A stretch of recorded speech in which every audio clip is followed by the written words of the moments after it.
we are going to start our monthly council meeting. Just kindly request your attention for the Executive Deputy Mayor. Thank you very much.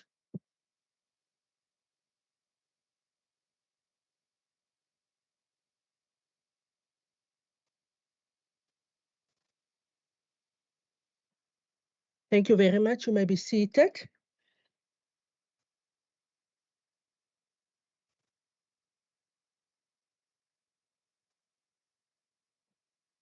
It does look beautiful, ne? Executive Deputy Mayor, all members of council, the municipal manager, all our directors present, the support staff, the members of the public in the gallery, members of the public in the committee room, and members of the public joining us online. Our interpreter for sign language, Ronel, and then also our language interpreter. Warm welcome to yourself. Also to the representative from the church body that will this morning open our council meeting in an appropriate manner. A warm welcome to everybody. I am immediately going to hand over. For those of you who do not know her, she is an employee of this municipality, and this morning she will share the word with us. Emprosia January, over to you. Thank you. Thank you, Madam Speaker. Good morning, everybody. All protocol observed. Let me bless you this morning with a song first. If you know the song, you are very welcome to sing with me. We declare the goodness of God this morning. Laat my ook toe om vir die raad 'n geseënde en 'n voorspoedige en 'n suksesvolle 2024 toe te wens. Ons is niks sonder die Here nie. Deur die Here beweeg ons, deur die Here bestaan ons. En vanoggend gee ons vir die Here net die eer dat ons almal hier kan wees, want is deur sy genade wat vanoggend ons genoeg is. So luister aan die song as jy dit ken, sing gerus saam met my.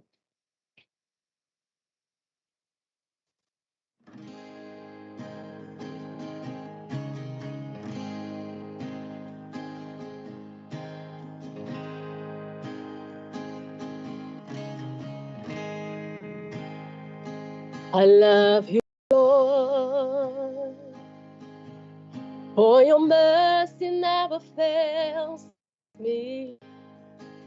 All my days I've been held in your hand. From the moment that I wake up until I lay my head, oh, I will sing of the goodness of God. All my life you have been faithful. Oh yes, you've been. All my life you have been so good. With every breath that I am able, oh, I will sing of the goodness of God. I love your voice. You have led me through the fire in darkest night. You are close like no other. I've known you as a father. I've known you as a friend. And I have lived in the goodness of God. Oh, my life you have been faithful. Oh, thank you, Lord. Oh, my life you have been so good. With every breath that I am able, oh, I will sing of the goodness of God. Oh, we declare your goodness is running after, it's running after me. Your goodness is running after, it's running after me. With my life laid down, I'm surrendered now. give you everything. Your goodness is running after, it's running after me.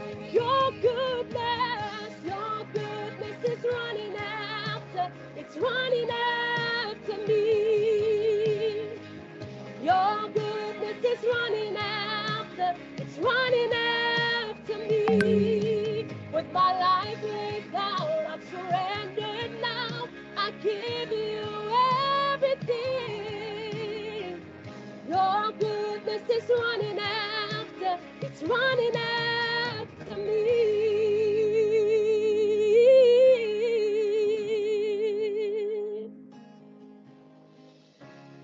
All my life you have been faithful.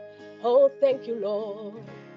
All my life you have been so, so good.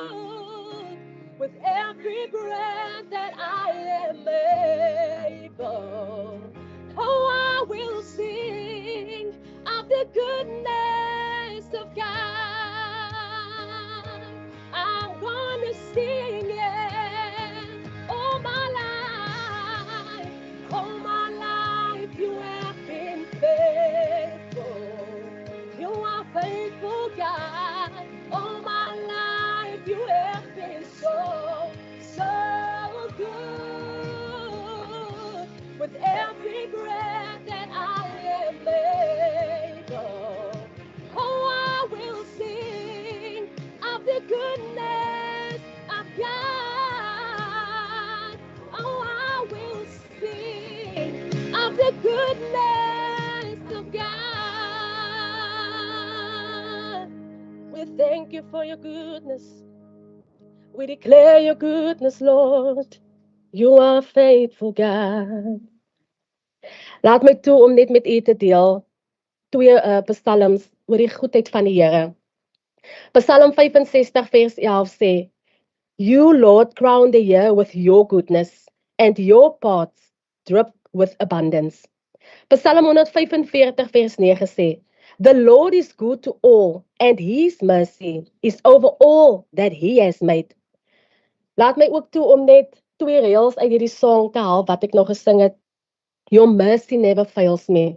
Wat 'n versekering vir oggend om te weet dat deur die genade van die Here is ons hier. Dis die genade van die Here wat vir ons dag vir dag gaan dra om elke dag te kan doen wat ons moet doen, die posisie waarin ons staan, om dit met krag en vars energie te kan doen elke dag.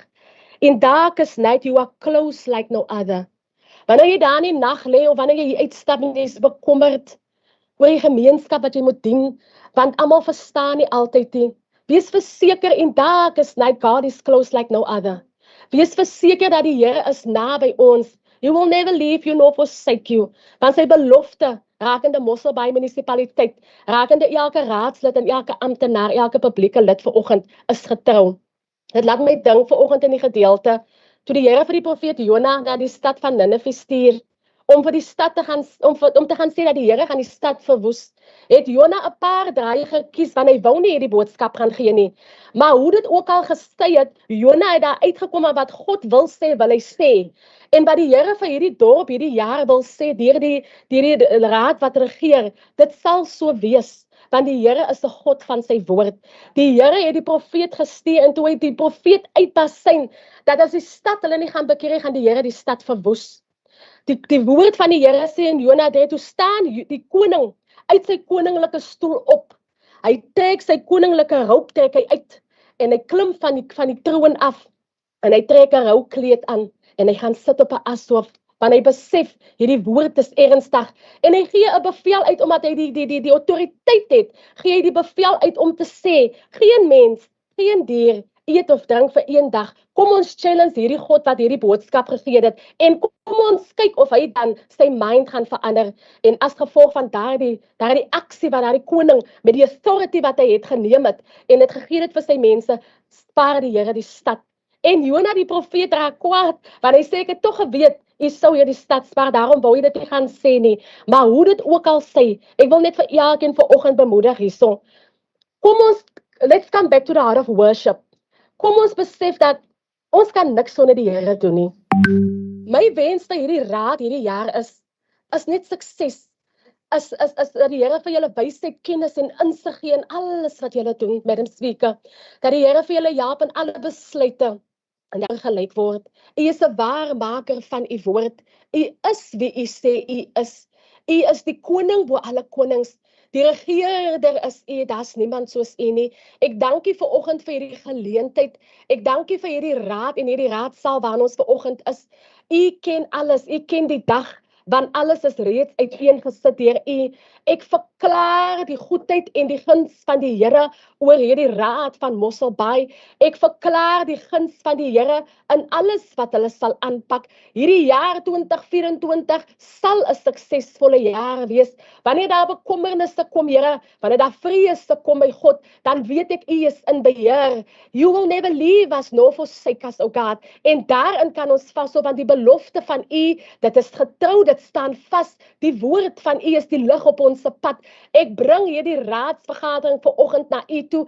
Ek dank u dat u die agenda seën. Ek dank u dat die gees van u is in hierdie plek en die gees van u wy oor elkeen vanoggend. Soos ons verskil van karakter, Here, dank ek u dat u gees eenheid bring, dat u gees die liefde van Jesus bring en dat u die vrede gee wat alle verstand te bowe gaan. Die vrede soos die wêreld nie kan gee nie, Here. I pray God's riches of blessings over this council in the mighty name of Jesus, and I thank you. And we all say amen. Amen. Sure. What a word for the season. What a word for this year. Municipal manager, I don't know what to say. Except thanking Ambrosia as an employee from this municipality for gracing council this morning and for blessing us with scripture, song, and prayer. I think on behalf of council, I can say it is much appreciated. Thank you very, very, very much. You're more than welcome to join the council session, but I know you also have a very busy schedule, so we will also excuse you to continue with your duties. Thank you very much, Ambrosia.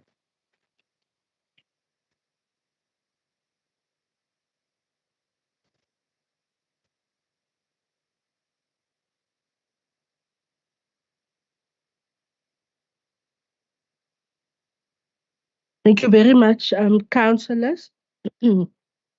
Just like yesterday, I'm going to try my utmost best to do what needs to be done. We are at Roman 2 of the agenda, which is our attendance register, and I see Eunice is circulating that. Please kindly ensure that you do sign. Then on Roman 3, Van Dijk will be joining the meeting shortly.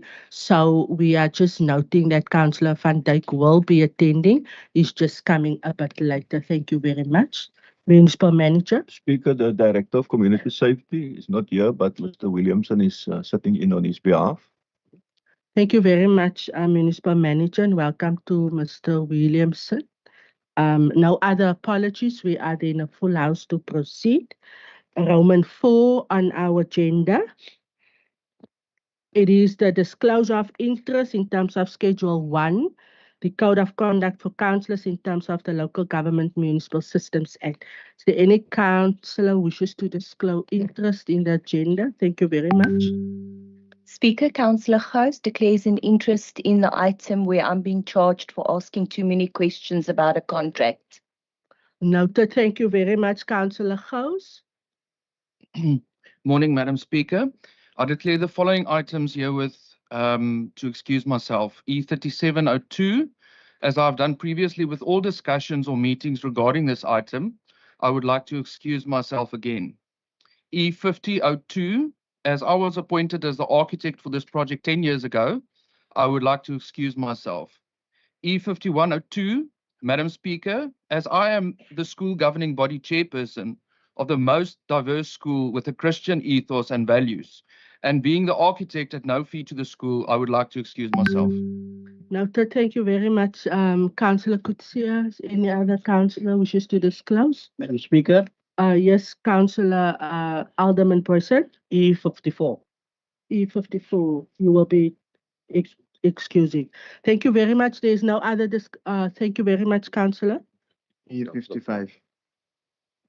Okay, thank you very much. No other disclosures. We move. Thank you very much, Councillor Potter.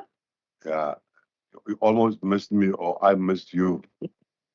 But it's simply because I have less interest in such items, you know. So forgive me for not putting my mic and ask to be excused when my disciplinary matter appears before this council this morning. Thank you very much, Councillor Porter. Just following the due procedure. I appreciate. Roman 5, disclosure of benefits in terms of Schedule 2, Section 5, Code of Conduct for Officials, Municipal Manager. Chairperson, Mr. Prince will be excusing himself under E39 as he is a member of that club. And then Mr. Venter will excuse himself at the item E38 as he is part of the governing body of the school. Thank you very much. It is recorded as such. If there is no other disclosures, we then move to Roman 6 on our agenda. It is the confirmation and signing of previous council minutes. The minutes of the open council meeting that was held on Thursday, the 30th of November.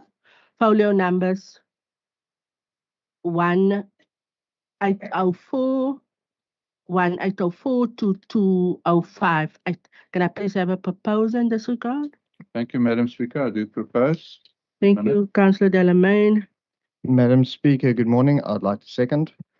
Thank you, Councillor Furness. Is there any questions or corrections on the minutes? None, thank you very much. We move. Minutes of a special council meeting held on Thursday, 8 December 2023, folio numbers 2058 to 2142. Can I have a proposal, please? Madam Speaker, I'd like to propose. Thank you, councillors. There's a seconder, please. Thank you, Madam Speaker. I do second that minutes. Thank you very much. Is there any corrections or questions from that minutes from any councillor? Thank you. We then move. Minutes of the special council meeting held on Thursday, the 30th of January 2024, folio numbers 2142 to 2127. Can I please have a proposal? Thank you, Madam Speaker. I do propose. Thank you very much, councillor. Do we have a seconder for the councillor, please? Thank you, Madam Speaker. I will second.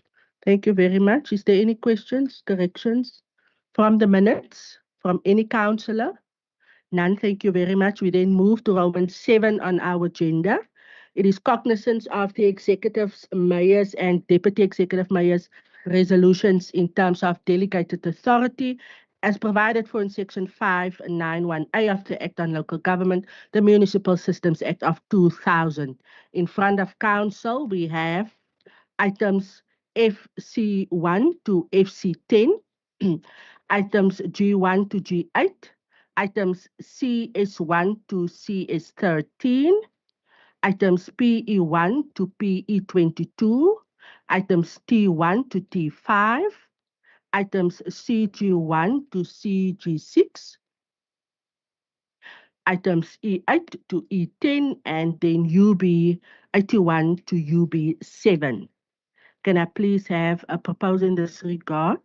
Thank you, Madam Speaker. I do propose all those items. Thank you very much, Councillor. Do we have a seconder? I will second, Speaker. Thank you very much, Councillor Claassen. Is there any questions from the items? From any councillor? None at this stage. Thank you very much, councillors. We then move to Roman 8 on our agenda. It is cognizance of the municipal manager resolutions in terms of delegated authority as per council resolution D127 of 2008 as provided for in section 591A of the Act on Local Government. It's the Municipal Systems Act of 2000. Items GM54 to GM5. Can I have a proposal, please? Madam Speaker, I'll propose. Thank you very much. Do we have a seconder? Thank you, Madam Speaker. I do second it. Thank you very much, Councillor. Is there any questions from the municipal manager's item? None. Thank you very much, councillors. We are then at Roman 9, and I will now hand over to the acting mayor Alderman Cliffy Bayman, who will do the Executive's Mayor's State of the Municipality address. Thank you very much. Over to you, Executive Mayor, Deputy Mayor. Thank you very much, Madam Speaker. Speaker, with your approval, if I can just do my greetings from a standing position, and then I ask permission to sit down to do that. Thank you very much for that, Speaker.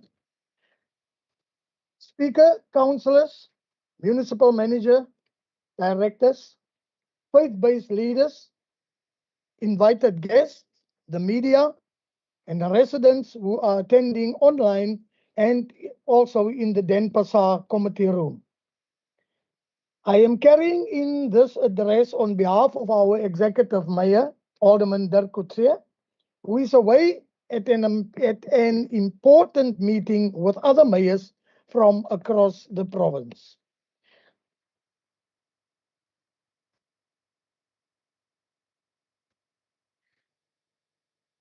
Let me begin our State of the Municipality address with a vote of thanks.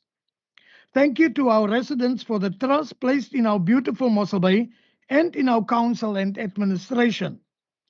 Thank you for your investment in our town, for choosing to make Mossel Bay your home, and for building a life here with your family. Mossel Bay is well known as the fastest growing municipal area in the Western Cape and can highly boast to be one of the leading municipalities in the country, trusted for our service delivery excellence. This would not be possible without the support of our administration and every employee and contractor working to serve our community with diligence. While we have more residents to cater for than 10 years ago, this municipality can pride itself on a stable administration with personnel who truly live service excellence. Our employees' efficiency is supported by our equally competent municipal leadership. In this regard, I want to thank especially our municipal manager, Mr. Colin Puren, for his leadership and diligent work ethic at our municipality. I also thank our councillors for taking a keen personal interest in their wards and the well-being of our communities. Thank you one and all for being the foundation and fiber of our growth as a community. At the outset of this term, we have announced our growth strategy and we have diligently worked at implementing this plan. This plan is focused on 5 growth objectives, namely governance, safety, economy, social, and environment. One of the successes and challenges of the growth governance strategy has been that Mossel Bay is by far the preferred semi-migration destination in the Western Cape. The Burger recently reported that Mossel Bay was listed first and Great Bragg River as 5th in the top 10 semi-migration destinations in the Western Cape. Semi-migration is becoming a significant influencer of the economy, creating specific hotspots around South Africa and a good measure of the quality of the overall efficiency of the municipality that governs and manages these hotspots. Big drivers of migration trends are better run municipalities, reduced crime levels, and a slower paced lifestyle. Growing a society from approximately 98,000 residents in 2011 to an estimated 140,000 residents today is not child's play. I must be upfront and admit that the influx of people is placing a strain on our infrastructure. However, I thank our portfolio chairperson, Councillor Anton Delamain, and the Director of Infrastructure Services, Mr. Dick Naidu, for the Infrastructure Directorate's effective planning and programming that over the years have ensured that our town's infrastructure is regularly maintained and upgraded, and that water security is well managed so that we can confidently grow as a community. Mossel Bay's infrastructure is well developed and fully functional. There is more demand for safer living developments, such as the Outeniqua Bos Wildlife Village and Heartland. Both of them will soon offer new private schools, while in rural Reiterbos, the new community clinic will provide access to essential health services. A growing town needs extremely careful planning. I therefore thank the Director of Planning and Economic Development, Mr. Karel Venter, and his highly competent team for the diligent work that they put into the processing of land use and building plan applications. The special development framework of our municipality is annually reviewed along with the integrated development plan and the budget Mossel Bay adopted. The Mossel Bay Accord adopted the social development framework earlier in this term.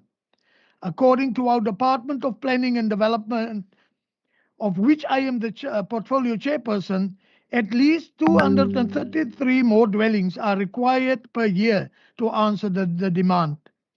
This bodes well for our local economy, as many jobs are created in the building and the related industries. The growth rate on which the planning is based is 5% per year, and clearly states that semigration is well considered in this scenario. We are aware of the financial constraints many of our residents experience and the need for affordable housing. For this reason, we are creating opportunities for more affordable residential and business development on Earth 2001, south of Louis Fourie Road. In the past year, 532 residential opportunities were approved, and the department issued 676 occupancy certificates for residential developments. Director Naidu's infrastructure department uses the spatial development framework as the basis to do master planning, which led the roads master plan that was concluded last year. Effective and sustainable development requires sustainable water and electricity provision. The council has recently approved the municipality's water supply master plan, which includes the expansion and upgrading of bulk water infrastructure in the medium and long term to cater for water demand growth in Mossel Bay and surrounding areas. This plan is reviewed and adjusted every 5 years. Mossel Bay's municipal area is served by the Wolverdans Dam with a 24 megaliter capacity, the Clippieville Dam with 4.5 megaliter capacity, the Ernest Robertson Dam at 0.5 megaliter capacity, and the Hartbeespoort Dam, as well as several boreholes. According to the above master plan and in practice, the municipality does not experience any shortages to supply in demand for water, and the municipality's water security is further bolstered by a desalination plant that can deliver 15 megaliters of water per day should it be required. Sewage is conveyed through approximately 512 kilometers of gravity sewer pipelines to 73 sewer pump stations situated throughout the Mossel Bay area.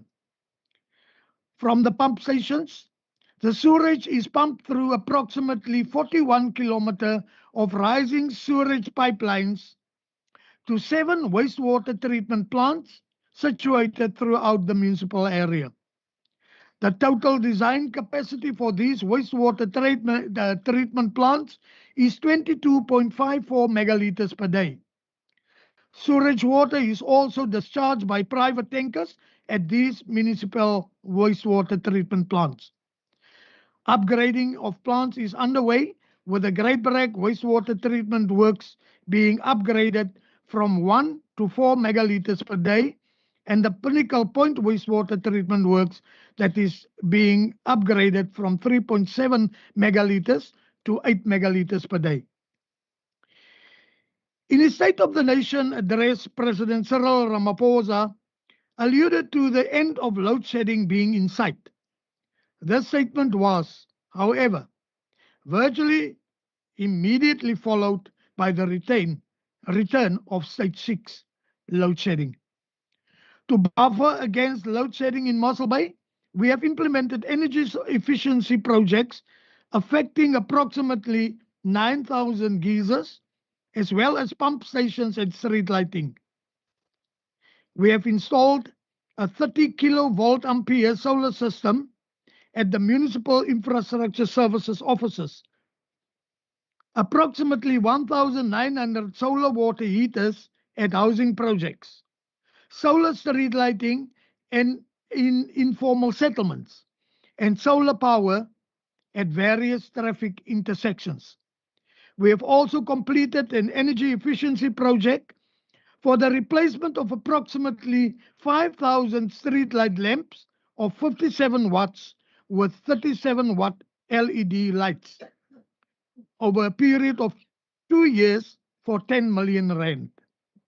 We are also busy upgrading the 66 kilovolt line near Mossel from 30 megavolt ampere to 47 megavolt ampere to unlock the potential for renewable energy projects.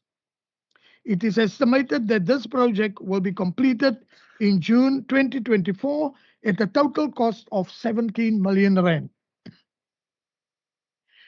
The emergency municipal load shedding relief grant funding of 5 million from the 5 million rand from the Western Cape Provincial Government allowed the procurement of 3 emergency standby diesel generators for critical water pump stations by the end of March 2024.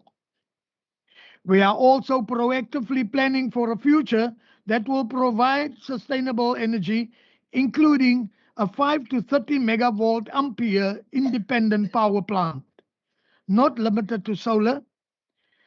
Requests for proposals were advertised and 19 proposals were received. The technical evaluation process has been completed and currently we are conducting the financial evaluation. A tender was advertised for a hybrid photovoltaic solar system with battery storage at the Hartenbos wastewater plant. The tender closed this month and we are awaiting evaluation. Detailed designs for 2 1 megavolt ampere installations at Kleinbrak River have been completed and we will likely advertise the tender next month. An area at Mossel was identified for a solar farm and the environmental impacts assessment approval is expected by the end of March 2024. The Memorandum of Understanding between Mossel Bay Municipality and Petro SA has been concluded to investigate renewable energy projects. Regarding our governance strategy, we have also improved the functioning of our ward committees. Our ward committees are being capacitated through visits to infrastructure projects to improve their understanding of governance and the budgeting issues. I want to thank the Portfolio Chairperson, Councillor Nikki Leroux, and the Director of Corporate Services, Mrs. Annette Potgieter, for this innovative manner in engaging and growing our ward committee's knowledge base. I also thank our speaker, Vanolia Fortuin, for her excellent guidance as patron of our ward committees. Members of the ward committees are vital in our communication network between the municipality and our residents, and as such, play a very important role. The Corporate Services Department embarked on succession planning and talent management and has had policies approved by the council. This will ensure that the institutional knowledge of our loyal personnel, many with up to 40 years of service, will not be lost when they leave the organization. To continue the well-developed ethos of service orientation, the young and upcoming leaders through this policy will learn from the best.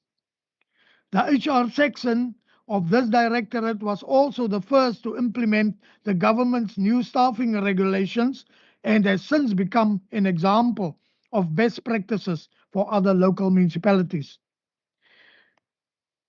In addition to establishing a new corporate identity, we are building our communication capacity and have finalized the new media studio to enhance our communications effort. We are particularly proud of our Collab Citizen app, which provides a convenient means to pay your municipal accounts, buy electricity, receive important in-time messaging, and even offers an events calendar. Residents can now also lodge complaints online and almost immediately receive reference numbers to allow them to track the process of their complaints.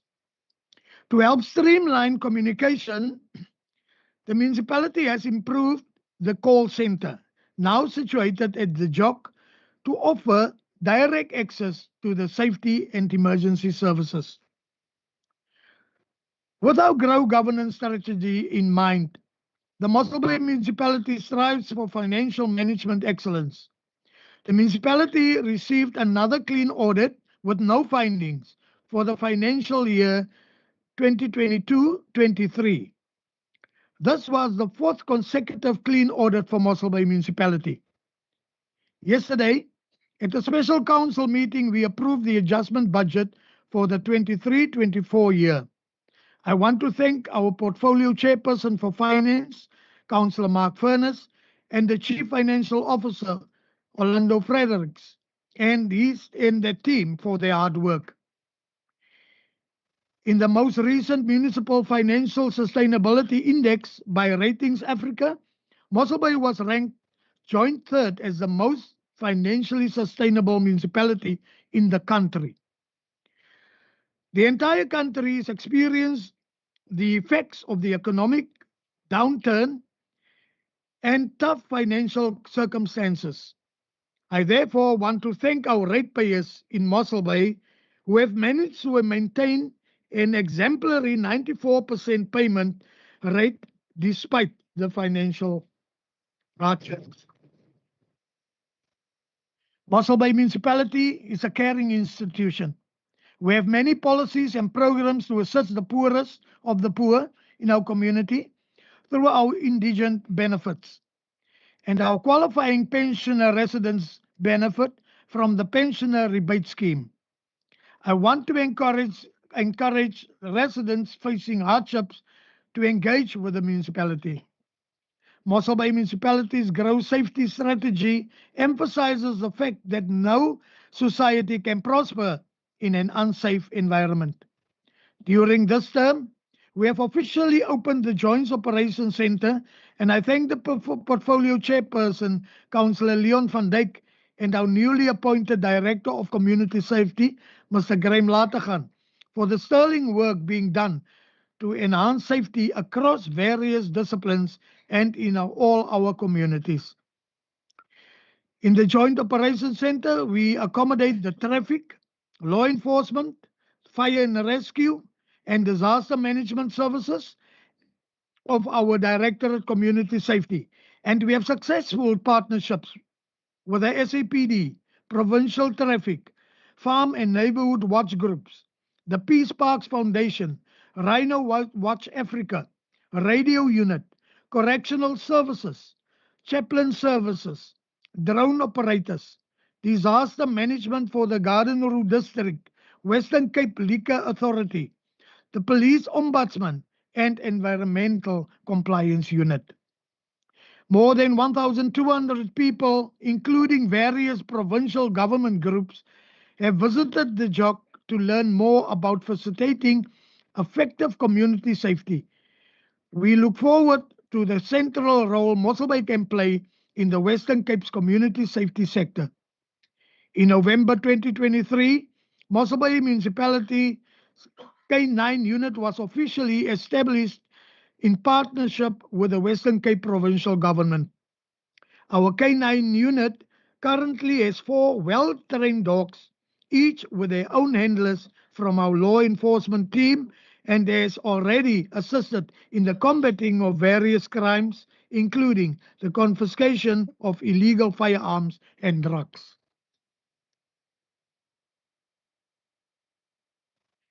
We have also established partnerships with the private sector for helicopters that we use during emergencies and for routine community safety work. Regarding our Grow Economy strategy, Mossel Bay Municipality is the emerging events capital of the Western Cape. In 2023 alone, Mossel Bay has hosted over 100 events that have attracted visitors and boosted our local economy. These include the 10th Sports and Recreational Festival, the inaugural Arts and Culture Festival, the Ironman competition, the Toughest Firefighter Alive Challenge South Africa, and Matric Bay, all for the second year in a row. The Eden Street Mile in 2023 held its 38th event and is one of the oldest street miles in the country. I want to thank our municipal personnel who work hard behind the scenes at no additional remuneration to make these events the resounding success they have become. As tourism is a main driver of our local economy, we are very concerned about the effect of the recent directive of the National Department of Home Affairs, effectively forcing tourists who wish to extend their stay in South Africa to leave the country at the end of February 2024 if their visa renewal outcomes weren't received by 23 of February. This directive could seriously harm the country's tourism industry and negatively affect Mossel Bay's economy. Mossel Bay has many long-term foreign tourists who spend the European winter in our town and who contribute handsomely to our local economy. Mossel Bay is on the receiving end of the national government's decision to cut the equitable share to the Western Cape government. This decision adversely affects job creation and service delivery at a local level. It is affecting our already overstretched provincial schools and provincial healthcare facilities and negatively affects the funding available for housing and infrastructure upgrades. It is important to keep our economy stable and promote entrepreneurship.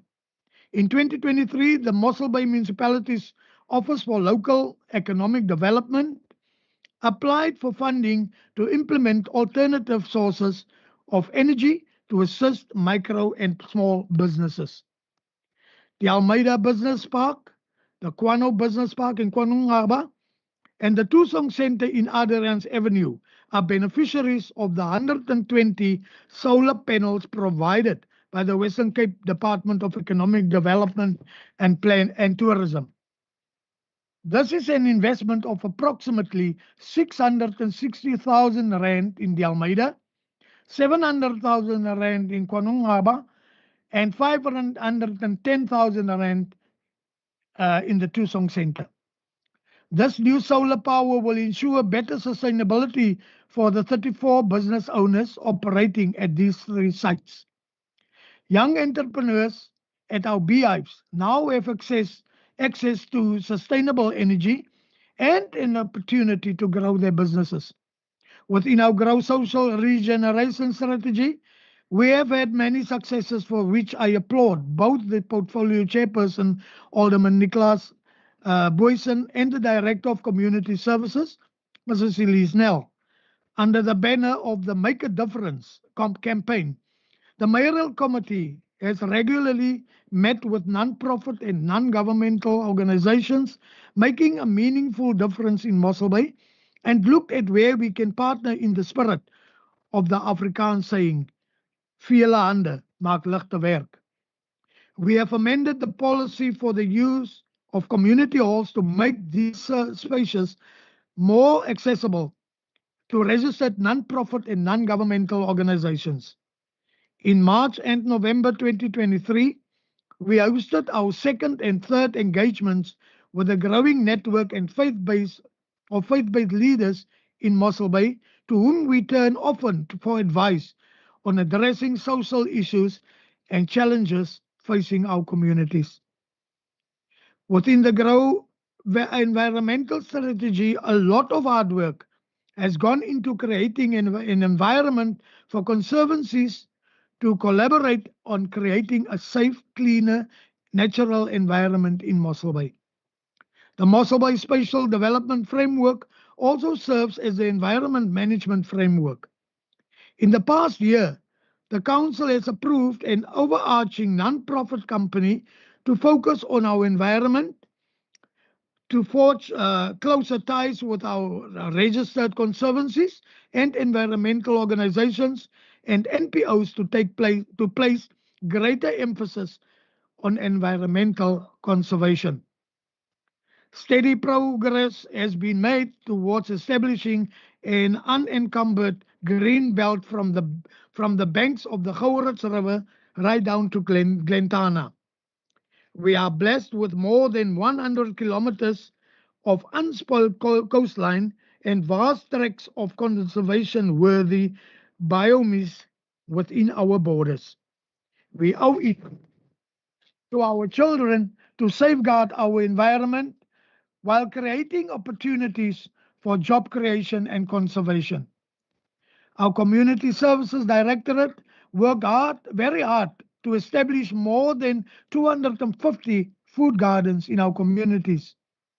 With our greening campaign, more than 3,000 trees have been planted in the Greater Mossel Bay since we adopted our municipal tree policy. To showcase our natural environment, we have hosted 3 mayoral hikes, including the St. Blaise Trail with former public protector and special advisor to the UN Secretary General, Professor Thuli Madonsela. Communities have received increased access to refuge bags, and Mossel Bay is likely the only municipality in the district distribute refuge bags at no charge. The new Garden Route District Municipality Regional Waste Management Facility will be built at the Petro SA in Mossel Bay. We hope that this facility will help the region adjust to the increased demand for waste management and decrease the health and environmental risks of waste to our local communities. A special thank you to our municipal staff and of community services for consistently ensuring that rubbish is collected effectively, even on public holidays, and especially in communities where there is a higher demand for waste management. I would have liked to expand on the list of successes of each of the objectives of our growth strategy, but sadly, we simply do not have the time for that. Thank you to our residents for their trust and support over the last 2 years.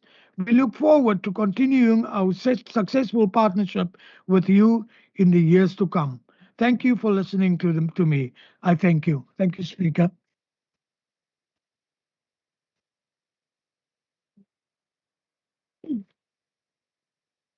Thank you. Thank you very much, Acting Executive Mayor, for delivering your speech to Council. I see the light of Councillor Baron in terms of Rule 9. No debate is allowed after the mayoral address. However, if you wishes to raise something, I will allow you quickly. Thank you, Madam Speaker. Just a comment from my side. Thank you, Acting Mayor, for your speech. But I think I don't saw the necessary support and appreciation for the real heroes. And it is our staff. Political parties are not working in streets. It's our staff that is working, our administration. Our director sitting here at my right-hand side, they are the supermans, the real heroes. So from the side of the Freedom Front Plus, thank you so much for what you do to this municipality and to this communities of Mossel Bay, and also a thank you to all your staff who's working under you. I think Mossel Bay administration is so good that you can have any political party in charge of this municipality. No one will break this administration. So thank you so much. Appreciate it. Thank you, Councillor Baron. Councillor Buddha. Thank you, Speaker. Speaker, as the ANC, we like from now, we like to engage to any mayor's communication, because some of the issues spoken here, some to us, they are shocking, Speaker, and they are new to us. As the ANC Speaker, you also used to speak about ministers, presidents. So we want to educate about that because we know better than you. That is the first one. Second, I don't know if I must ask you to straight to the deputy mayor of the mayor while he's outside. You spoke about the growing of economy, Speaker, here in Mossel Bay. While our people outside, they are suffering of hunger, Speaker. Water on drip and then electricity is blocked outside here, Speaker. Service delivery, excellent, Speaker. We know all of us, when you go inside here, it's a mission and a vision here. Service delivery, excellent, the mission and the vision. Speaker, we are sitting here. So service delivery outside is very poor. Just recently, we've got a number of picketing outside here. Just 2 days from now, there were people here picketing need service delivery in this municipality. Here in this municipality, we used to speak about clean audit, excellence down, and then people outside are suffering MN. No work, they are sitting next to the houses there, finding anything, no work there, Speaker. That is why we say we want just to engage to any communication of the mayor for anyone from now onwards, Speaker. As the ANC, we saw the effort to bring the crime down, the crime in Mossel Bay. We saw the cameras all over, especially you see in Dynaby or Hattingbosch, whatever, so on. To our areas in Kwanangaba here, Dalmit and Joslovo, you only saw the law enforcement when they go there to break the shacks. They go there. From now, I'm standing here. People from 2 years ago, they want just simple things, speed bump, Mountain View, and Albert Little, because 2 people, they were dead there. Car accident. We are speaking about the crime, but no speed bump till now there in Mountain View speed bump. While we are sitting here taking off the goods service delivery. So, Speaker, I'm happy because while I'm talking about that, Mr. Williamson is here. Everything is there in front of his desk. We say we need speed bump, simple thing. I'm not going to dwell too much about the service delivery here, because we know that in the IDP, each and every year, our community, they use just to raise issue as a wish list to this municipality. Nothing is happening.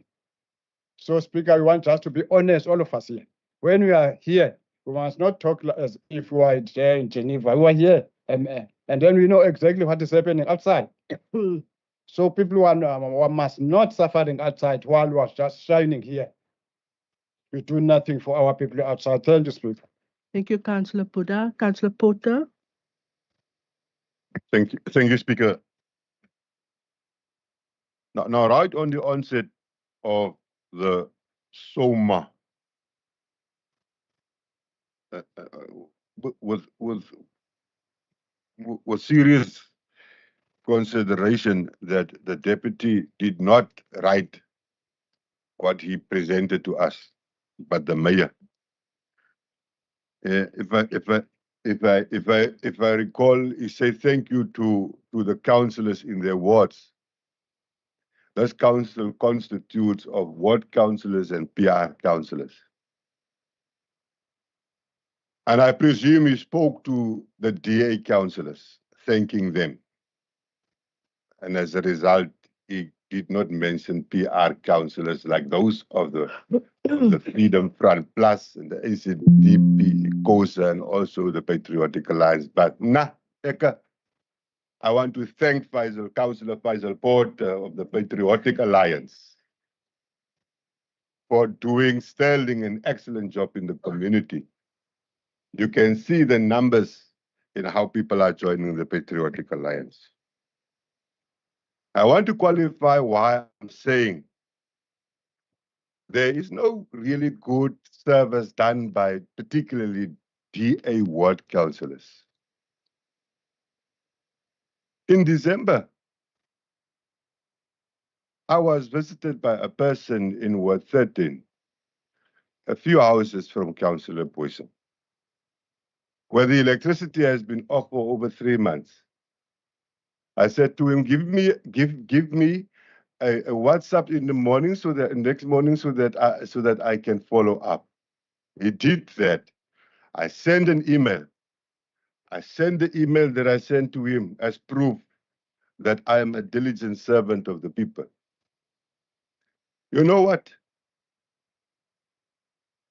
Director Dick Naidu, for me, doing that is really, he can claim this term of Superman.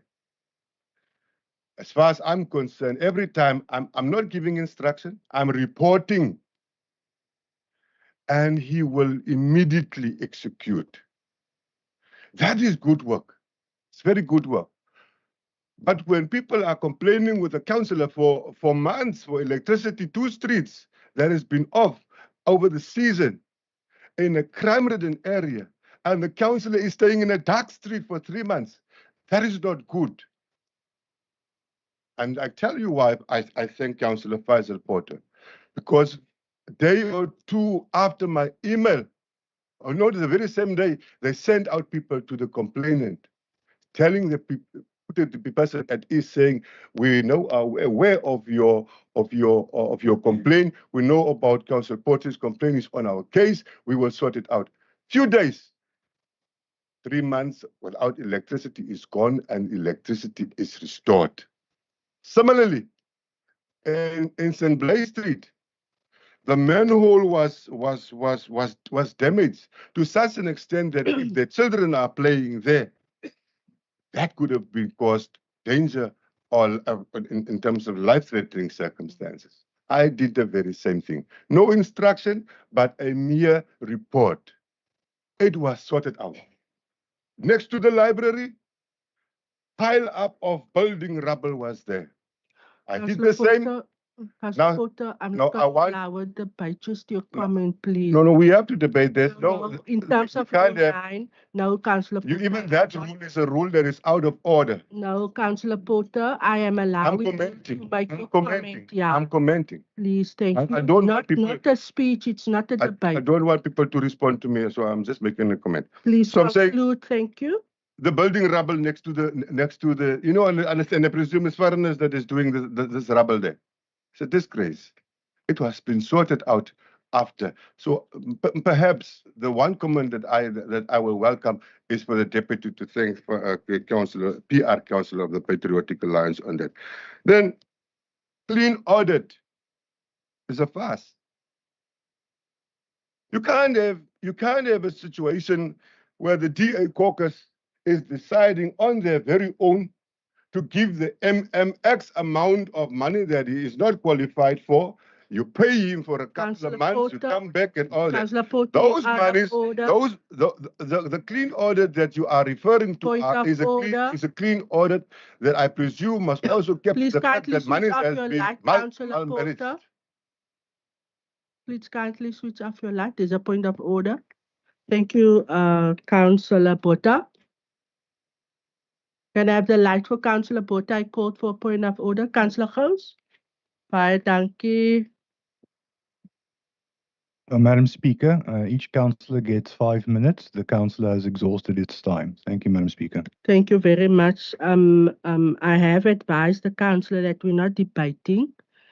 So Councillor Porter, I am going to ask you to just conclude on your comment.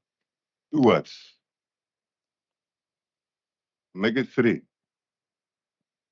I commend Facebook. Thank you. Councillor Bula, please switch off your light. Councillor Gous, you may proceed. Thank you, Speaker, for the opportunity to comment on the Mayor's state of the municipality. Obviously, we had no idea what the speech would entail. So as the acting executive mayor spoke, I just made a few notes. I'd like to firstly acknowledge to all involved for the excellent, diligent work of the administration and the staff of the Mossel Bay Municipality. I agree with the Freedom Front Plus that they make us look good, and we thank them for that. And then I'd also like to agree with Councillor Porter. There is not once that I have sent a request for action on an issue that I've discovered in any of the 15 wards of Mossel Bay, stretching from Glentana right to the other side, to our municipal manager or our directors, where there has not been instant action to the satisfaction solving the queries or the issues that we've had. So really our thanks extends to them. And then I'd like to say, Councillor Porter, asseblief toch. Asseblief, is buiten orde. I'm just thanking. No, I need to protect the speaker. That's on the floor, is buiten orde, asseblief. Raadslid Gous, u kan I voortgaan. didn't offend it. U buiten orde, Raadslid Porter, asseblief. Thank you, Speaker. I'd like to also just mention that the Word of God tells us to give honor to those whom honor is due. And for that reason, I want to want to thank the governing party for maintaining a stable government in Mossel Bay. However, Speaker, what was not mentioned in the speech is the following: escalating bad debt because of service costs that have become unaffordable. The ever-growing reliance on loans, which will be recovered through the cost of tariffs, which will be increased.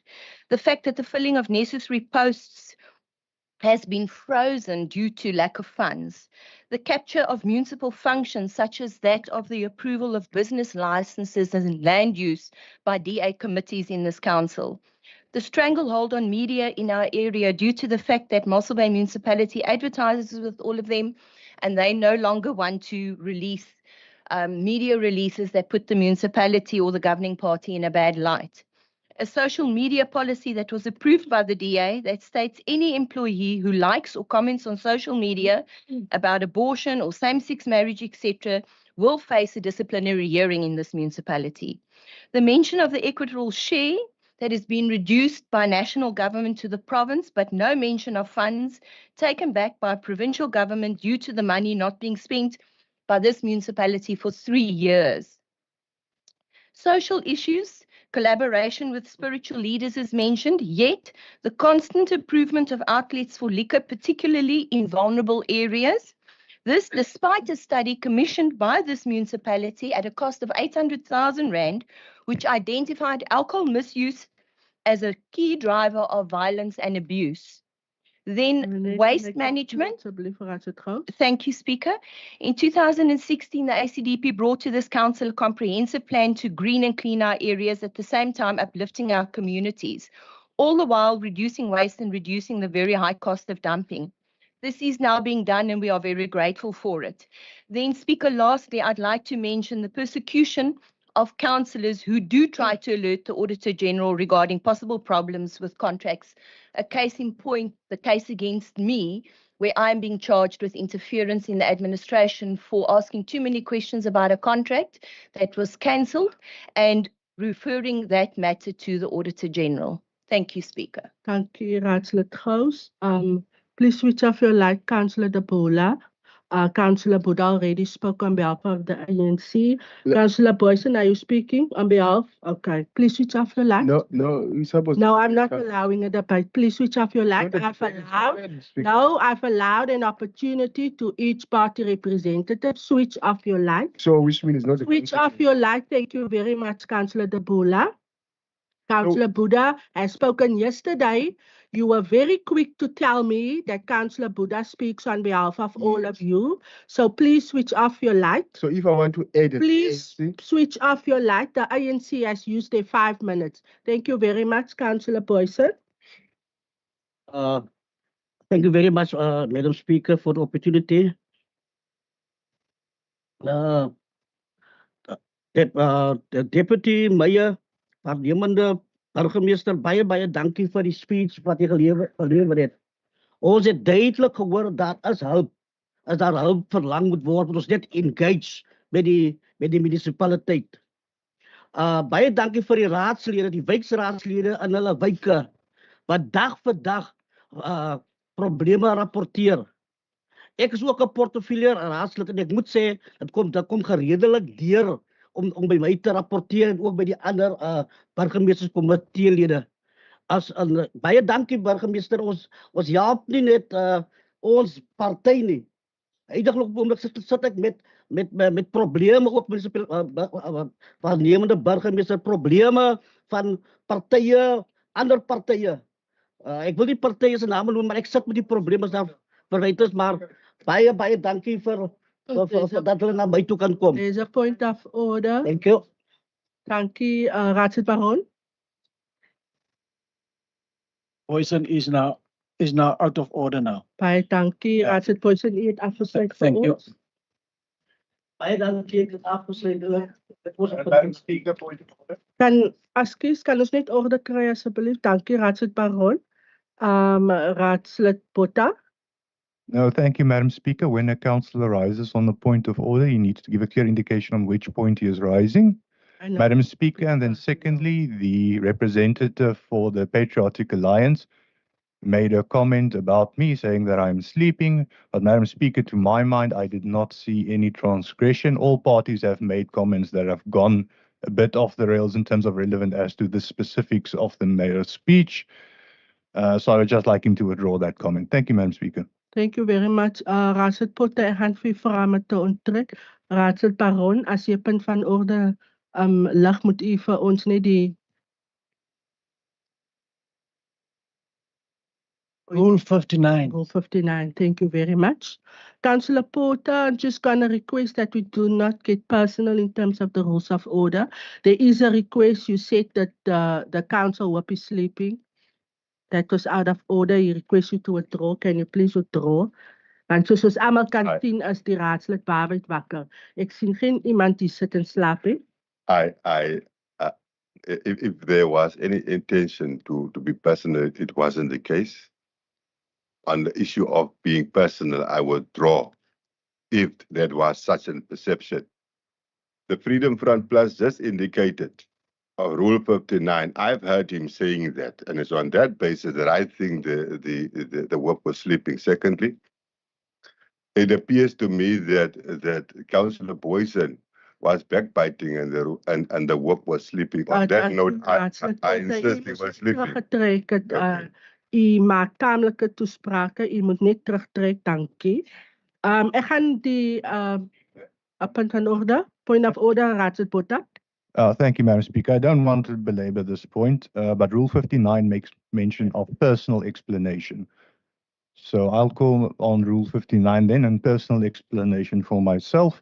I did not see the comments made by the Councillor Boyson as being any more out of line as any other. Raadslid Botha is op die vloer, is buite orde. Baie dankie. U mag voortgaan, Raadslid Botha. His comments were in line with those made by the other parties, Madam Speaker. I did not interrupt them, save for time. So I did the same treatment for everyone. Thank you, Madam Speaker. Thank you very much. Alle partye het 'n geleentheid gehad om 'n comment te gee.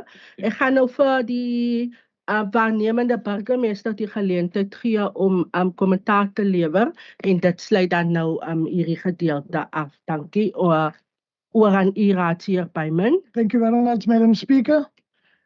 Madam Speaker, I just want to show Councillor Baron of the Freedom Front that I did, in fact, all departments was mentioned in the speech, from the chairperson to the directors to the staff.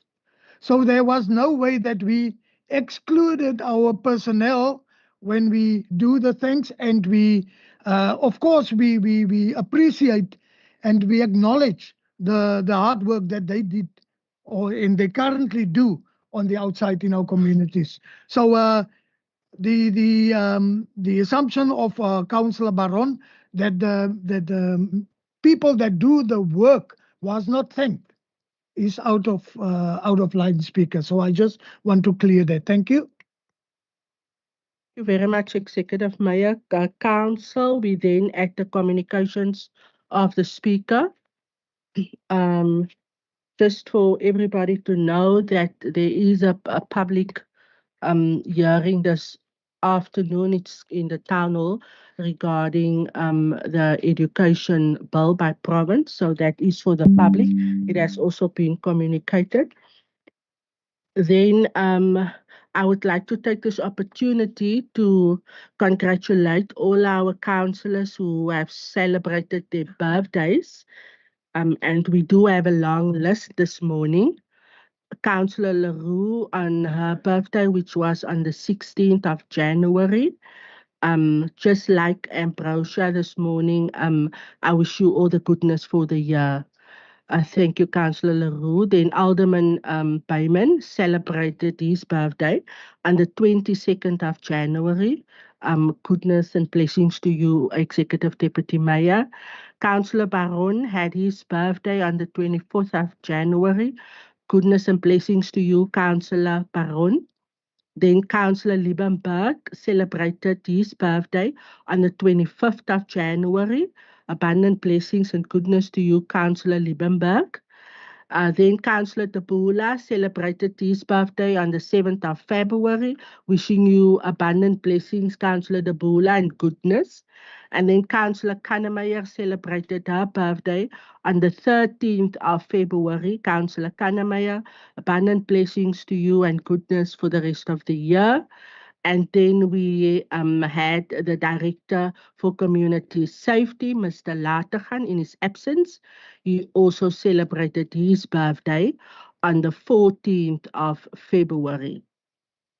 Then Councillor Mvumvu has celebrated his birthday on the 22nd of February. Councillor Mvumvu, goodness and blessings to you for the rest of the year. Sadly, council and members of public, we also in front of us have a long list of residents of our beautiful town who has passed. And I would like to ask you to please rise for a moment of silence as we give tribute to them who have gone before us. Thank you.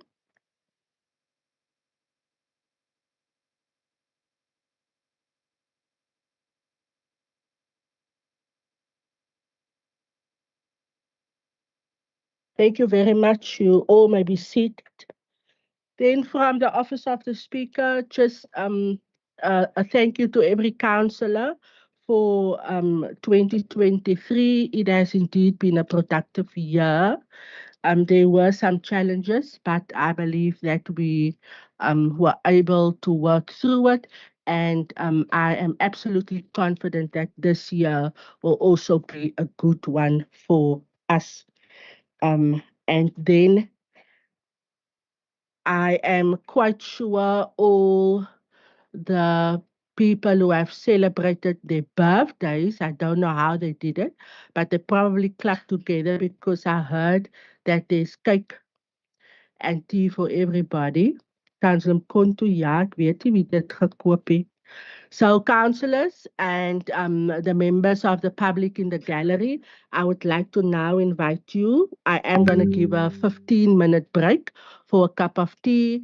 The guests in the gallery, we have various members of the public from various sectors visiting us here this morning.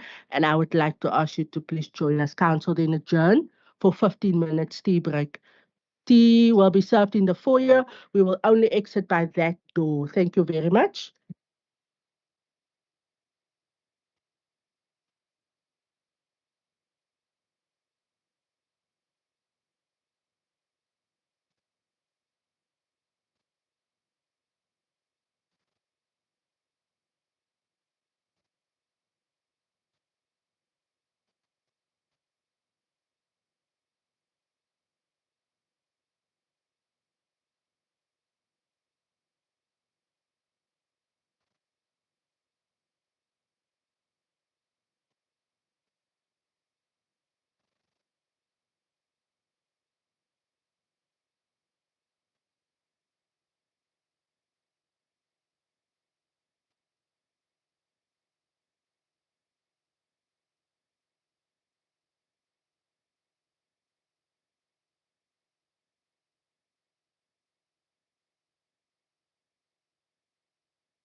It's not a motion. We can decide when I bring it to the table. All good.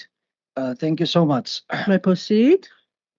Rule 57 of the Rules of Order. Speaker, the motion is about this, about the item in the closed item.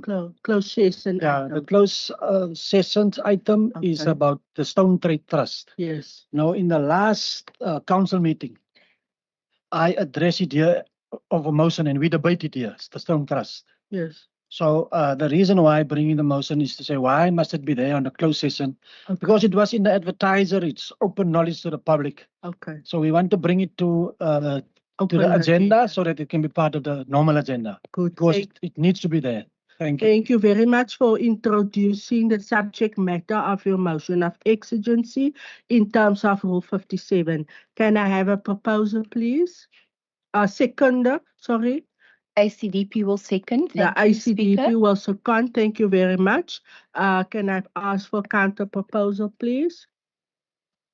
Madam Speaker, no. In terms of Rule 57.3, if such a motion is seconded and carried by a majority of councillors present, the proposal shall be permitted without notice to bring this under consideration. We do not support that motion going forward. So our reasons being that the matter is under legal process. Our council is coming to address us, and it would be prudent that we discuss it there first before deciding a course further forward. Thank you, Madam Speaker. Thank you very much, Councillor Porter. Is there a seconder for the counter proposal?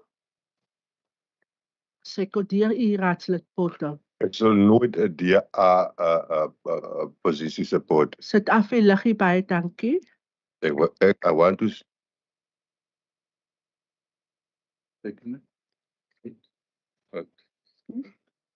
Thank you very much, Councillor Delamay. We then have a counter proposal and a proposal. Raadslid Porter, wil u ietsie sê? Thank you, Speaker. Speaker, there was a motion of exigency. And without a doubt, the whip raised and he should respond in the following. We do not support. Now, I'm not sure whether the whip constitutes a DA caucus and on what basis he can make that decision. I haven't seen he ask for a caucus or get a DA position. I'm just raising it. It's for the DA to decide what they want to do with it. But in my book, it's quite sinister for him to make such a call, and the speaker is fine with it. Thank you very much. Now then the councillor must clarify in what capacity he is speaking. Thank you for raising your point, Councillor Porter. Because indeed Councillor Porter is the council whip, but he also does belong to his own party. You are indeed correct. Point of order, Councillor Porter, you may proceed. Madam Speaker, on Rule 59, point of personal explanation.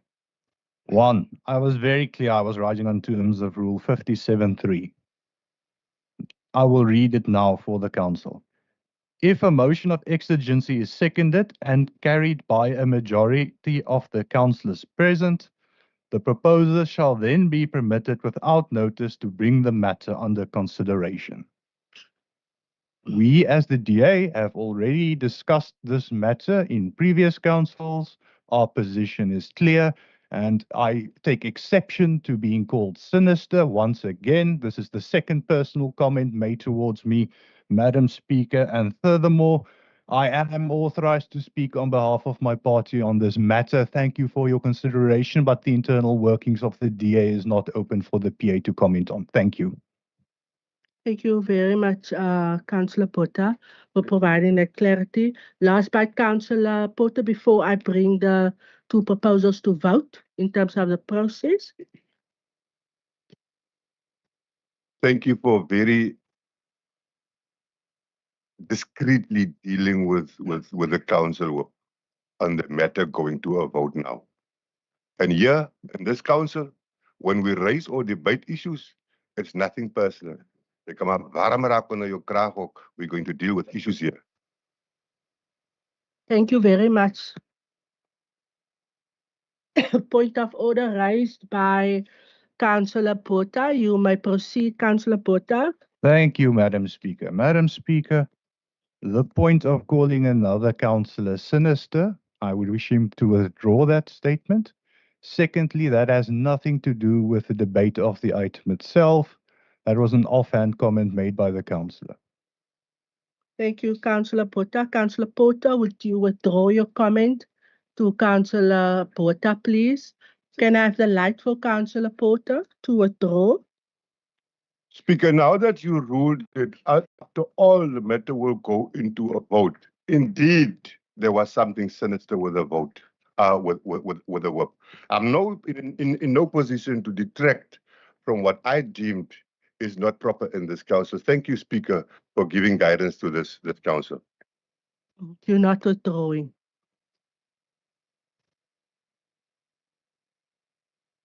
Point of order by Councillor Porter and then Councillor Baron. Councillor Porter. Thank you, Madam Speaker. I specifically stated in terms of which rule I am setting forth my party's position. Rule 57.3. That is nothing sinister in acting in accordance with the rules of order. Thank you, Madam Speaker. If the council would like to point to another rule that removes the effect of Rule 57.3, I'm open to listen to it. Thank you very much, Councillor Porter, for putting your point across. Councillor Baron.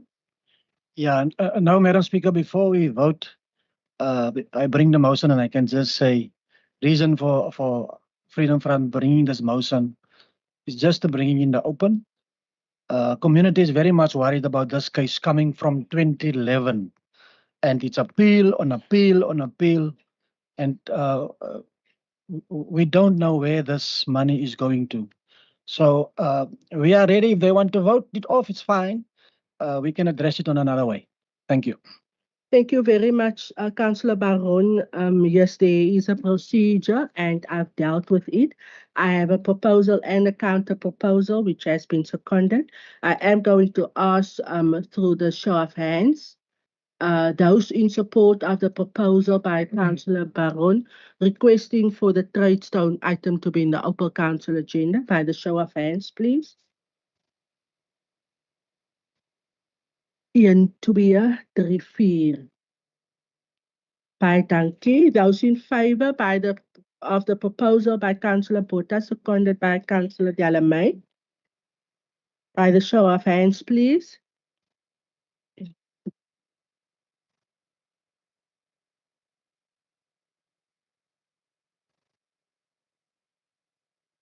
Maak net seker.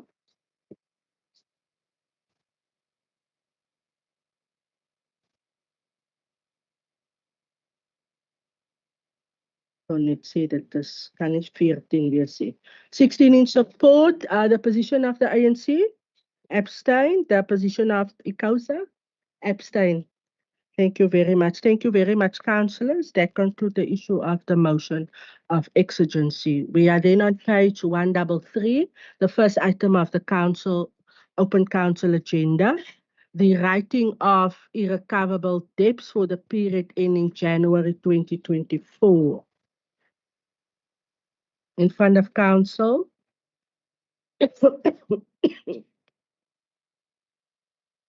The recommendations, can I please have a proposer? Madam Speaker, I'd like to propose. Thank you. Finance Chairperson proposing to have a seconder. Thank you, Madam Speaker. I will second. Thank you very much, Councillor Meyer. Any questions from the item from any councillor? I see the lights of Councillor House and then Councillor Buddha. In that order, you may proceed. Councillor, just apologies. As you know, like yesterday, I'm sick. It's not disrespect. It's net bietjie heuning en iemand asseblief. Dankie. No problem.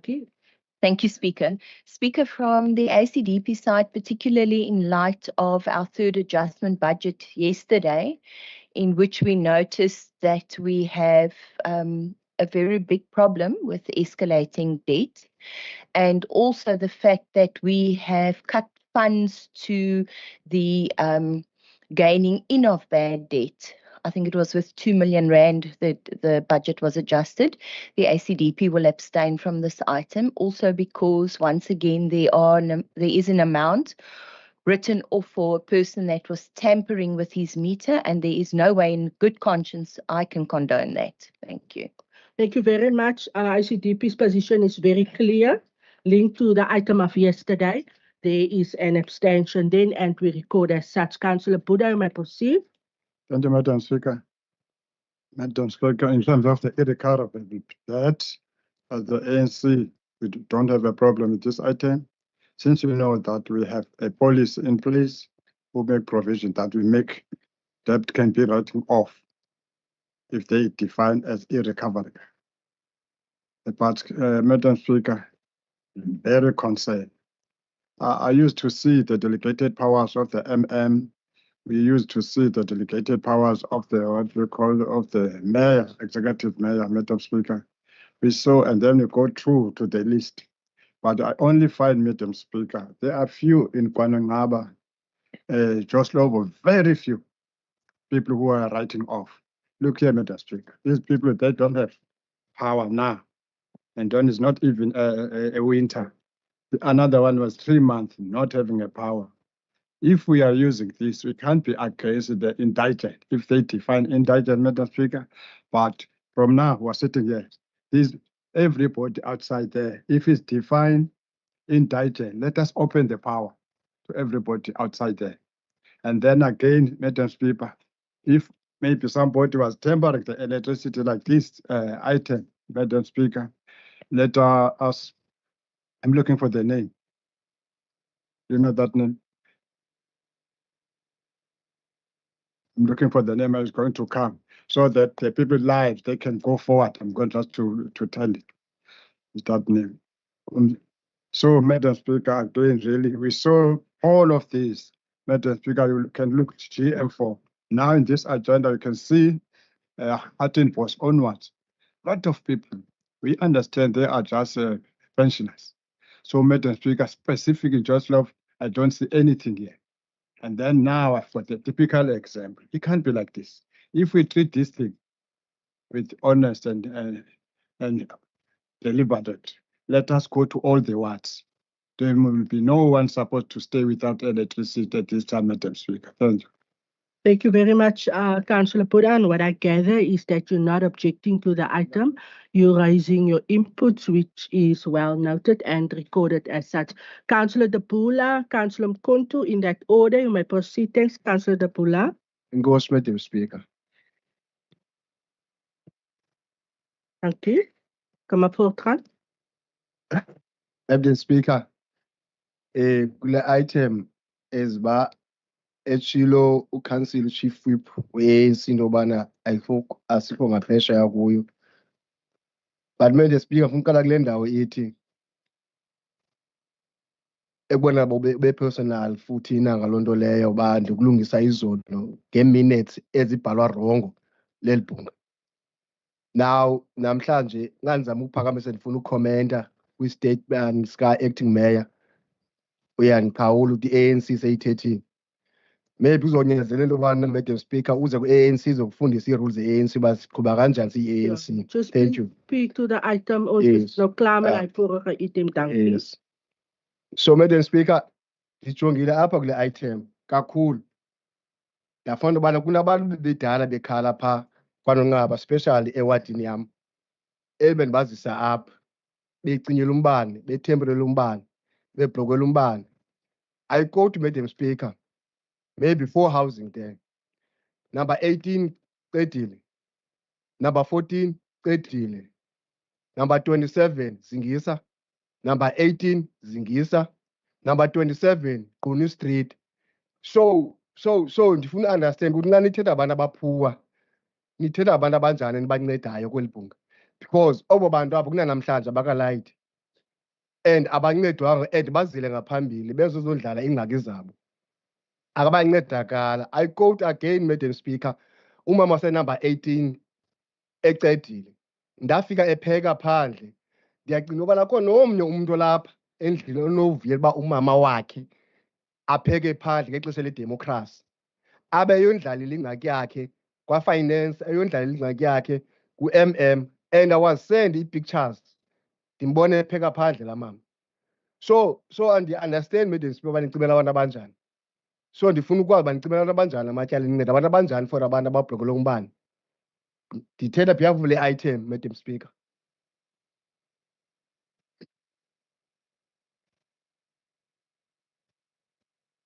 Thank you. Councillor Dabola asking a question of clarity there. Councillor Kuntu, you may proceed. Thanks, Madam Speaker.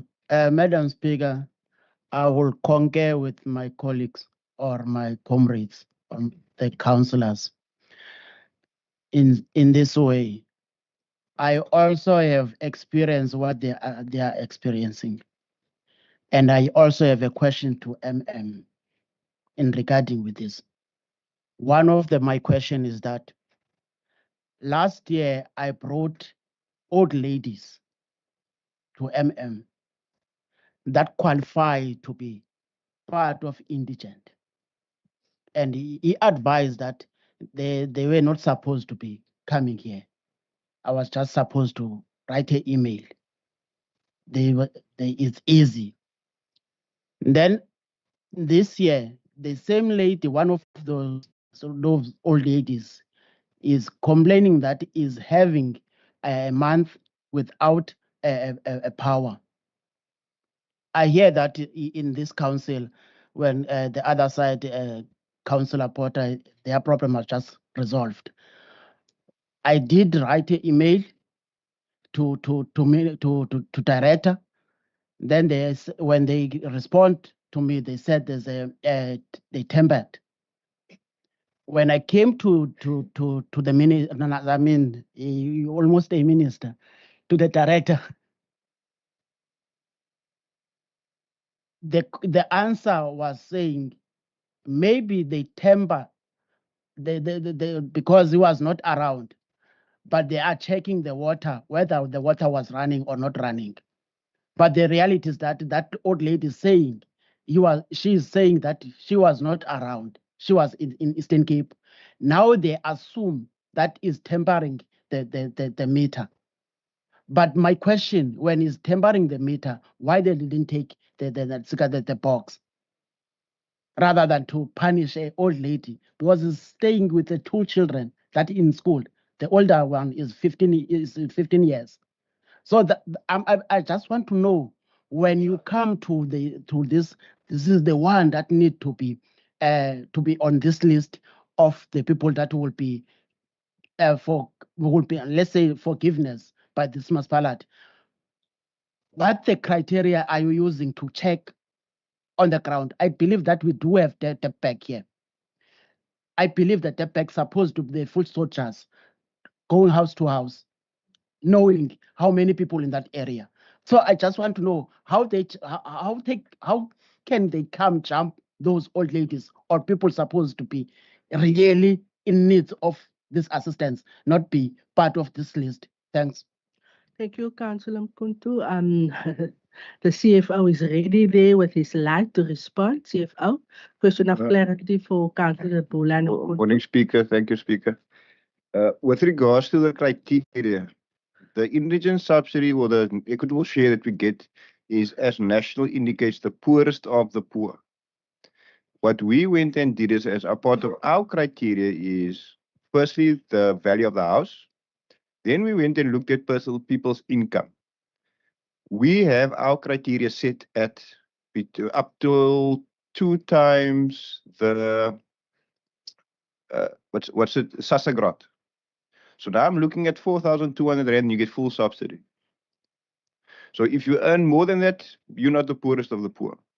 We were questioned on the fact that our subsidy or our criteria is set so high, because that's not what National had in mind. We must make the thing lower. That's the criteria that have been set with regards to our subsidies. There's a criteria that's set for the poorest of the poor, taking total income with the household to make sure that all municipal bills are accounted for. Speaker, the I do not want to make comment on the personal case, the case indicated by Councillor Mkonto, because it is a special case.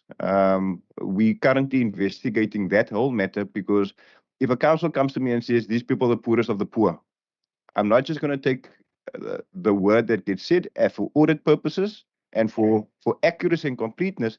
I have to investigate. So every email that I get, every correspondence that I get, we immediately send out, or within a day or two, let's say, get back out to go do a thorough investigation for finance to make the call, help with the application process. If they go out if that takes longer than usual, what we've identified is when they go out, there's nobody home. Nobody answers, which means there's a follow-up and a follow-up and a follow-up. So that is something we're trying to correct, Speaker. With that, we also, from now, we will be having ward visits to roll out indigent workshops, or get people to come in to do applications. And part of our strategy also for the remaining 3-4 months of the financial year is we will be identifying those that are newly going into arrears, and then going out to them to go and visit them, specifically targeting them, so we can see if we can't assist. Thank you. Then just furthermore, if someone's already on the indigent subsidy and they're not paying or they're tampering, that can't be seen as the same light as someone that was never on the indigent policy in the first place. Thank you very much for your clarity, and I understand that we can't discuss individual cases, but councillors are more than welcome to visit your office to engage on these issues. Thank you very much. Councillor Mkonto, last bite before I conclude on this item. Thanks, Madam Speaker.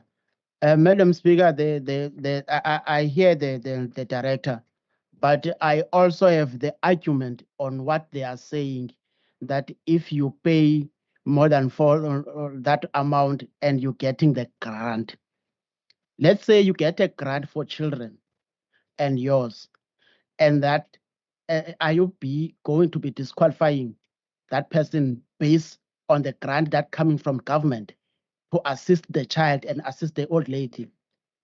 Are you saying that earnings, it's the earnings that can be municipality can be used as a criteria to not give you an indigent grant, because there's a specific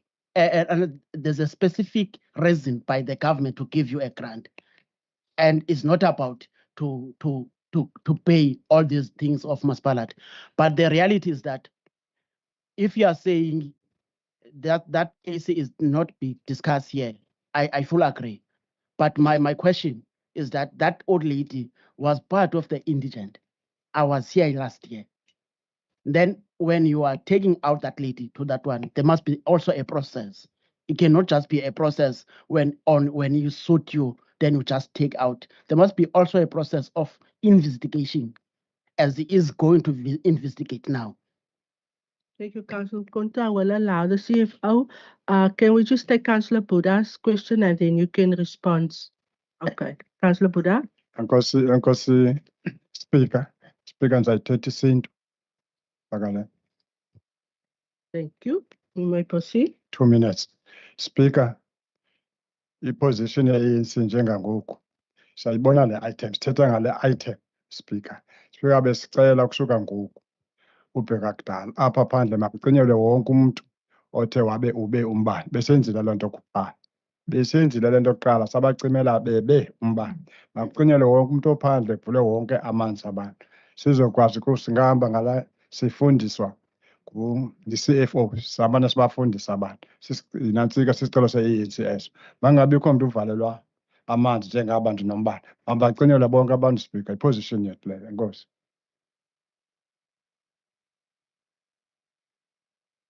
Thank you very much, Councillor Buddha. I gathered your input in terms of the request that everybody needs assistance. I am going to ask the director. Is daar nog een vraag? Raad het Baron, wie kan voortgaan? Yeah, thank you, Madam Speaker. The Freedom Front Plus is not against this item. Now, one thing that I want to say, and it is my personal view, I have every year this point is coming to the agenda. I have a soft spot for this point on the agenda, because there's a lot of people coming to you on a daily basis about their problems. People that died long ago, now they sit with this big amount that they must pay. And then I normally go to Director Fredericks and we sit there and he sent out his teams. And then it takes off a lot of stress of a lot of people. So we are with this point. Thank you so much. Thank you very much for your input, Councillor Baron. CFO, if you just quickly, Councillor Porter, do you have a question, Councillor Porter? Then I can take your question and then the CFO can respond. Or CFO, are you ready to respond? And then afterwards, because I'm assuming Councillor Porter's got a question. Okay. Thank proceed. you, Director. Thank you, Speaker. Speaker, writing up irrecoverable debt. The memory serves me well. I want to cite a scenario, if you will allow me. We previously I've dealt with scenarios where a person lived in the house of the late mother and father, but there's big amount, exorbitant amounts of debt on that residence. But the property is in the name of the late mother and father. They are deceased. They are no more. They are ghosts. The municipality sent an account to those deceased people, meaning, legally speaking, nobody received it, right? And I've dealt with a situation where this money has been written off, right? Because I was advised by the administration that is how it's going to be, and it was written off. Sitting with a situation where the same thing is happening, and it's seemingly, and perhaps the director, the CFO can assist me. I'm not saying that he said it cannot be done, but it seemed to me that there is a problem in writing those matters. Sitting with a person that is moved in, there's this debt, and that person must now pay deceased people's debt. Please give me guidance and assistance on this one. Thank you very much. We then note Director Latergan, who has joined. In your absence, we congratulated you on your birthday. Might be a blessed year. And then also Councillor Van Dijk. Thank you very much for joining. Net dat julle weet, ons is nou by die eerste item van die agenda. Mr. CFO, you may proceed. Thank you, Speaker. With regards to Councillor Nkonto's question regarding the other allowances, the indigent policy that was approved for the 22-23 financial year, approved by the council, has made provision for when we calculate the criteria, a children's grant is not included as part of the calculations. As we've as finance earmarked that for the subsidy for the child to support the child. So that's not included in our calculation of that criteria. So then that would not kick them out of that criteria. But the policy has made provision for it for the new in this current financial year. It is like that, and that's how it's been brought about. Comments of Councillor Buddha is noted. All those requests can come through to me, then we can have a look at them. Remember, the indigent application process is a process that requires us to pay visits, go and investigate, get all the documentation to make sure we're able to satisfy ourselves as administration that the person is in fact the poorest of the poor, and that money is not coming from alternative sources, and people are just hiding it from ourselves as administration or yourselves as councillor, as when they are bringing things on the table. And then with regards to the deceased account, all cases aren't all the same, in the sense that someone that passes away, we look at certain criteria with regards to who's living in the house and whether or not they qualify for the indigent. Our policy, indigent policy and debt collection and the right of policy makes provision for if the person living in the house qualifies as an indigent for the indigent subsidy. If that's the first application that they do and they qualify, that debt that's on the house will then be written off as part of in terms of the debt collection and indigent policy. If someone does not qualify, they don't do or they won't be able to enjoy the same because they're not the poorest of the poor. The indigent subsidy as we stand now is to address for the poorest of the poor. But each case is dealt with individually to see certain circumstances. And while someone is in the house, Speaker, someone's making use of the services that we as municipality are providing. It's only fair if you can afford, then you are then most welcome or you'd be grateful for payment received for the services that is used. Thank you very much for that comprehensive response by the director, Councillor Poti, who covered, Councillor Kuntu, Councillor Buddha. I think Just to conclude, and I think I've read something about the administration now going out to make the public aware and reaching out also the areas where we, the Patriotic Alliance, previously had a concern. And I hope that is still ja, wat is die naam nou weer? Die drives wat ons moet doen, CFO? Die intelligent drives. That's why I had support. Excuse me, only know people for me. But I am also aware that the municipality will commence with that. It's called the intelligent drives where we go out to the various areas and people then can come to our facilities and the staff is in the hall and they assist. Yes. So I'm particularly glad that you know, the thing that we had a concern of the Patriotic Alliance in terms of the far-fetched areas, your farm areas and all that.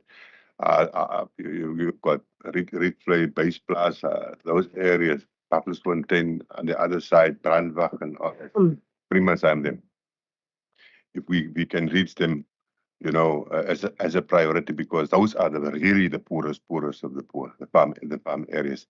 That's one.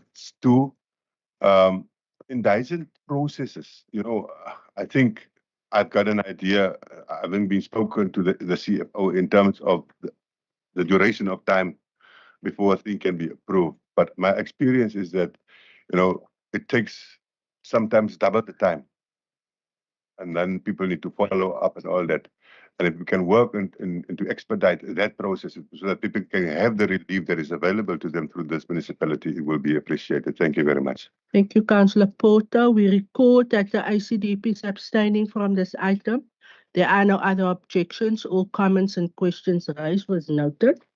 And the CFO, I have taken note of everything. My apologies, Speaker. If you could please just in the minutes include the reasons the ICDP abstained, those 3 reasons. Thank you.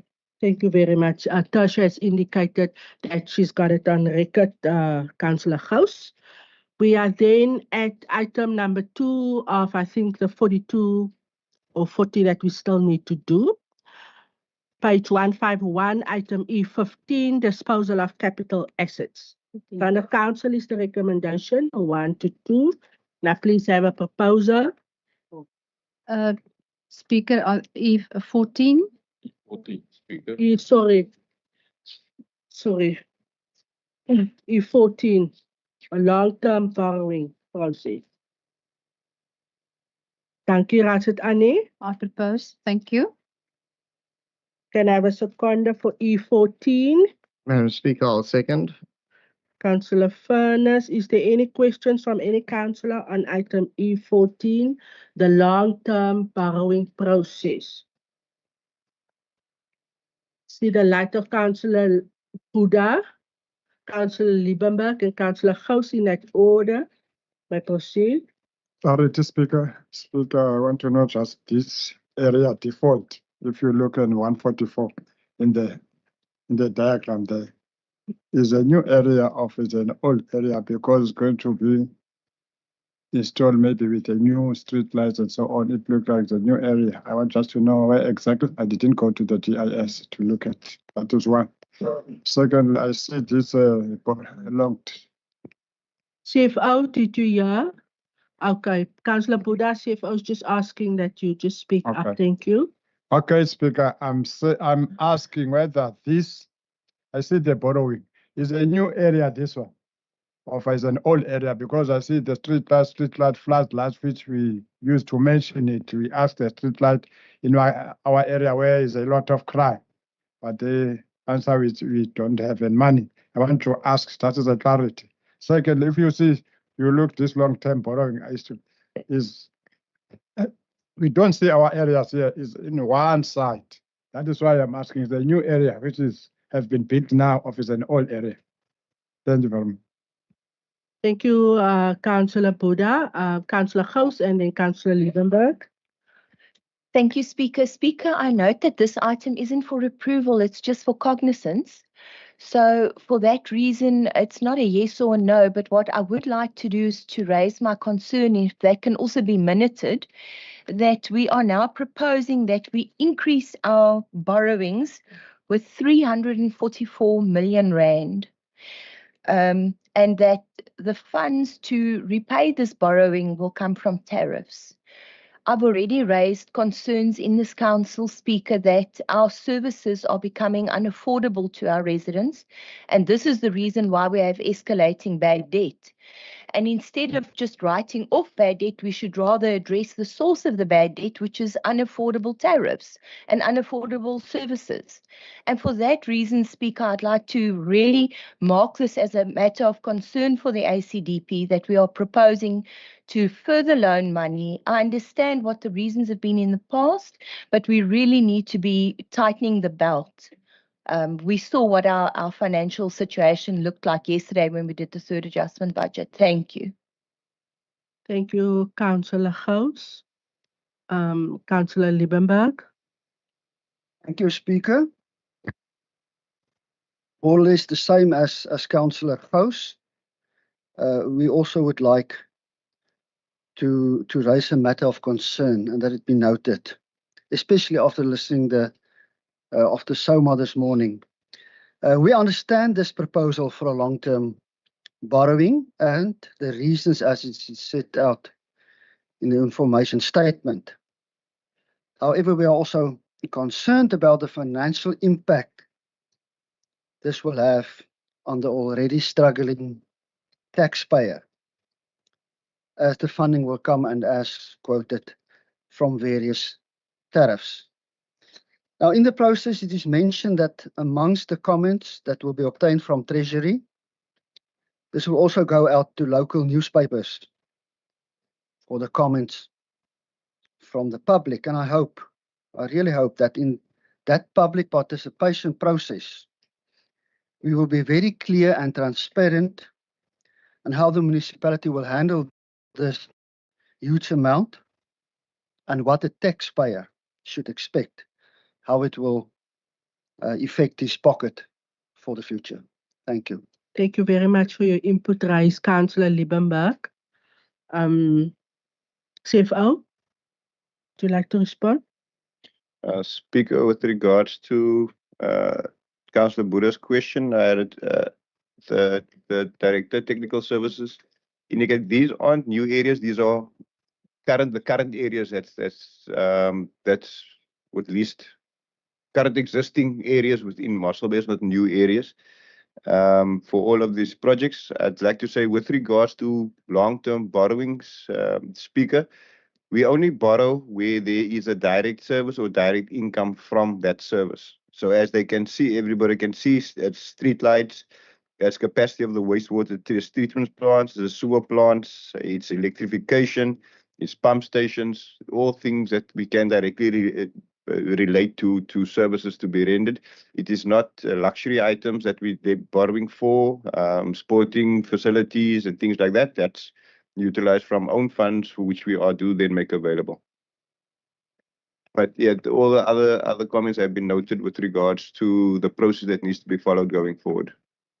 Thank you very much. I didn't hear any objections, just comments and concern that was made, and we record as such. Councillor Baron. Yeah, thank you, Madam Speaker. Just another, just a question from my side to Director Naidu. We know this very same item, multiple loans, was tabled with the now famous June 2023 agenda where everything was passed through at once. Now, at that meeting, the loan was as follow. The sewerage loan was 18 million, and the water treatment loan was 4 million.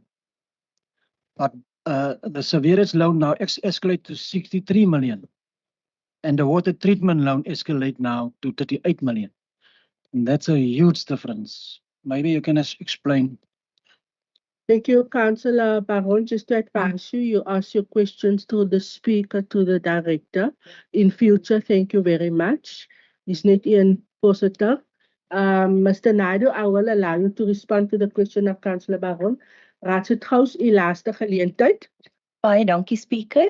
Speaker, I would actually like to just tag on with what the Freedom Front Councillor has raised, is that when we heard the reply now regarding the loans, a lot of these projects have been deferred for years as well, which has escalated costs. We know that since COVID, costs have escalated, and they've been deferred in favor of lesser important items, which I've raised in this council before, which contribute to the iconic Mossel Bay brand, but it doesn't contribute to our residents' pockets and preserving their pockets and preserving the financial stability of this municipality. So, Speaker, I would also like to know why there's such a massive difference in those costs. And yes, our reason remains for not wanting to continually defer capital expenditure on infrastructure because of look good programs. Thank you. Thank you very much, Councillor Gous. Director Naidu, you're welcome to respond to Council. Thank you, Speaker. Speaker, we use the National Treasury guidelines when we budget for capital expenditure. You find that a big portion of the capital budget is for the replacement of infrastructure. Normally, that is funded through depreciation, so you're allowed for that through your tariffs. If there's any expansions or upgrading required to cater for new developments, now you must be able to prove that there will be an income. Now, in the case of the 63 million rand that's allowed for the sewage treatment plants, that is at the Great Brak, in the Great Brak area. It's a 1 megaliter per day plant. It will be now increased, we will increase the capacity to 4 megaliter per day. Now, you will also recall that there is lots of sewage projects in the Kleinbrak, Reebok, Terknet areas, where we're going from the septic, they're currently using the septic system. We're going over to the waterborne system.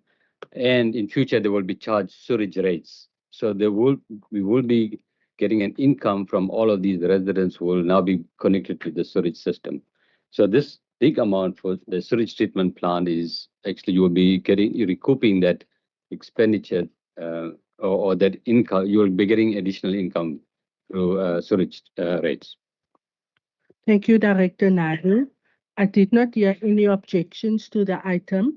The comments and concern raised was also noted and recorded as such. We then conclude on item E14. Thank you very much, councillors, for your participation. We then at item E15, disposal of capital assets. Can I have a proposal, please? Madam Speaker, I'll propose. Thank you, Councillor Furness. Do we have a seconder for Councillor Furness, please? Madam Speaker, our second. Thank you very much, Councillor Kutsia. Is there any questions on this item from any councillor? No question of clarity. That item carries. Thank you very much. Item E16, page 154, disposal of assets, donation of computer equipment to 2 local schools. The recommendations in front of council, points 1 to 4. Council approves the disposal of assets, that the computer equipment be donated at 0 cost to the schools, that the computer equipment be divided between the 2 schools, and then, of course, that the computer equipment not accepted by the respective schools be taken back and then disposed. Can I have a proposal, please? Yes, Speaker, the ACDP will surprise everybody and propose the item. Do we have a seconder for the ACDP? Madam Speaker, I will second. Thank you. Thank you very much, Councillor Furness. Is there anybody who wants a question of clarity or anybody against? The item carries unanimously. Thank you very much. Item E17, the sale of items from annual auction for the year 2023 and 2024. Front of council is the recommendations listed 1 to 6. Please have a proposer. Thank you, Madam Speaker. I will propose. Can we please have a seconder? Thank you, Madam Speaker. I second. Thank you very much, Councillor Annie. Is there any question from any councillor on this item? No objections. Thank you. The item carries. We then move to item E18, the amendment of the 2023 and 2024 expenditure policy. In front of council is the recommendation that the amendment for the financial year 2023 and 2024 in terms of the expenditure policy be approved. Can I please have a proposal? Madam Speaker, I will propose the item. Thank you, Councillor Kutsia. Is there a seconder for Councillor Kutsia? Madam Speaker, I will second. Thank you. Thank you very much, Councillor Furness. Any questions of clarity from any councillor on this item? See the light of Councillor Gous. You may proceed, Councillor Gous. Thank you, Speaker. It's not a question. ACDP just welcomes the changes that have been made. I see it solidifies and protects the municipality. So we welcome that. Thank you. Correct. Thank you very much. Is there any objections? Nobody against. The item carries unanimously. Item E19, page 232. Assistance given to Prince Albert Municipality during an emergency situation following the thunderstorms of the 3rd of February 2024. And the recommendations is from points 1 to 3. Can I please have a proposer? Madam Speaker, I propose and I want to use the opportunity to thank the municipality for showing that we are a caring institution.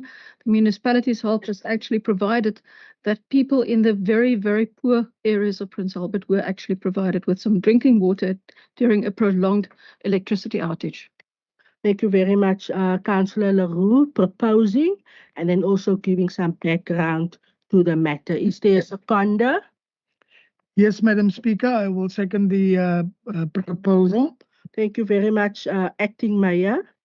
Is there any questions from any councillor on this matter? Councillor Gous? Speaker, no question. I'd just like to concur with Councillor Nikki Leroux in thanking the municipality as well as our MM who acted so promptly in assisting them. We appreciate it. Thank you. Thank you very much, Councillor Gous. MM, there's a vote of thanks. I think it multiple vote of thanks this morning. Wat wel verdiend is vir ons administrasie. The item carries unanimously. Item E20 then on page 233. Our quarterly report from supply chain management as at the 31st of December 2023 for council to take cognizance. Can I please have a proposal? Madam Speaker, I'll propose. Thank you, Councillor Furness. Is there a seconder? Yes, Madam Speaker, I second. Thank you, Councillor Annie. Any questions from this item? Councillor Gous? Speaker, no questions. The supply chain management report is self-explanatory.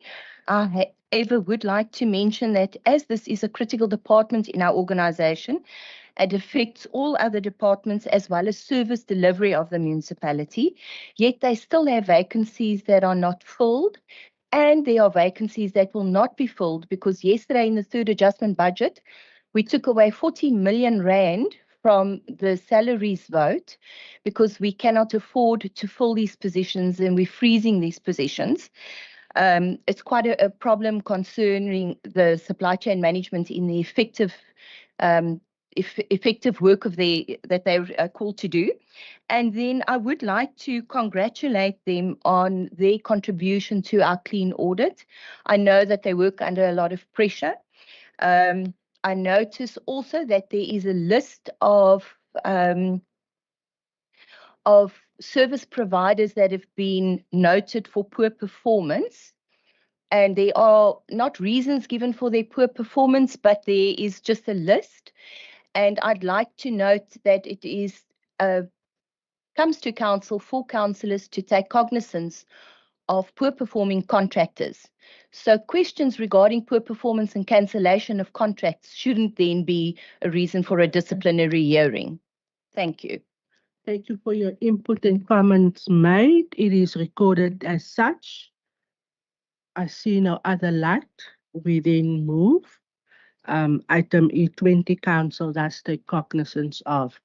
Item E21, page 234, supply chain management monthly report for deviations approved for the period of October 2023 to December 2023.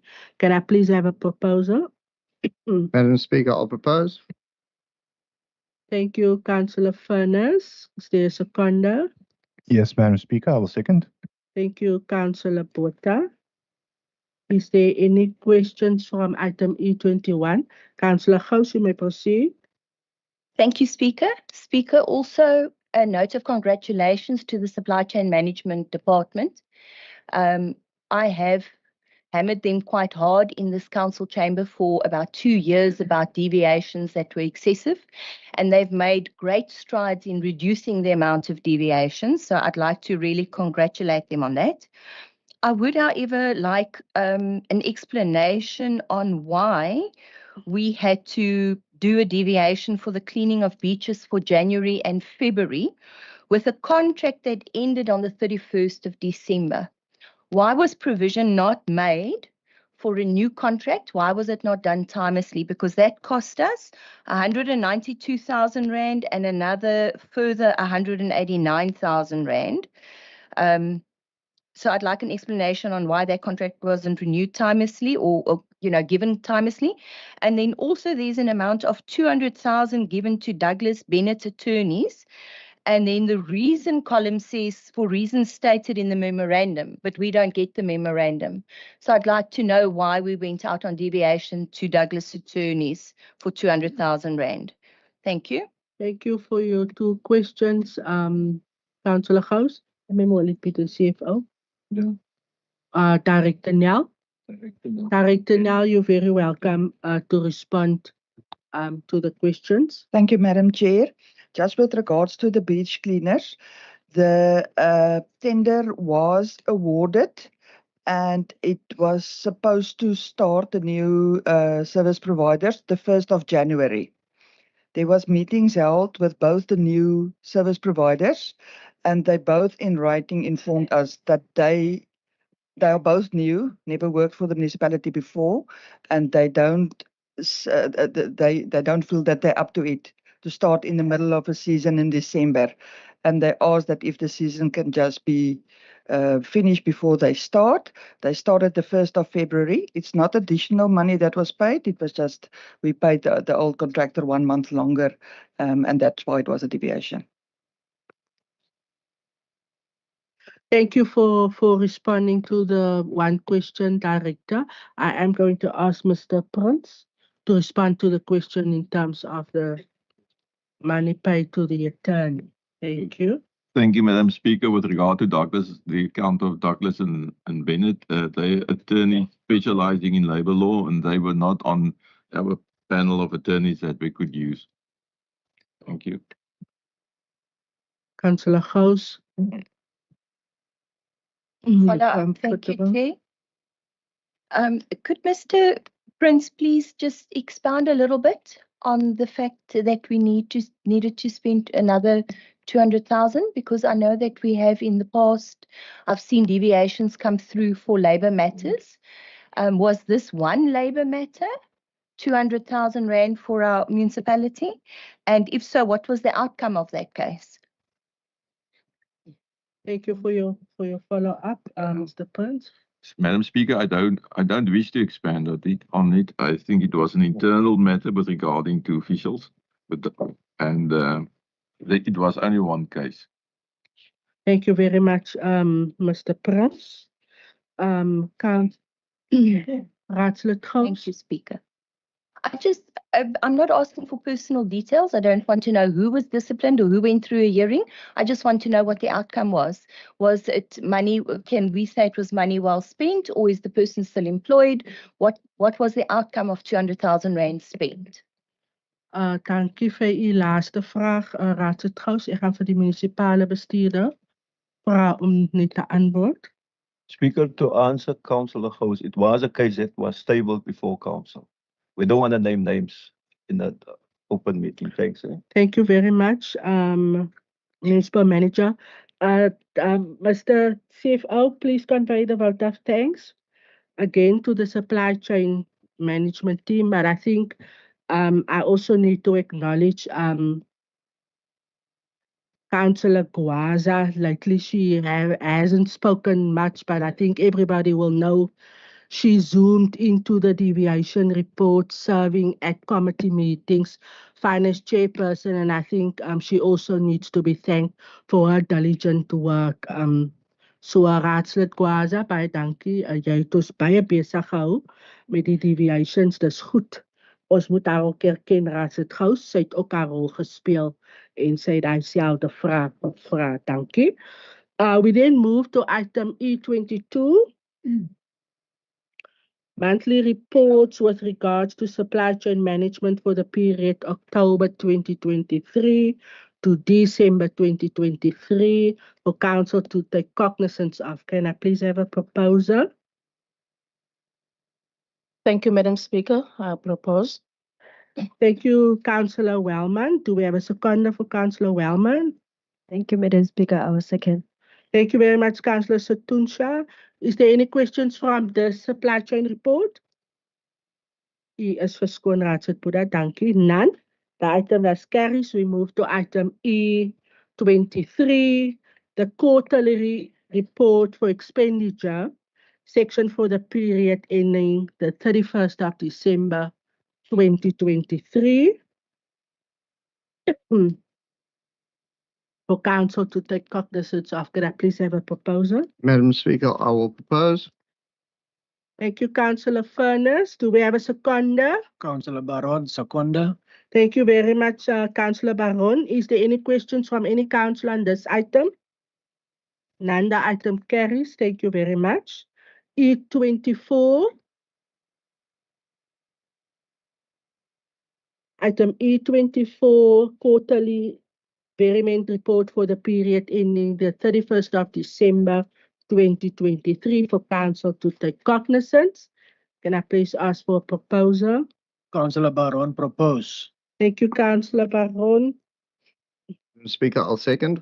Thank you very much, Councillor Furness. Is there any questions of clarity from any councillor on this item? Item carries. Thank you very much. Item E25. Land use planning appeal tariffs payable by Section 79 Land Use Planning Committee. In front of council is the recommendations listed 1 to 2. For approval, can I please ask for a proposal?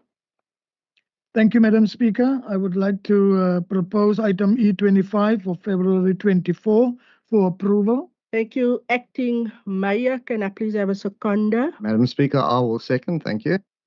Thank you very much, Councillor Furness. Is there any questions of clarity from any councillor on this item? I see the lights of Councillor Gous, Baron, and Councillor Kontu in that order. You may proceed. Thank you very much. Thank you, Speaker. Speaker, a question of clarity on, besides the function of this committee, the manner in which the committee actually submits items. So I'm trying to understand, are we saying that a committee of council is appealing decisions of the municipality? Can we just get clarity on that? Because we want to be exempted, a committee of this council wants to be exempted from fees, appeal charge fees from our municipality. Is that what this is? How does the process work? Thank you. Thank you for your question of clarity. Councillor Baron. Madam Speaker, can you answer that question first before I respond? Thanks. Okay. Thank you very much, Councillor Kontu. I think my question was also similar with that one. Same. Okay. Thank you very much. Question of clarity raised by Councillor Gous in terms, Raadslid Baron, in terms of the role and the function of what is in front of us, reference to the what much word? The Section 79 committee. It is Director Venter who will address council for clarity. Thank you, Director Venter. Yeah, for clarity, Speaker, the Spatial Planning Land Use Management Act makes provision for a municipality to appeal a land use application. And in terms of a council, the establishment of a Section 79 committee, that authority was given to the Section 79 committee. So any municipality may appeal any land use application submitted to them. And what's on the table today is just the tariff. There is a tariff for appeal applications, but in this instance, then what's in front of us is for council to consider. Thank you very much for your clarity provided. Councillor Baron. Thank you, Madam Speaker. This land use committee is 3 times on the agenda. And I think in the next item, there are certain powers for a chairperson, not for a committee. But from the Freedom Front Plus side, we are against this item. We already wrote communication to both the ministers of provincial and national to ask if this committee is even valid in a B municipality. So we are awaiting the communication back from them. Thank you. Thank you very much, Councillor Baron. It is then noted and recorded that the Freedom Front is against. Councillor Mkhonto. Okay, thanks, Madam Speaker. I understand they are looking for not to be the appeal, the tariffs issue. But my question on this committee, I've been waiting for this committee. I once asked where's their meeting or the what, but now they are the first meeting is the second meeting, eh? The first item that we have, they only are asking the councillor to relook the issue of tariffs. But I want to ask the committee, can we just relook the way of selling the land?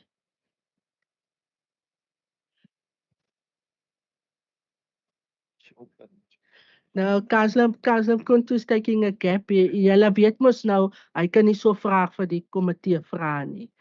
Die magte lê by die raad. Maar dankie vir die vir die gap daarso. Thanks, Councillor Mkhonto. See the light of Councillor Potter. And then Councillor Kutsia in that order. Speaker, thank you. All land in South Africa, and particularly our province, more especially where the true Aboriginal people used to stay, and whatever happens with them in terms of segregation and removals, all these land issues must be restored. Any committee that exists currently is against the first people. Until such time that the first people are recognized and the play field are level, and all can equally share, as the ANC used to say, that in the freedom charter, the land shall be shared amongst those who live in it. Currently, it is taken, and yet we are discussing committees and committees that will only sit and discuss the demise of the true owners of land. We are totally and vehemently against this matter. Thank you very much. Thank you very much, Councillor Potter. Patriotic Alliance is against. Councillor Kutsia. Thank you, Madam Speaker. I just want to clarify the comment that the previous councillor before Councillor Porter has made, that it seems that some of the opposition parties are misguided about the purpose and the functions of the committee.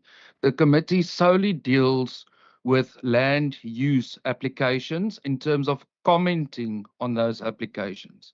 The committee does not deal with land expropriation or selling of land by the municipality. It's got nothing to do with the community. There's 15 items listed in terms of the integrated zoning scheme that the committee comments on, and these are items such as building line encroachments, zoning applications, coverage applications, permanent departures, consolidation, subdivisions, and so forth. Thank you very much, Madam Speaker. Dankie raadslid, ons verstaan het so. Councillor Gous. Speaker, thank you. Just for clarity, thank you to Councillor Kutsia for that explanation. I think then I'm even more confused about why there would be a need to appeal decisions. So if that could just be clarified for us. Thank you. Thank you very much. Councillor Kutsia, I will allow you to respond. Madam Speaker, one of the largest oversight functions of the committee is to ensure thorough public participation. So within the applications that is commented on, the comments will be provided to the applicant based on what is presented to the committee.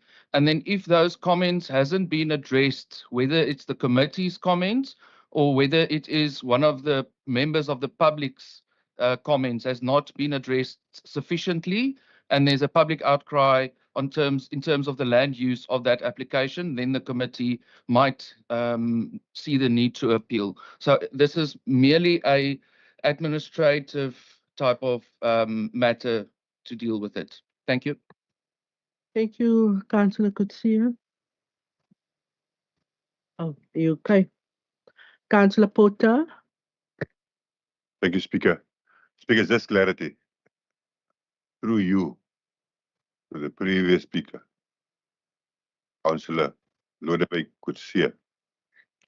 You know, when we talk about public participation, you talk about one strong pillar of the municipal council and the municipality in general. Much about things that we are dealing with in this agenda is reference to public participation. Not all of these items. Councillor Kutsia used a term, thorough public participation. I just want to have a clear understanding in his view, or a DA's view, what is meant by thorough public participation, so that I can understand, because it's a number of questions that I may have in the future. Thank you very much. Thank you for your question of clarity. I'm just first going to allow Councillor Gous to also pose the question.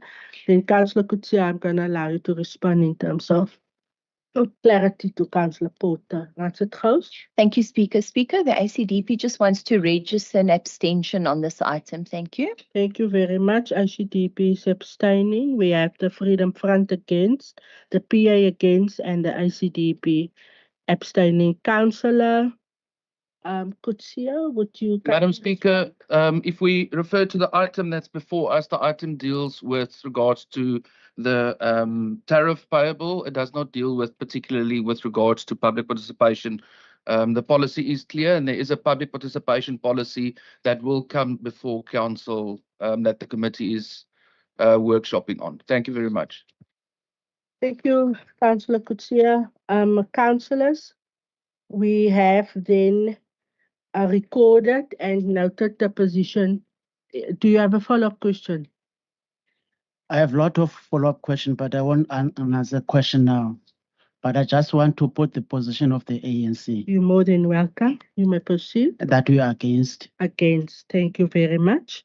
We then have the Freedom Front against, the PA against, the ANC against, the ICDP abstaining, and I am going to ask ICAUSA to also record. ICAUSA is also abstaining. Thank you very much, councillors. That concludes then that item before us. The next item is item E26 on page 2, 539, the proposed alienation of 2119 in Hartenbos at number 123 Geelhout Avenue, situated adjacent to 5986, also in Hartenbos, by Mr. F and Mrs. A. Spark. Can I please have a proposal? Yes, Madam Speaker, I will propose. Thank you very much, Councillor Witter, for proposing for approval. Can I please have a seconder for Councillor Witter? Yes, Madam Speaker, I would like to support the proposal for item E26. Thank you, Acting Mayor. Is there any questions of clarity from anybody on the item? Councillor Mkuntu? I do have a question of clarity. One, I think there is someone that wrote a letter and is specific saying that they normally use that passage. It's a passage, if I'm right. They normally use that passage for the child to go to school, the community, as he was saying there. But the response of the officials, they are saying, is not addressing the issue of safety. But I also have a questions to the officials. Do you also address the issue of those are using that passage to that person? Because if you are saying is not addressing the issue of safety, we have here a chairperson of the safety here. I think is more equipped to make sure that every area is safe. So if you are saying this passage is unsafe, so the best way is to close the passage and give some to the person that is asking for. Then the next time will be me asking the whole road next to me that is unsafe. Can the councillor take a note that I can buy this road and use for other reason is unused and is unsafe? So can I close all those are passing there? Then take care of me because I'm unsafe or because of this road. Is that the councillor taking decision according to this, or not even noticing the argument of that person that we are using this road for children to pass here, people to pass here? And the councillor is saying is not addressing the issue of safety when we have a portfolio of safety here. Thank you. Councillor Kuntu is referring to Mrs. Kuman's objection following the public participation process that was held. We gaan vir ons antwoord. Is dit meneer Venters? Okay. Mr. Prince. Mr. Prince, would you respond? Yes, thank you. The objection, as correctly stated by yourself, Speaker, refers to the objection received from Ms. Kuman, and which is under our recommendations, item 2, and that is for council to consider. It is our recommendation that it's regarded as non-substantive due to the reasons as contained in the item. Thank you very much, Mr. Prince. Councillor Botha.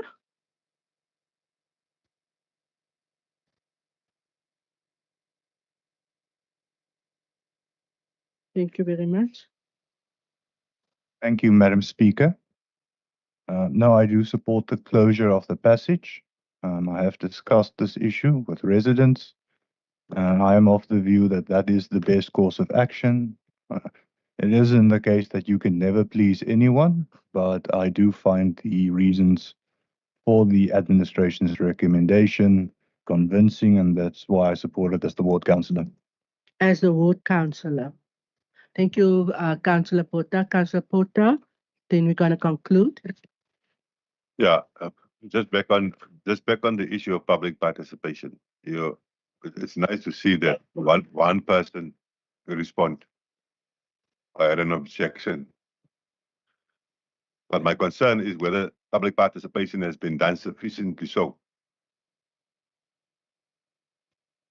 One person is one too many.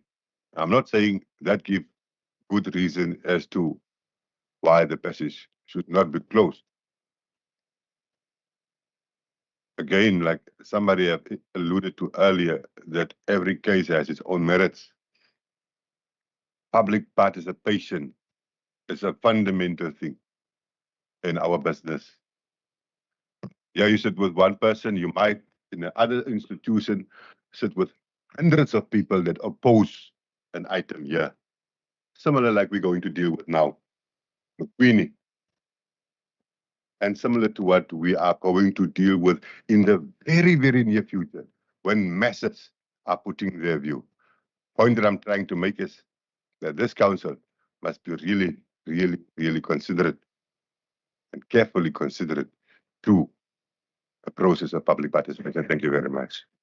Thank you for your input raised. I did not hear any object. Councillor Skisikani Lagisani. No, sorry. Okay. Thank you, Councillor. Apologies, Speaker. Speaker, I would like to just reiterate, I also wondered about the safety of the children with regards to the closure of this passage. But after visiting the area and speaking to the surrounding residents, firstly, there's a lot of older people that live around that passage, and they've experienced a lot of intimidation by people that use it. It is a security risk for them. So for that reason, the ACDP supports the closure of that alleyway. But I also want to just reiterate that there is a concern, should children use that alleyway, they move down into the main road where a couple of years ago, a young child was hit by a truck. So it's not the best route for a child to school in any case. Thank you, Speaker. Thank you, Councillor Gous. Yes, Councillor Potter. No, thank you, Madam Speaker. Just to add to what the ACDP has said, as the ward councillor, I am concerned about the intersection in particular for children crossing that. That's why I've written to Province previously, and they've committed in the upgrade of the Louis Fourie project to address that issue. I do know that in the meantime, it is a concern.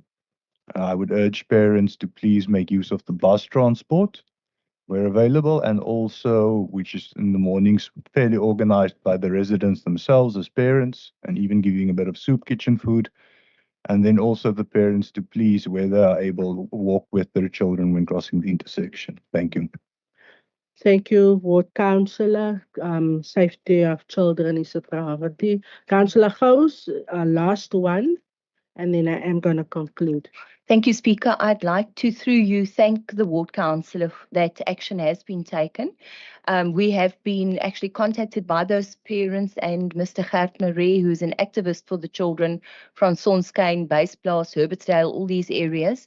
And he has actually mentioned that there is a threat that the province is shutting down that bus transport from Sonskyn to Hartenbos. So it's good to hear that the DA is also making work at the protection of our children in that regard. Thank you. Thank you, Councillor Gous. I didn't hear any objection to the item. I just want to be clear. Is there any objections? All the comments and inputs raised with reference to public participation and the safety of our children has been duly noted and recorded as such. Is there any objection to this item? Yes, Madam Speaker, starter njengwala Selatin. jy my net gou gaan weet dit. Jy kan net gou weer dit herhaal, dankie. We just take cognizance.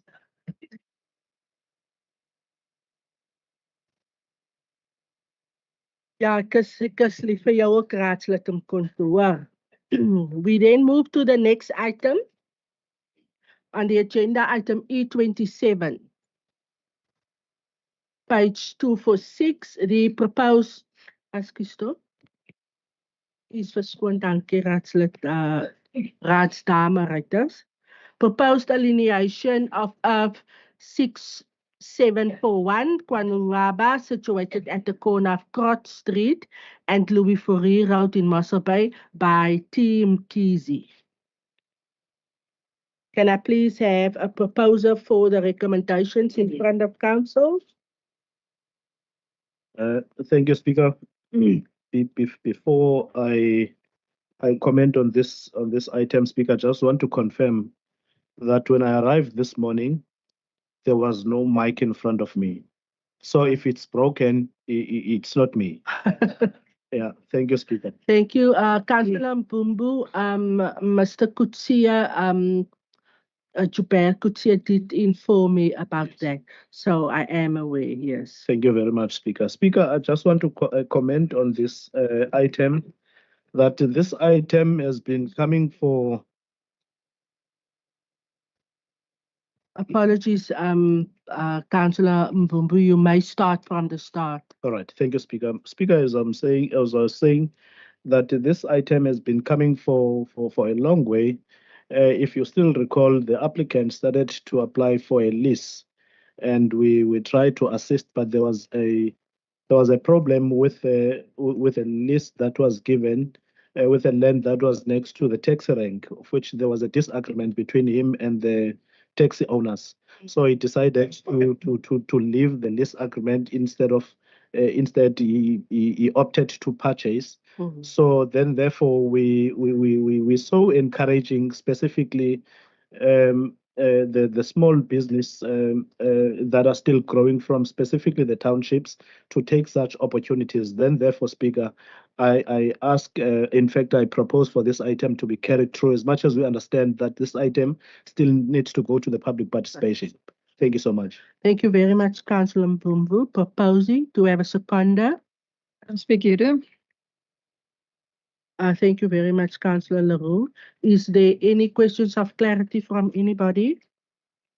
I see the lights of Councillor Gous, Councillor De Boula, and Councillor Porter in that order. Thank you, Speaker. Speaker, the ACDP did not object when the item was before Council to lease the land. However, this matter has now changed considerably. I'm in agreement with the councillor from the DA that we would like to grant opportunities to those persons that are starting up businesses to assist them in every way we can. But the manner in which we're alienating this land is actually preventing other young entrepreneurs and young business people from having the same opportunity that we want to grant to Mr. Mkhize directly. Once again, we're sitting in council with a piece of land that is not according to the constitution going out on tender. I object strongly to the wording that's in this item that says that after the public participation process, that this means of alienation will be deemed to be fair, transparent, cost-effective, and competitive. It's not competitive. It's going out to one person that's applied for the land and it's been sold to him directly. It's unacceptable, Speaker. The ACDP strongly objects to the alienation of the land directly. We would like to see it go out on tender and everybody to have a fair opportunity to tender for this piece of land. Thank you. Thank you very much, Councillor Gous. ICDP noting the objection, it is recorded. Councillor De Boula, then Councillor Porter, and then Councillor Mkuntu. Inkosi, Madam Speaker.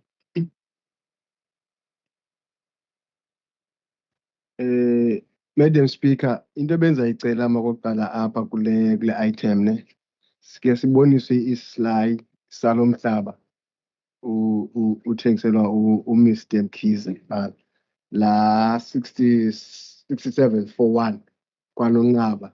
uNongcaba seBroad, so singase sibonise uba umhlaba ondawo lo unjani. Please, before ndicomment, ngicela loo nto.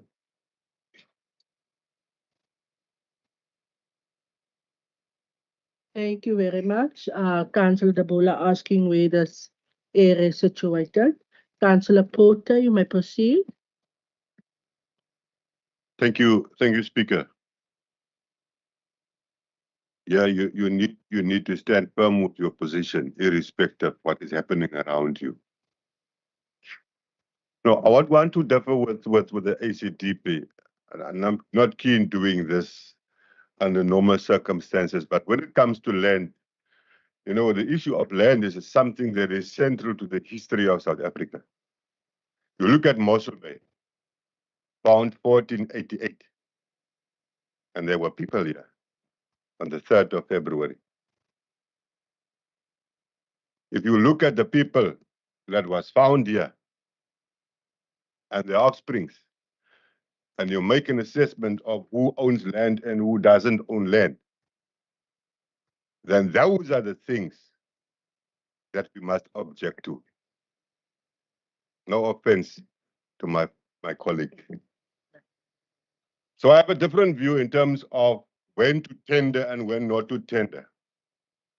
The Patriotic Alliance have expressed wholeheartedly on an issue that we're going to be dealing with now, a couple of weeks ago. But in this case, we need to differentiate between, with no offense, but in terms of the reality of our country and the history that goes with it, with white privilege versus blacks, and that includes Indian, coloreds, and blacks, the disadvantage to that. If land is going to be tendered at all cost by a sole principle or rule or standard in this council or this municipality, black people will never be able to own land. Because once you tender, you will have the richest of the rich to stand in that pool to tender. And if you identify that piece of land, and there's a rule that says it must go out on tender, a black person who aspire, who dream of his own piece of land will never be able. Because the apartheid gap in terms of who runs the economy in South Africa, Mossel Bay in particular, because Mossel Bay is central to what is happening to our country. In South Africa, the gap is still too wide. We need to have policies and systems and regulations in place that allows the poorest of the poor not only to be fed by NPOs and people that doesn't have the financial means to grow and be competitive in the economy and also have shares in terms of land. Those are the things that we need to be dealing with. That is on the basis of how I want to qualify my difference with the ACDP. Then Mr. Mkhize is not known to me. I don't think I've ever met him. But if I look at this item, there's a clause that says, a reverse clause that says, if the land is going to him, this land will only be for the purpose of business, but it will go further to say car sale. Now, if one purchases a land for growing ostriches, and ostriches fail, this piece of land belongs to that person. He owns it. He paid for it. Why must you deprive him to such an extent that he must be channeled and siloed only to the sale or growth of ostriches? Why can't he also do something else with the land he owns? This writing of this item is the apartheid style of writing. It captured a person and prevent a person of prospects. It can never be the case in our constitutional democracy. So that reverse clause that I'm saying, you know, in the Building Regulations Act 1977 is an apartheid strategy where people are going to buy a piece of land and you will put a rope on his neck. If you don't start to build in 3 months' time, we will take the land back. If you put your foundation and you start to build and you don't finish within 6 months, for an example, we will take it back. History tells us that it's only those who have the means of capital in their hand that will purchase the land now, start to build and finish within 4 days and move in. But our people will always be marginalized, and I cannot sit in a council in Mossel Bay where these things are perpetuating and continues to deprive our people. The Patriotic Alliance is against it. Let me conclude, Speaker. Then, a filthy, stinking rich man in this town, in this very same council, made an application. And the item that I can recall says that the municipality will carry the cost of public participation in terms of the advert that must be going to the newspaper. I can recall, and we can go into archives and put this item here. I'm about to finish. Yeah, I know this is a hot thing, Whip. So I'm saying, why is it that other people, outside of your 5 minutes? why is it that other people must pay their own dues?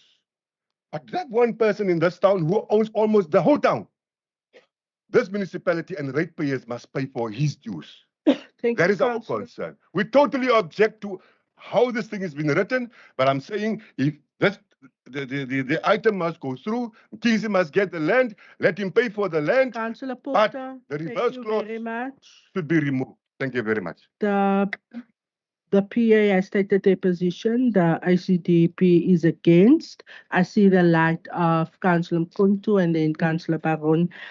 Just advising councillors to please stay within your time limit. Raadslid Porter was nou heeltemal buite orde met sy toespraak, maar ek gaan dit weer toelaat nie. So bly net binne u tydperk asseblief.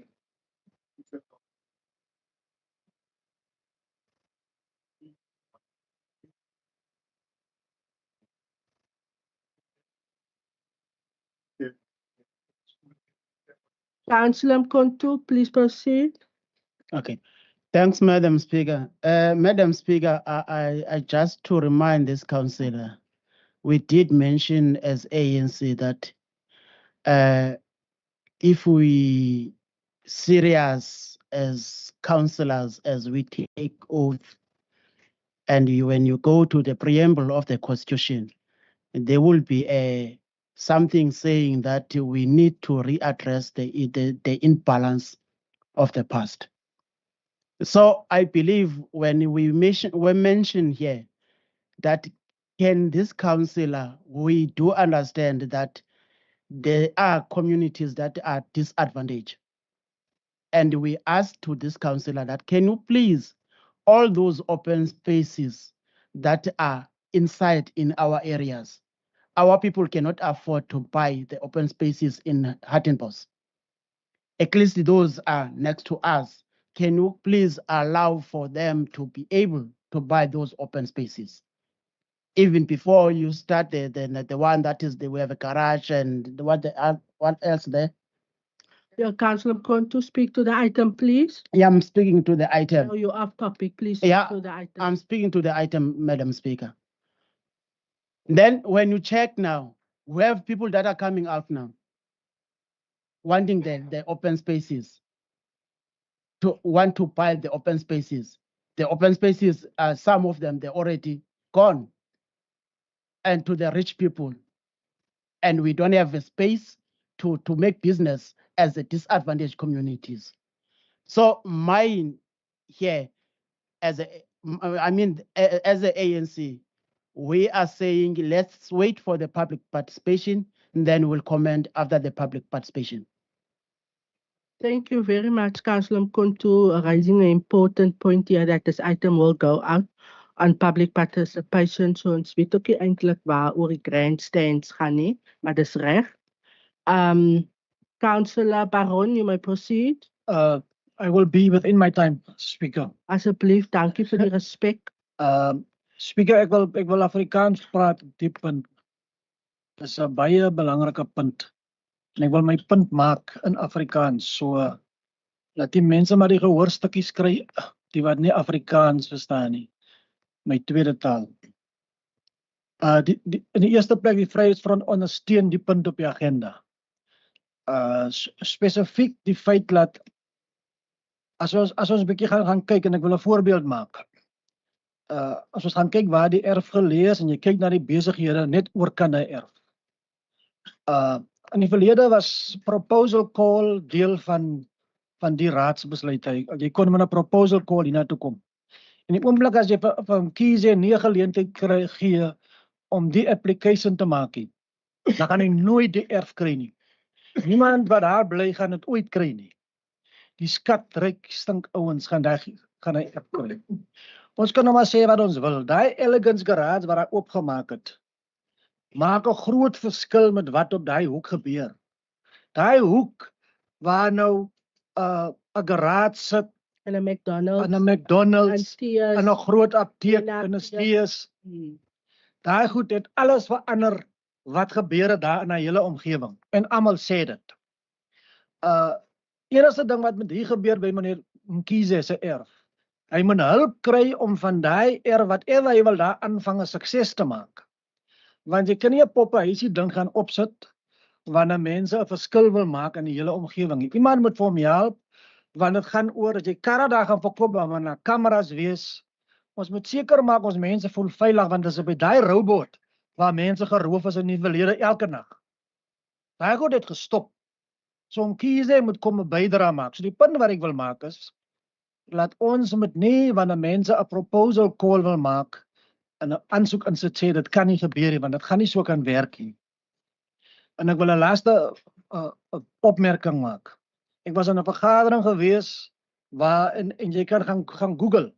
Gaan Google wat gaan gebeur van Sky Lounge af tot onder by Dannaby se robot. Die munisipaliteit het klaar sy planne om changes te maak. En die mense wat hy grond wil hê, want dit gaan besighede wees tot 'n mall onder op die hoek. En jy gaan kyk ook van hy goed is ingekleer in blou. Presies wat in Mossel gaan gebeur. En die mense wat sê hy grond wil hê, is die stinkryk mense. Hy sê ook sommer reg, ek vat die stuk grond, niemand kan my stop nie. Want ek soek die mall. En niemand anders kan hy mall kry nie, want jy gaan nie met my mall kompeteer nie, want die ander mall is ook my mall. Punt wat ek wil maak, ons moet planne maak en om ons eie mense ook te empower in business, en dis wat ons vandag hier doen, so ek kan nie teen die punt gaan nie. Dankie. Dankie aan die Vryheidsfront wat hulle posisie duidelik maak deur die insette. There was a question of clarity from Councillor De Bola. He wanted to know where the site is. Nee, Councillor De Bola. Wie kan vir ons help? So the Director of Finter, Councillor De Bola just wants to know which area we are specifically talking to with reference to the item. Thanks, Director. Thank you, Speaker. Yeah, just the maps were attached at the committee agenda and also available at the to show at the committee. However, as you enter Mossel Bay and you turn, I think left, it's Cross Street. It's the first side on your left-hand side there when you turn left. Thank you very much for that question of clarity. Councillor De Bola, your last opportunity before we conclude on this item. Thank you, Madam Speaker. Yes, the bullet will niggle to a part, being like about 5 minutes, but can't pendule. But anyway, Madam Speaker, unobangela uba ndifuna ivezwe lamhlaba apha, bendifuna sijonge enye into kulaa mhlaba. Is compare umuntu ozothengisa imoto ozobeka imoto kulaa mhlaba. So bendifuna siwubone sonke apha. But ke as besisho udirector sithi ayi-athatshwanga laa ntuka laa picture lamhlaba phayana. So ndiyayazi noba ndingapripowuza sizobethwa i-majority apha into yokubana mayingabuyiseli umva laa item so that kuze sasilayisa laa mhlaba, because ndijonge iprice yalo mhlaba awuthengiselwa ngawo Mr Mkhize. And as ba through wena speaker uCouncillor Mvumbe sisho sithi le item ukudala isiza. Sasine-question ezithi why ezomuva kulaa ndawo akuyo uba uMkhize, because laa ndawo akuyo uba uMkhize iMayiphale road and i-business road le, but ke nafaka i-bus stop phaya babanemswayizi. And sisayibethelela le nto siyenza isithi ubuyawuthatha uba uMkhize laa mhlaba uthatha because of engena-choice uba efuna uqhubeka nebhizinisi yakhe. So benzawupriposa mhlawumbi okanye into yobana le item if ngawungekho laa mhlaba apho siwubone zisilayi ibuyisele umva le item, then iziphinde ibuye le item siyixoxe ngokutsha. Because bendifuna sibone laa mhlaba ujonge uba wena mncinane uthatha laa mhlaba uthengise phayana uzawuthengisa kulaa ndawo, ingabe kulungile uba ngumhlaba othengisela, because kumemoriam as uba singabantu abahamba kulaa mhlaba inestomota phakathi laa ndawo. Thank you. So Madam Speaker, isikhalo sam nayimali as uba ezinye ii-councillors zithetha loo nto sithi uyawufunyanwa abantu abatyebilela mhlaba. It's 440,000 ayonto incinci kubantu abamnyama, because asinayo imali but sifuna uba nemali njengabantu abanemali abamhlophe. Thank you very much, Councillor Kapula, indicating that this item must go back. Councillor House and then Councillor Buddha. Thank you, Speaker. Speaker, in light of what the Freedom Front has said, the ANC, as well as the Patriotic Alliance, we are very privileged in the council to have a legal advisor, Mr. Neil Prince, sitting in on our items. I'd like to just mention two things from the Constitution that I can find on property, that no one may be deprived of property except in terms of law of general application. And then also that the amount of the compensation and the time and manner of payment must be just and equitable, reflecting an equitable balance between public interest and the interests of those affected, having regard to all relevant circumstances. So I'm reading this from the Constitution because I concur with what my colleagues have said. We have land barons in Mossel Bay. And those land barons are advantaged every month when the middle income people and the poor people in this town pay inflated rates for services because the proper amount is not being charged for rates and taxes, because these people that own large amounts of property and they don't want to have to pay those inflated rates, it will cost them too much money. So my recommendation is, my proposal is that we ask Mr. Prince if there is a manner in which land can be alienated, because for consistency's sake, the ACDP cannot say we're going to alienate this land directly to Mr. Mkhize, because just 2 months ago, we complained about a direct allocation to a Mr. Kutsia in Dana Bay. So for a matter of consistency and sticking to the Constitution, the ACDP asks that land go out on tender, but that there be a way to protect the people from lower income groups that cannot afford to compete with the land barons in this town. Speaker, through you, if Mr. Prince can guide us in formulating a proposal, I will appreciate it. Thank you. The legality of it, can we do it, yes or no? Thank you, Councillor House. You indicated that you are against, but you're now bringing a new proposal, which I have noted. I am going to ask Councillor Buddha and then Councillor Porta to respond. Sorry, to proceed with the questions before I then respond. Thank you, Speaker. Speaker, this item may come a long way. It's not the first time I saw here this item. Speaker, therefore, we want just to take a stand here. So can you give us 5 minutes just here? Then you come back and then take a stand. Just go for it, please. 5 minutes. 5 minutes, only 5. Caucus. Okay, before you go on to go to caucus, I am also following this item, going to request that we deal with the in-committee item because the lawyer is here to address council, and then move back to the open agenda. So that's the ruling in terms of the way forward. Going to allow the ANC their 5-minute caucus. Come back, we conclude on item E27. We move into in-committee and back to open council agenda. Thank you very much. You.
interpreter is good. Matthews, is jy daar? Is jy alright?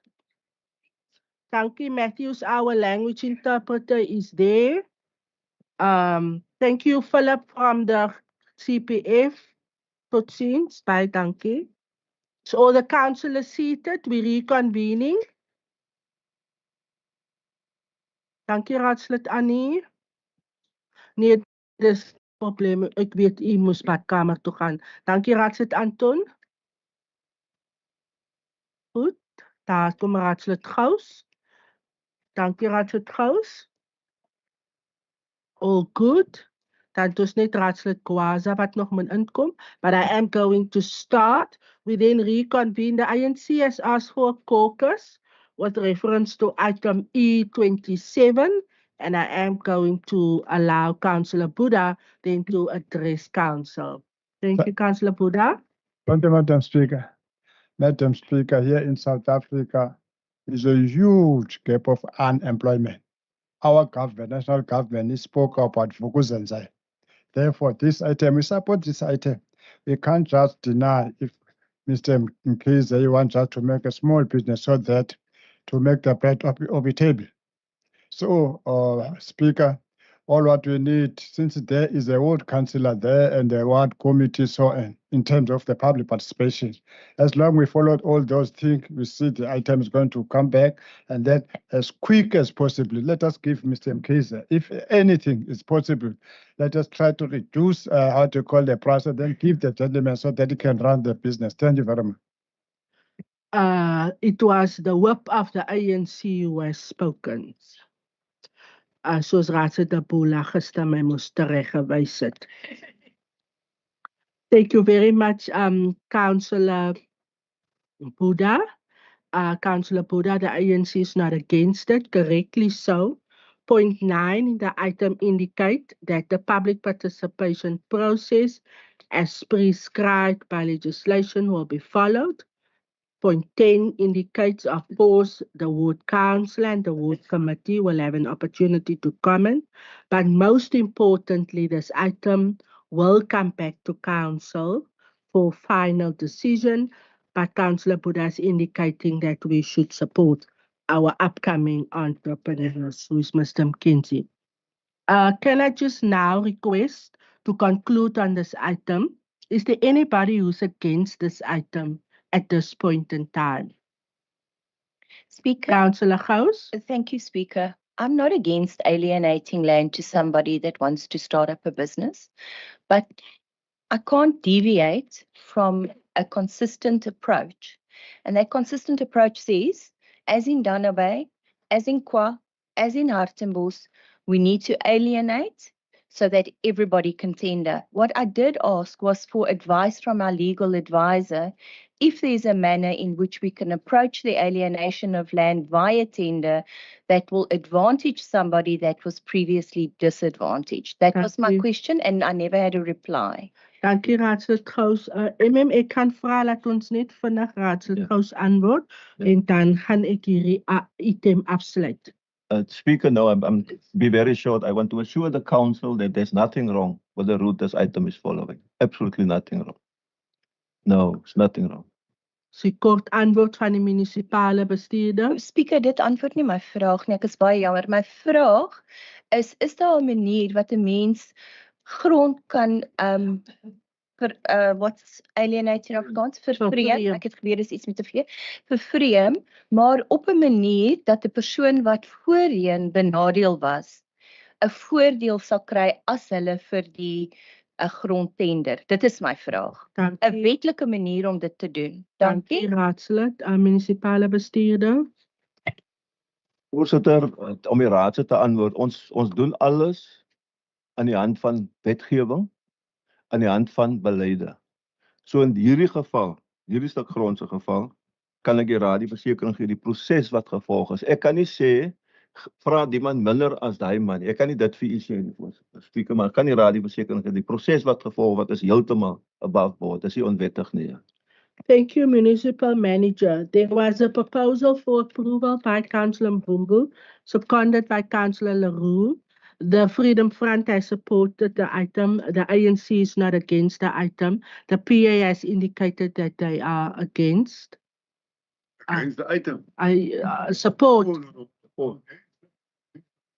Okay, but you support. Okay. Thank you, Councillor Porter. Councillor Gous, you want to go on Abstain. record? Abstain. Thank you. Thank you very much. That concludes the item. The item thus carries. It will now follow the process of public participation and then come back to council. Thank you very much. I'm now going to ask the members of the public to please excuse themselves.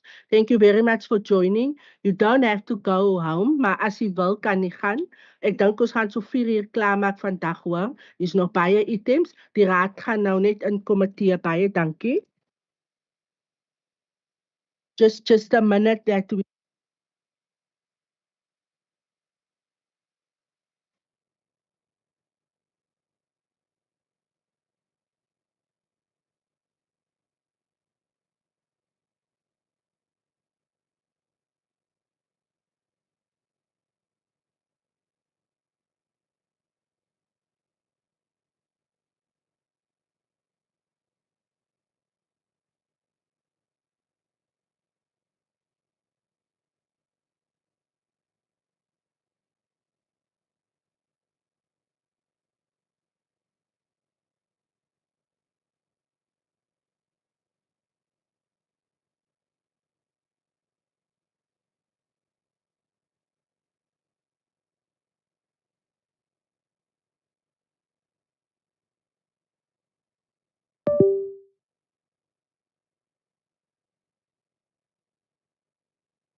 We are back. Matthews is daar. Thank you very much. Matthews is there. Our interpreter, is Ronel.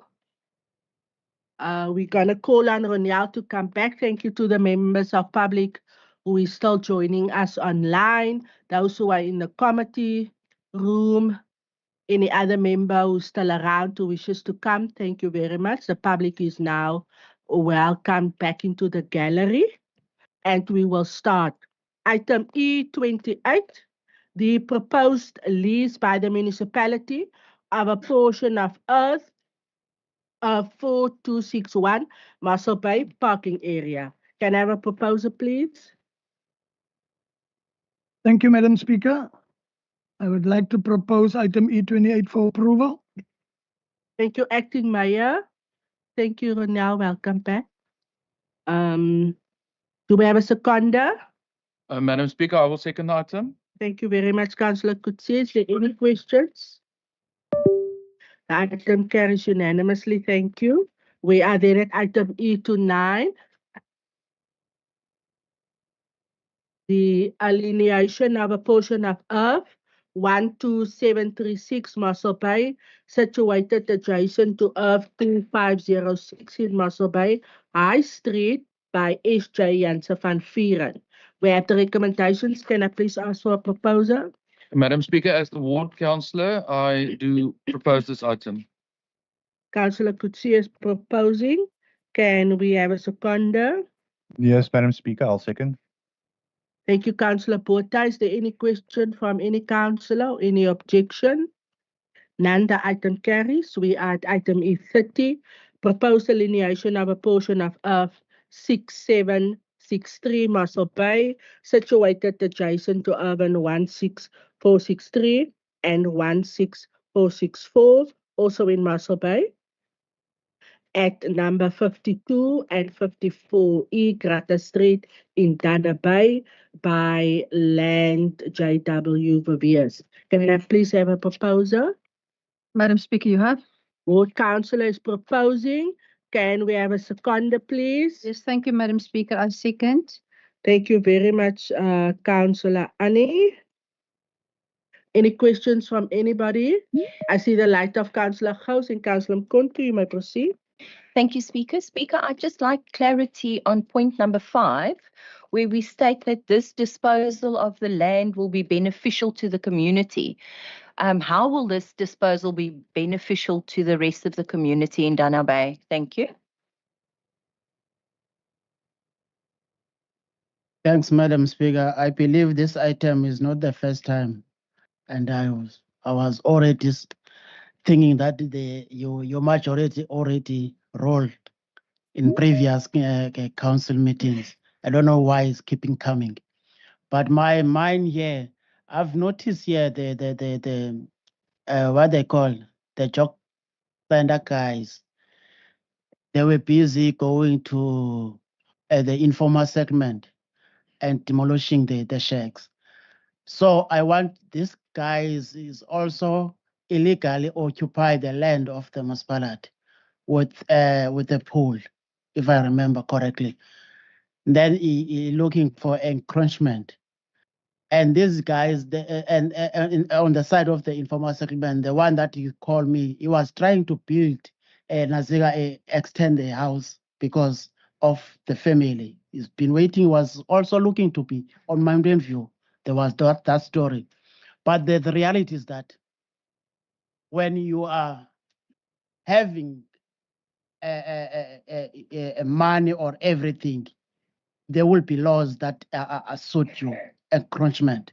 But if you are poor, I'm not saying it's the municipality, but in South Africa, if you are poor, there will be laws that when you try to do some living, there will be laws that keep you not to do for living, going back some whatever.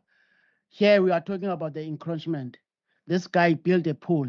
That one it was building a shack. That it's the same land of Maspalat. There's no encroachment. There is a jock center guys come with those what they call with the force. So I'm just wanting to understand, are we in a real South Africa that allows all of us to enjoy the constitution of this country?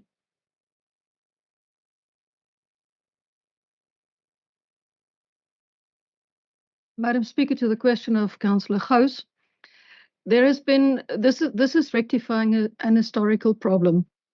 And Councillor Debula, Machesini is quite, sorry, is quite correct saying that it is a repeat, but it wasn't in council. The repeat was actually in the committees.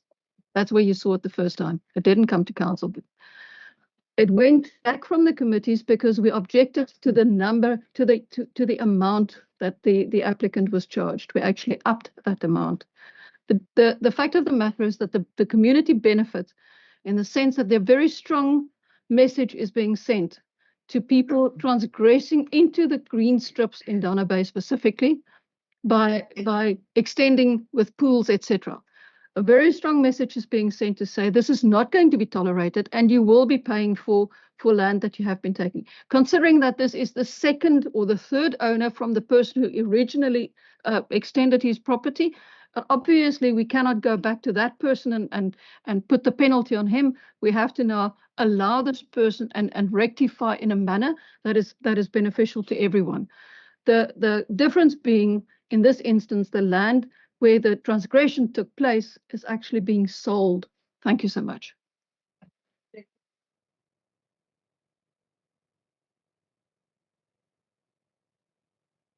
So Van Dijk. Madam Speaker, if you will allow, indulge me just to rectify something. It is not the JOC personnel that execute these actions. It is law enforcement under the division of the portfolio of community safety. The JOC do not employ personnel to do that. Thank you very much, Community Safety Chairperson. Raadslid Gous, is u gemakkelijk? Raadslid Leroux het vir u antwoord gegee. Ja, baie dankie, Raadslid. Speaker aan die Raadslid. I think what I'm understanding that the benefit is to be that other owners need to take cognizance that we're not going to tolerate it. And I think that the building inspector that's doing work in that area, I can't recall his name right now, but it seems to me that he is actually bringing a lot of these type of matters to council's attention. The problem is, though, that every time we sit with a reactive situation where land has already been sold, and we've got to now try and we can't punish the person that actually transgressed, and we don't want to punish the person that's currently in that situation. But it might be good that we consider some kind of measure that when I don't know how we would do it, because I'm thinking from one sale to the next, the municipality isn't involved in that transaction at all. But it seems as if our building inspector is actually doing a systematic work in that area, identifying the issue. So I want to commend him for that. And yes, for that reason, I can't vote against the item. It is a fait accompli. Thank you. Thank you very much, Councillor Gous. Yes, Councillor Leroux, you may proceed. I just want to conclude, Speaker, to say that we've had a very comprehensive discussion with the building inspector, Terence Ludik. He's doing a tremendous job in Donna Bay, and we've specifically asked him to have a look at this kind of transgressions. Thank you. Thank you very much. Is there any objection to the item? None, thank you. The item carries. We move to item E31. A proposed alienation of portion of Earth 24 in Herbertsdale, situated adjacent to Earth 332 in Herbert Street, Herbertsdale by Otto's Ellos. Can I please have a proposer? Yes, Madam Speaker, as the ward councillor, I support the application. Ward councillor proposing approving the recommendations. Is there a seconder? Yes, Madam Speaker, you have the site. Alderman Boyson, thank you very much. Is there any questions of clarity? Councillor Gous? Thank you, Speaker. The Speaker, once again, land being alienated directly, I see there has been a public participation with no objections. But I'd like to ask exactly what that public participation entailed. We know that the ACDP has been asking for years now that when a piece of land is alienated, that we put a board up on the land so that the people moving around that area can see. If it was merely a little advertisement in a newspaper, it's not fair to assume that people living in the area would have known that the land is being alienated. And I know with other alienations, we've asked the ward councillors to engage their committees. And if we can just have some kind of feedback on how those committees engaged the community to inform them of this land that was being alienated and for what purpose it was being alienated. Thank you, Speaker. Thank you, Councillor House. We gaan from her respond. Councillor Porter, let me take your question, then I'll have the director respond. I just want to align myself with the concern of the ACTP. When we talk about public participation, and actually she started with this thing that I wanted to deal with another item. But what are we saying about what type of public participation? It is my understanding that the municipality is putting something in a newspaper, and from there, sometimes in different areas, a ward councillor will then have a meeting with the ward committee. Is that other public participation? My understanding of the act is that where it is necessary and where is a need, that there must be public meetings where the public is directly affected. So on that basis, I also have the concern and want clarity in terms of what type of public participation are we referring to when we said we have done public participation. Thank you very much.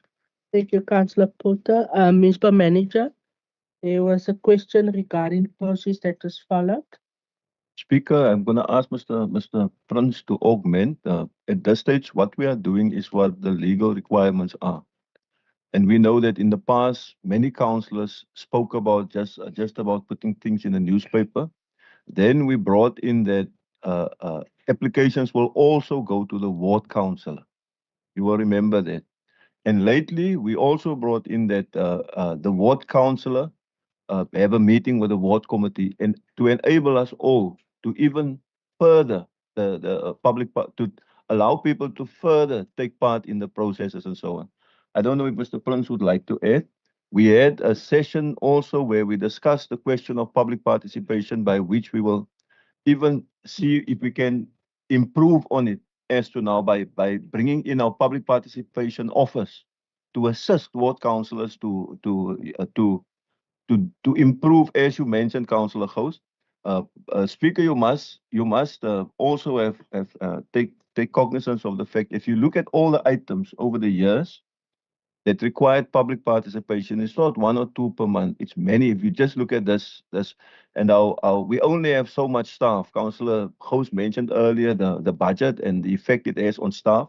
So from the administration side, we hear what councillors are saying, and we're trying to improve on what we are already doing in order to meet what the councillors expect of us. It's not always easy, but we are in the process with the Director of Corporate Services to see what we can do with our public participation office, Councillor Porter, to even improve on what we're already doing, to make sure that that at least it comes broad enough into the public domain. You will never reach everybody, never ever. It's impossible. But you want to reach at least the people in that area where the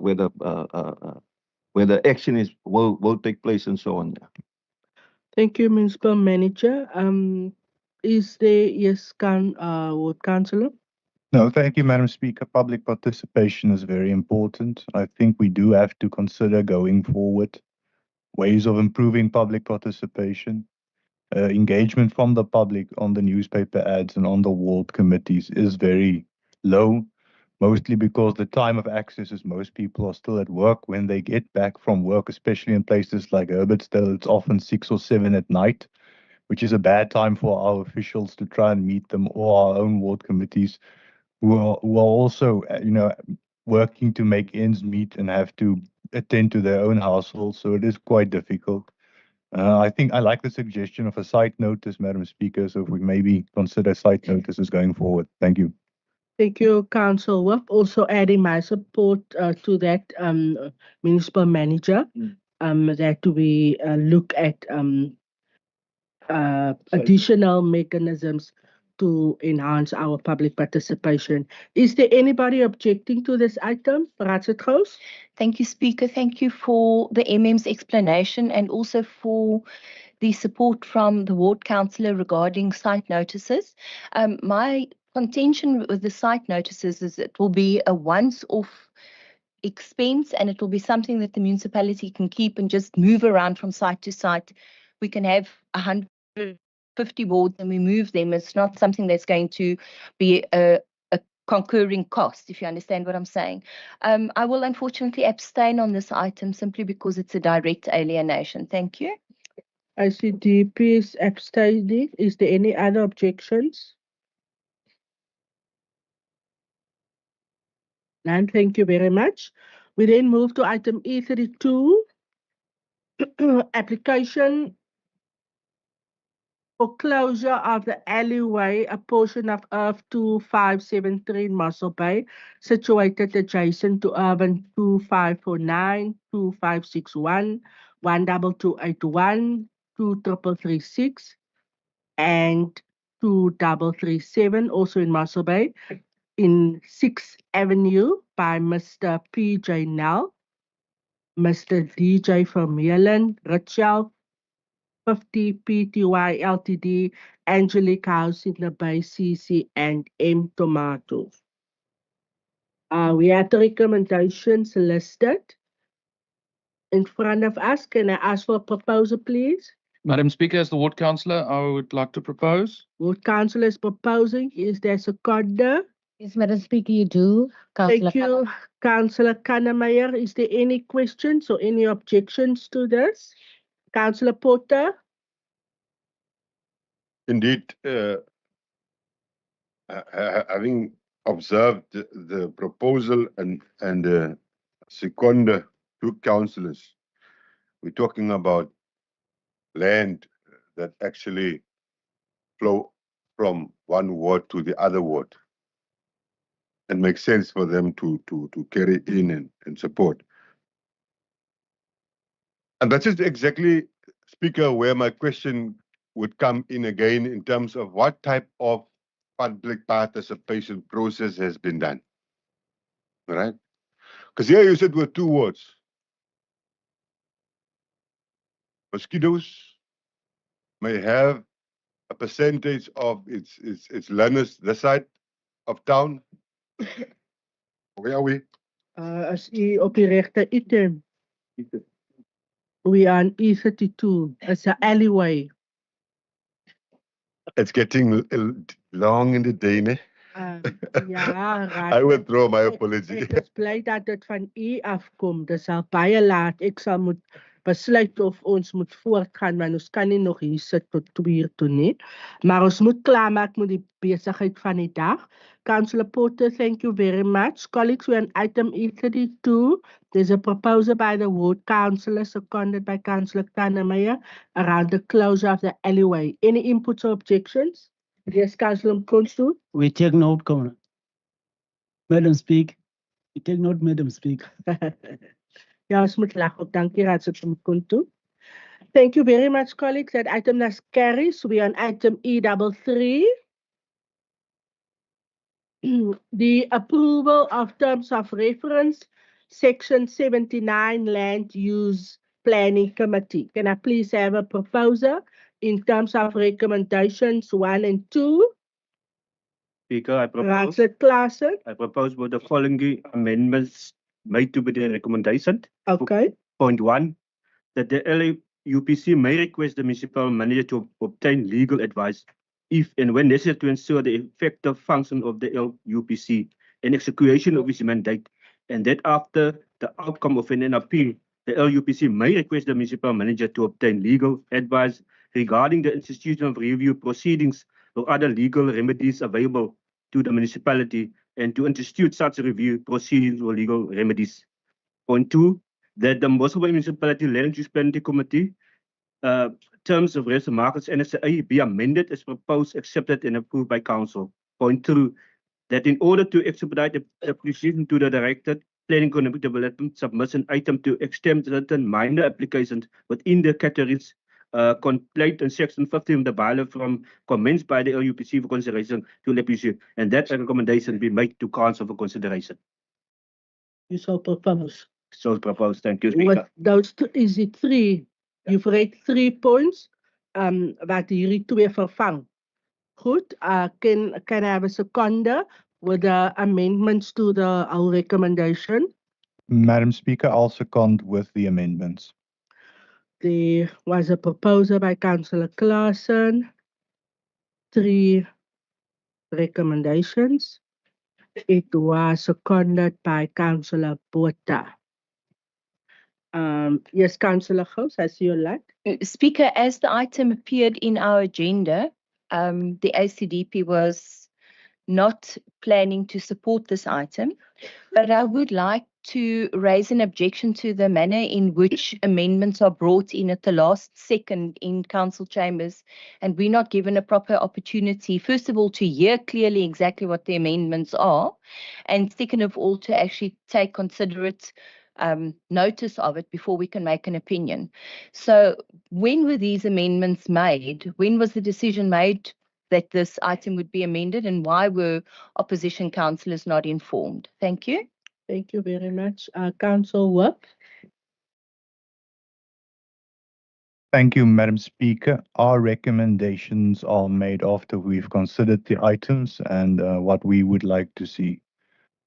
Unfortunately, we don't always have the time available as we do caucus quite late in the week, or sometimes our amendments are referred from the caucus to be considered implementation, getting the wording right just a bit later. I do understand the imposition this places on others, so if they would like a 5-minute caucus to consider that, I can give them a written copy of the recommendations if that would be of aid. Thank you, Madam Speaker. Thank you. So just for clarity, the recommendations by Councillor Claassen is then amendments from the DA side. Councillor Gous, I hope that provides clarity. There is an opportunity for a caucus or a copy if you would like to have it. Can I? Okay, Councillor Kunt, I'll give to you now. Councillor Gous. Thank you, Speaker. I would like an opportunity to read it, just 3 or 4 minutes, just to read the actual recommendations. Thank you. Dankie, Raad. Het u afskrif? Councillor Kuntu, do you also want a copy? Yeah, I also want a copy because I already have what to call. I've been already learned here that I have wrong information in regarding with this. So the proposal that I will love to do after we given that minutes, then we'll go through, then we'll come with our own proposal. Maybe there will be other proposal in regarding with that we are misinformed with the land committee. Can I have the light for the whip? Thank you, Madam Speaker. Just clarity. It's not that the council has been misinformed. It's just that the DA is proposing alternative recommendations. Thank you, Madam Speaker. We have 2 copies here that we can share quickly. If you can give to Councillor Gous and Councillor Kuntu, I'll allow Councillor Liebenberg. Speaker, yeah, we will also like to see the copy before we make a decision on this. Okay.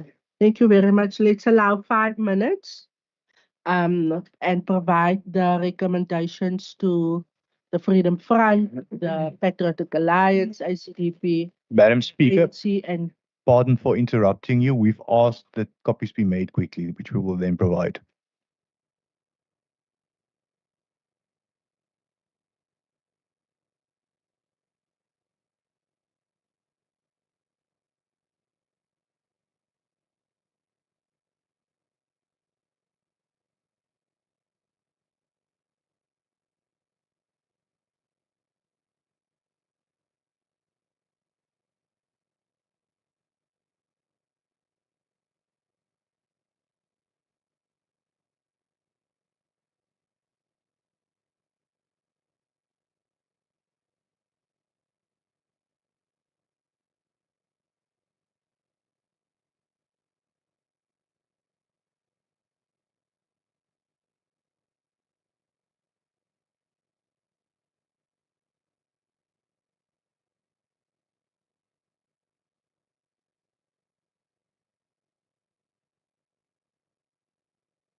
We're just waiting for the acting mayor to come to his seat.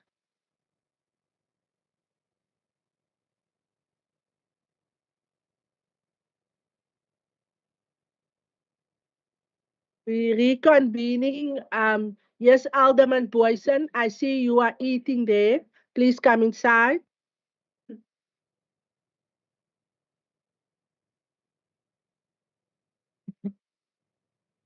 Raadsenmeyer, is u reg?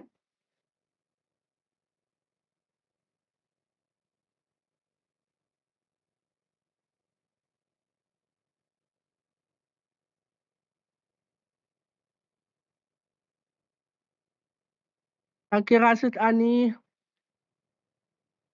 Dankie raadslid Anton.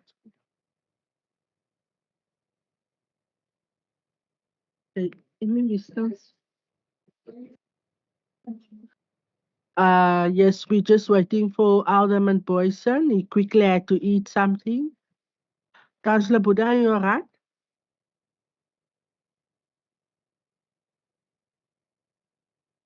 Yeah, no, I was just asking why there's 42 items. What on holiday? Because I don't want Councillor Kuntu now to ask me for Kentucky. It's late in the day. You already had cake speak. All right. Thank No, you very much. Madam Speaker, I was looking to check whether you cannot do a deviation. I heard you, Councillor Gwaza. Thank you very much, everybody. We then have we're reconvening. Councillor Gous, would you like to speak to to the proposal by the DA with the amendments? Yes, Speaker, firstly, let me thank the DA for the changing of the recommendations that the power to expedite applications for minor applications will now lie with the directorate and not with just one person, with an individual. However, Speaker, the ACDP will still abstain on the item because to me this seems like a duplication of work. The function of this committee, in my opinion, is actually, it looks almost as if there's an internal wrangling for power over this type of decision. And for that reason, the ACDP will not support it. We'd like to see the administration granted their full rights to fulfill their function and at their administrative duties. And I feel that this infringes on it. Thank you. Thank you very much, Councillor Gous, for your input. Councillor Valley. Speaker, yeah, thank you.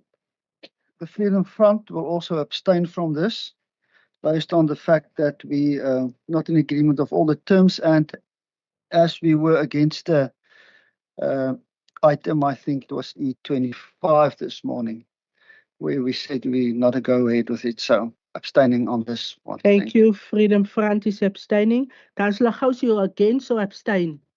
Abstain. Councillor Botha. No, Madam Speaker, just a point of clarity from our side. This is not a duplication or infringement on the functions of the administration.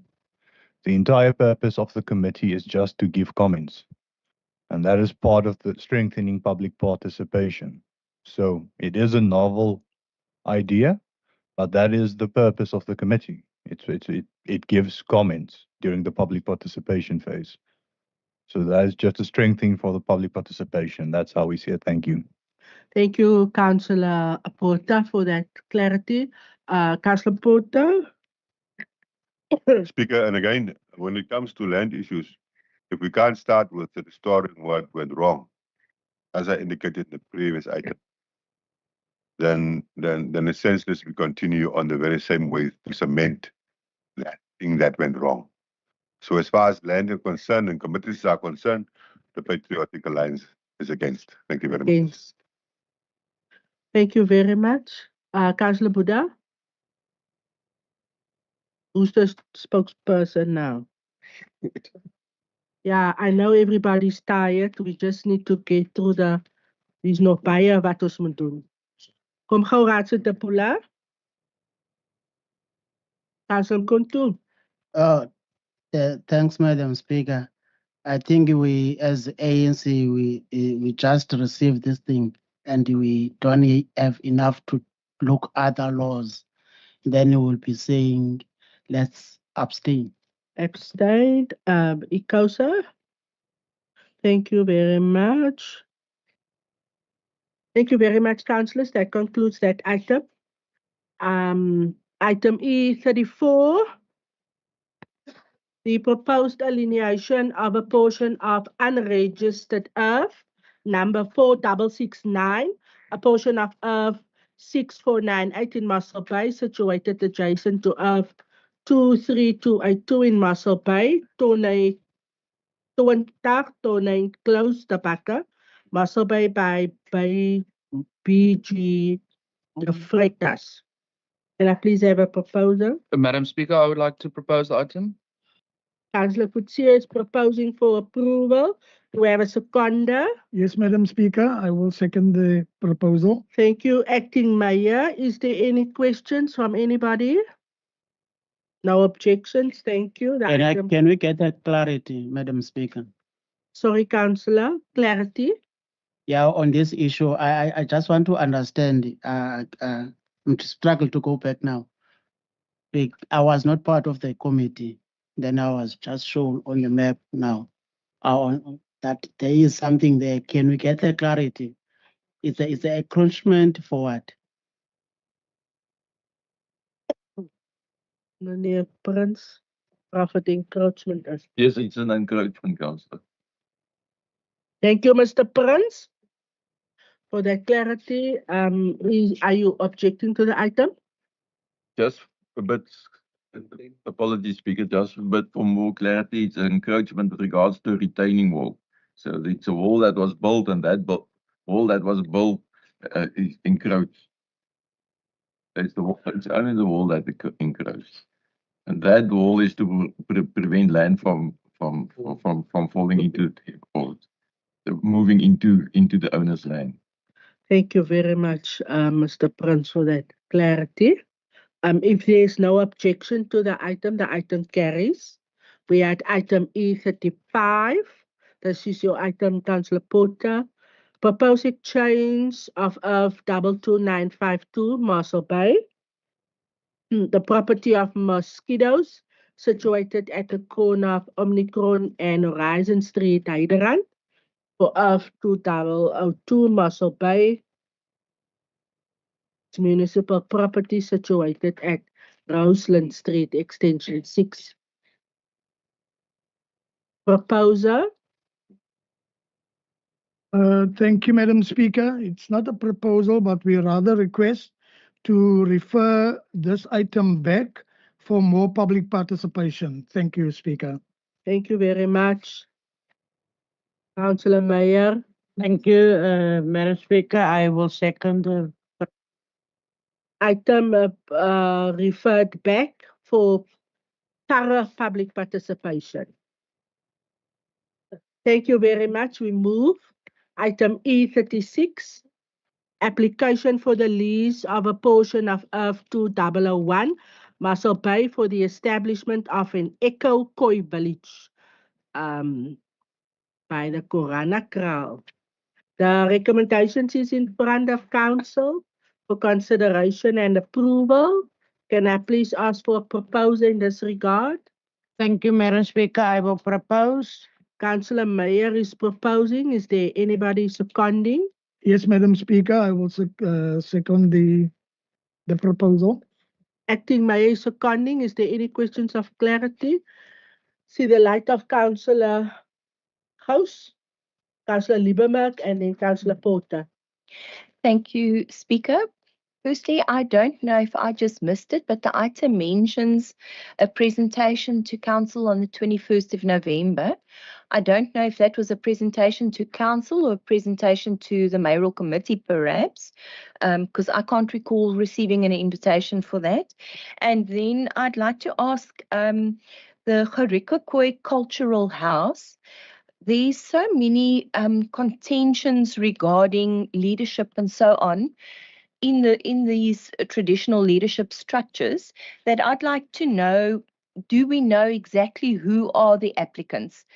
It says on behalf of Khurana Kral, my apologies for the ruining of the pronunciation, but we've got no idea who they are.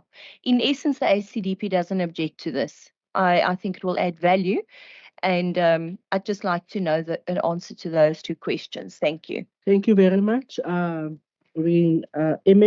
Ons skryf die vragie neer, raadslid wil weet, wie is hierdie aansoekers, raadslid Potter? Thank you, Speaker. Mine is fairly on the same wave as the ACDP as concerns that I have. You look at how this item has been written, you will find that we're sitting with this item. We must make a decision, but the applicant must still find its way to get to its legal entity. It is not a registered entity.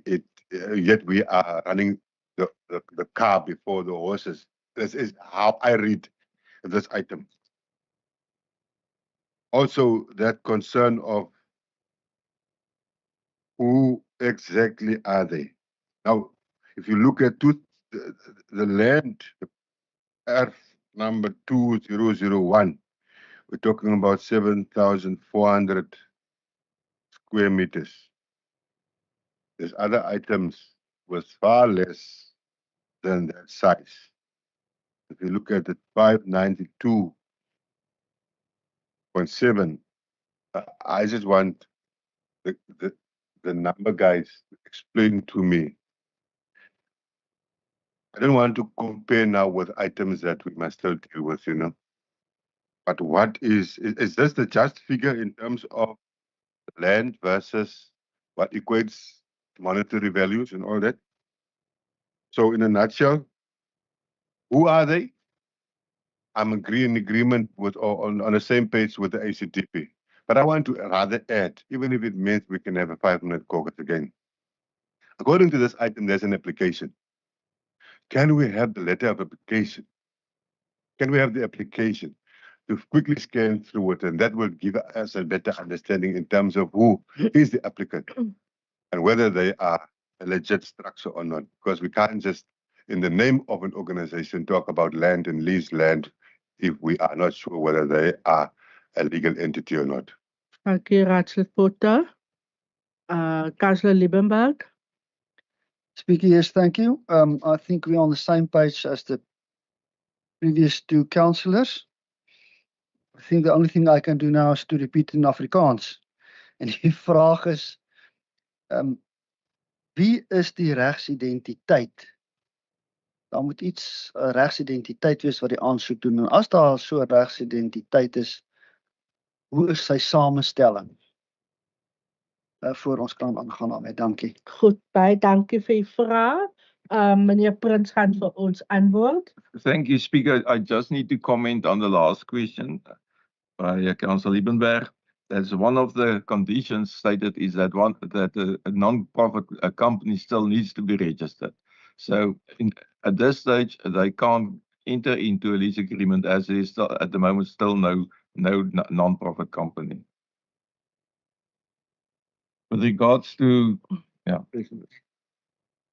with regard to the question regarding the presentation, it was made to the full council, but apparently not a lot of councillors were present at the presentation. With regard to the question regarding the application, it was submitted to the committee items. It was marked as Annex A, B, and C respectively, and so it was made available. Thank you, Mr. Prins. And then Councillor Potter asked in terms of the value.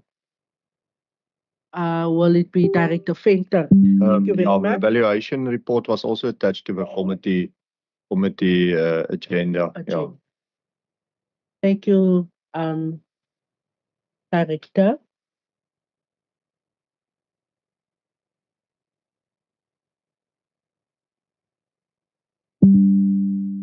I want to move and conclude on this item. Speaker? Is there, yes, Councillor Porter? Ek het nou 'n bietjie oorgesteer. But I've seen something in terms of who made the application. Right. One thing is, no, one of the gentlemen is deceased. And I'm not sure also whether they really represent what they say they represent in terms of the Urikwa House cultural group, whether they are an organization on their own or whether they are representing the house in itself, because the house is not just a few people. So mine is to say, before we conclude on this thing, let us have a better understanding of who they are. I also want to have a proper response in terms of the land, the size of the land versus the value of the land. The value of the land was leased. Let me just get to the facts here quickly.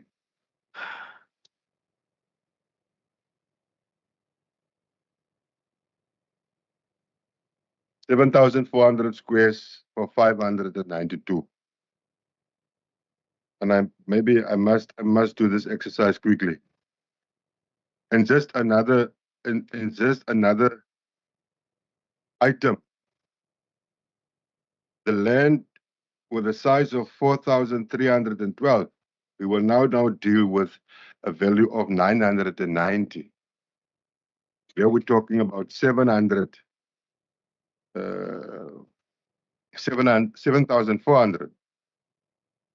And the value was 592. That doesn't make sense. But if we want to continue for the information that is before us, that the lease amount for lease was 2,900. And according to this proposal, it's been dropped to 290, I presume, per annum, per month. This item before us, when it comes to the land and everything that goes with it, we need to have a proper public participation process with this. A public participation process that really has the interest of our community. You know, we need to consult all the COI structures. We need to consult outside of the COI structures, those who are COI people like me, but doesn't necessarily be part of a COI structure. I'm not saying you must take me as a person, Faisal Port, into consideration, but the rest of the community outside there. We need to also consult those who in the surroundings, the close proximity in terms of where the land is situated. So my proposal. Yes, Councillor Porter, just noting the recommendations, there are public participation process that will now follow. Point 24 and point 25. And point 26, the item then comes back to council. I do understand. Thank you. Thank you for directing me to that. In terms of the monetary value versus the size, please explain to me what is happening there. Thank you. CFO. Can I have the light for the CFO, please? Raadslid Porter. Raadslid Porter. Net die liggie vir die CFO om te antwoord. My apologies. Dankie. With regards to Councillor Porter's request regarding the value of property, with regards to any valuation, we have our external and our internal. They base their valuation on similar properties in the same area.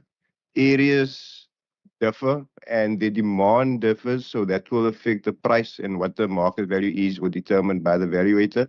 Sometimes if they're not sure as well, they will consult with our external service provider as well on markets or the market value of a piece of property.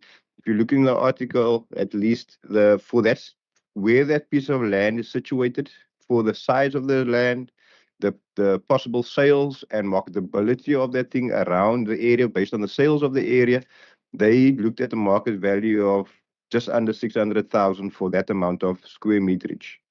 And our internal evaluator also looks at the amount of rental to be charged per month. And yes, you are correct. On the report says 2,900 Rand per month is what would be considered a market-related rental.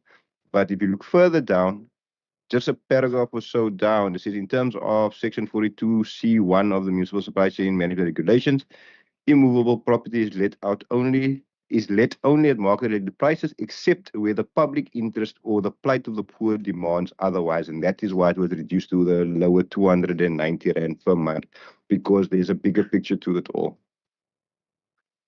Thank you, CFO, Councillor Gous. Speaker, thank you. Speaker, regarding the value of the land, something that is of concern to me for quite a while now, I have raised it in one of the previous council meetings as well, is in the past, the municipal valuer would attach the manner in which she reached her final valuation amount, the figure. She would attach the value of the property she'd looked at, which properties she had looked at, and why she had come to that conclusion. Then there was an item that came to this council through the committees, in which a considerably expensive mistake was made with those calculations, and I drew the administration's attention to it. That item was referred back from the committee, and it never ever came back to council again. I don't know what happened to that item. And ever since then, we no longer receive the calculations. We just receive the final value and a statement that says, based on research and by method of inference, this is the amount. In my opinion, it's not a transparent manner in bringing it to council like this. We would really like to see the calculations and how that amount was reached. Thank you, Speaker.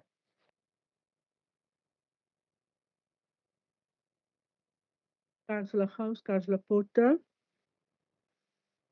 Speaker, without naming the institution, where we know we're dealing very aggressively outside in the community, where land belongs to the municipality. And if you look at that institution, the functionalities of that institution, and how it really cuts to the core of the interest of our society, I would not want to say community, because the institution is very diverse. But if you look at how it cuts to the interest of society, of the public, and the municipality would grant that institution that is over 30 years old a lease of 450 plus. How do you define this one that is emerging, that must still register itself with a 290 Rand?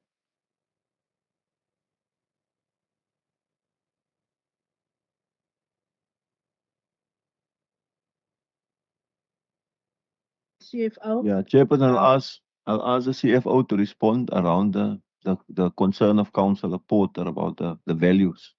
Okay. Let Mr. Prince quickly respond. Madam Speaker, thanks. I can respond on this.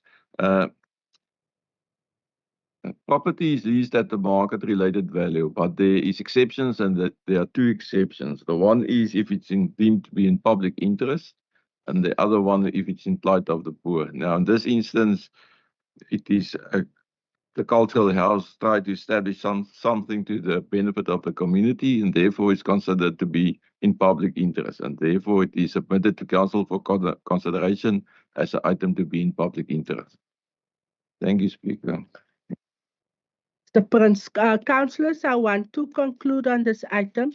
Is there any objections to the item? Objections to the item, which includes a public participation process? Can I get an indication, please? Yes, Councillor Porter. Speaker, you don't want to object to something like this.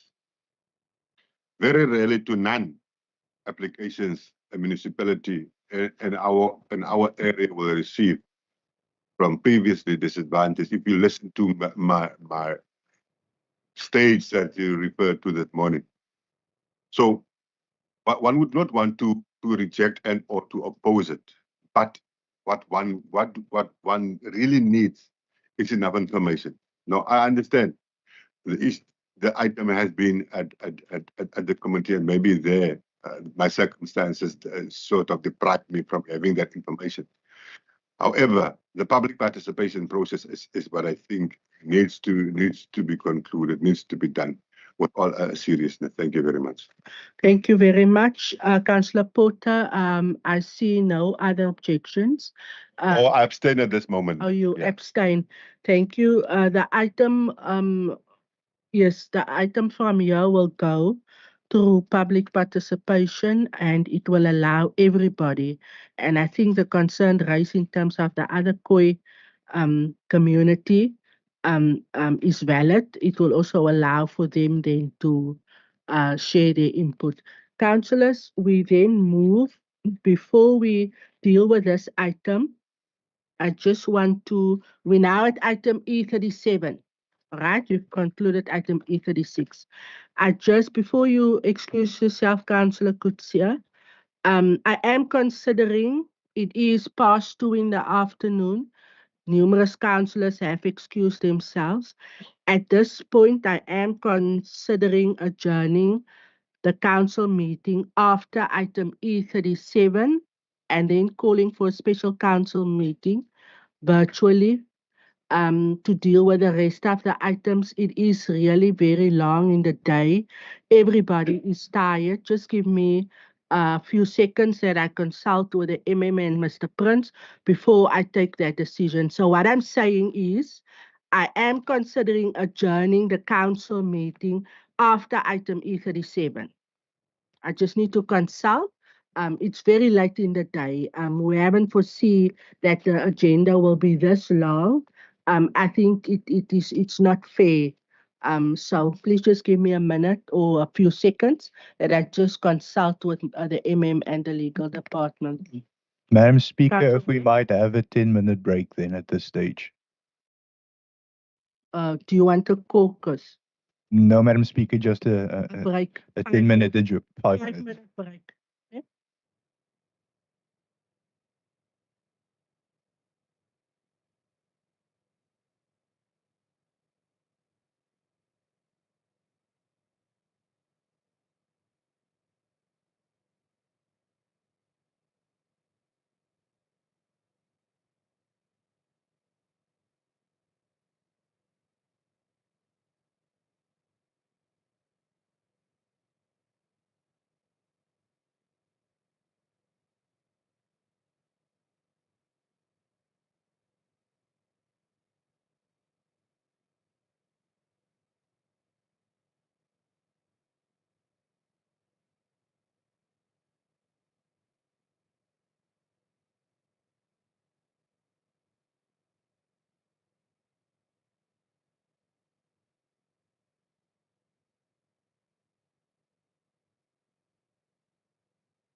Okay, thank you very much, everybody. We're now reconvening.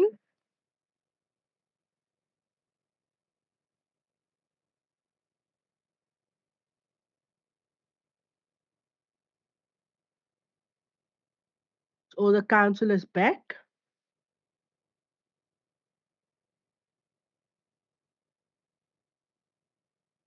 Okay.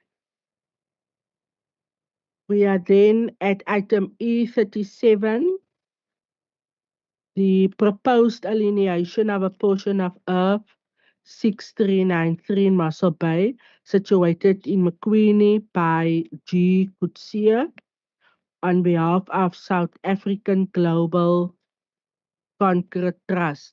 Councillor Coetzee will be excusing himself in front of council. In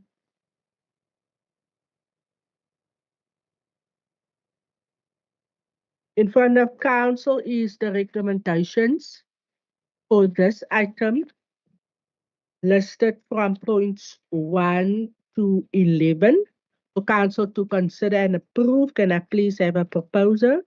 Madam Speaker, you have. Thank you, Councillor Leroux. Do we have a seconder? Madam Speaker, I will second the item. Councillor Satunsha. Right, is there any councillor who wishes to comment?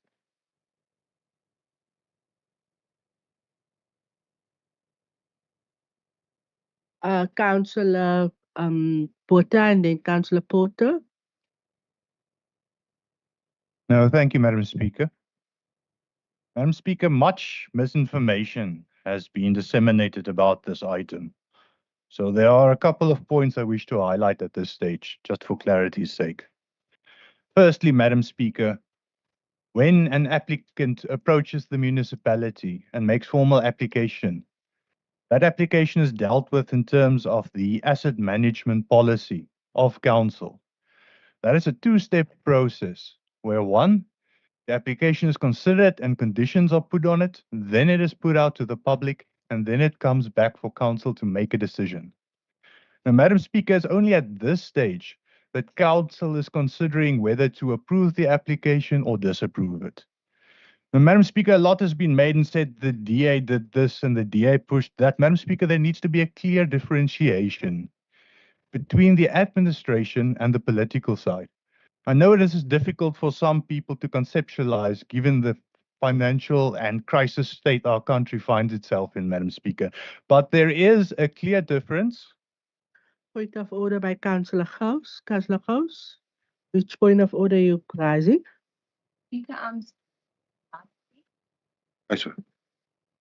Speaker, I'm rising on the point of order regarding disparaging remarks about councillors. Thank you. Thank you very much, Councillor Gous. I'm mindful of that, Councillor Botha.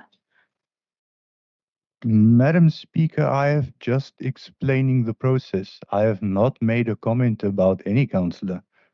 Madam Speaker, just to continue then, there's a difference between the administration and the political side. Let me leave it then there. And this is a real and legislative difference, even though in this country it's sometimes not adhered to. So, Madam Speaker, I've seen arguments, and this has been propagandized across the media, that the DA wanted to somehow obfuscate property. Madam Speaker, we answered an application by the administration. We supported their recommendations. Public input was received. Now we are acting on those recommendations again. We trust our administration. Those that say we are throwing the administration under a bus or hiding behind the Madam Speaker, that's not true, because what bus? The administration has acted in terms of the asset management policy.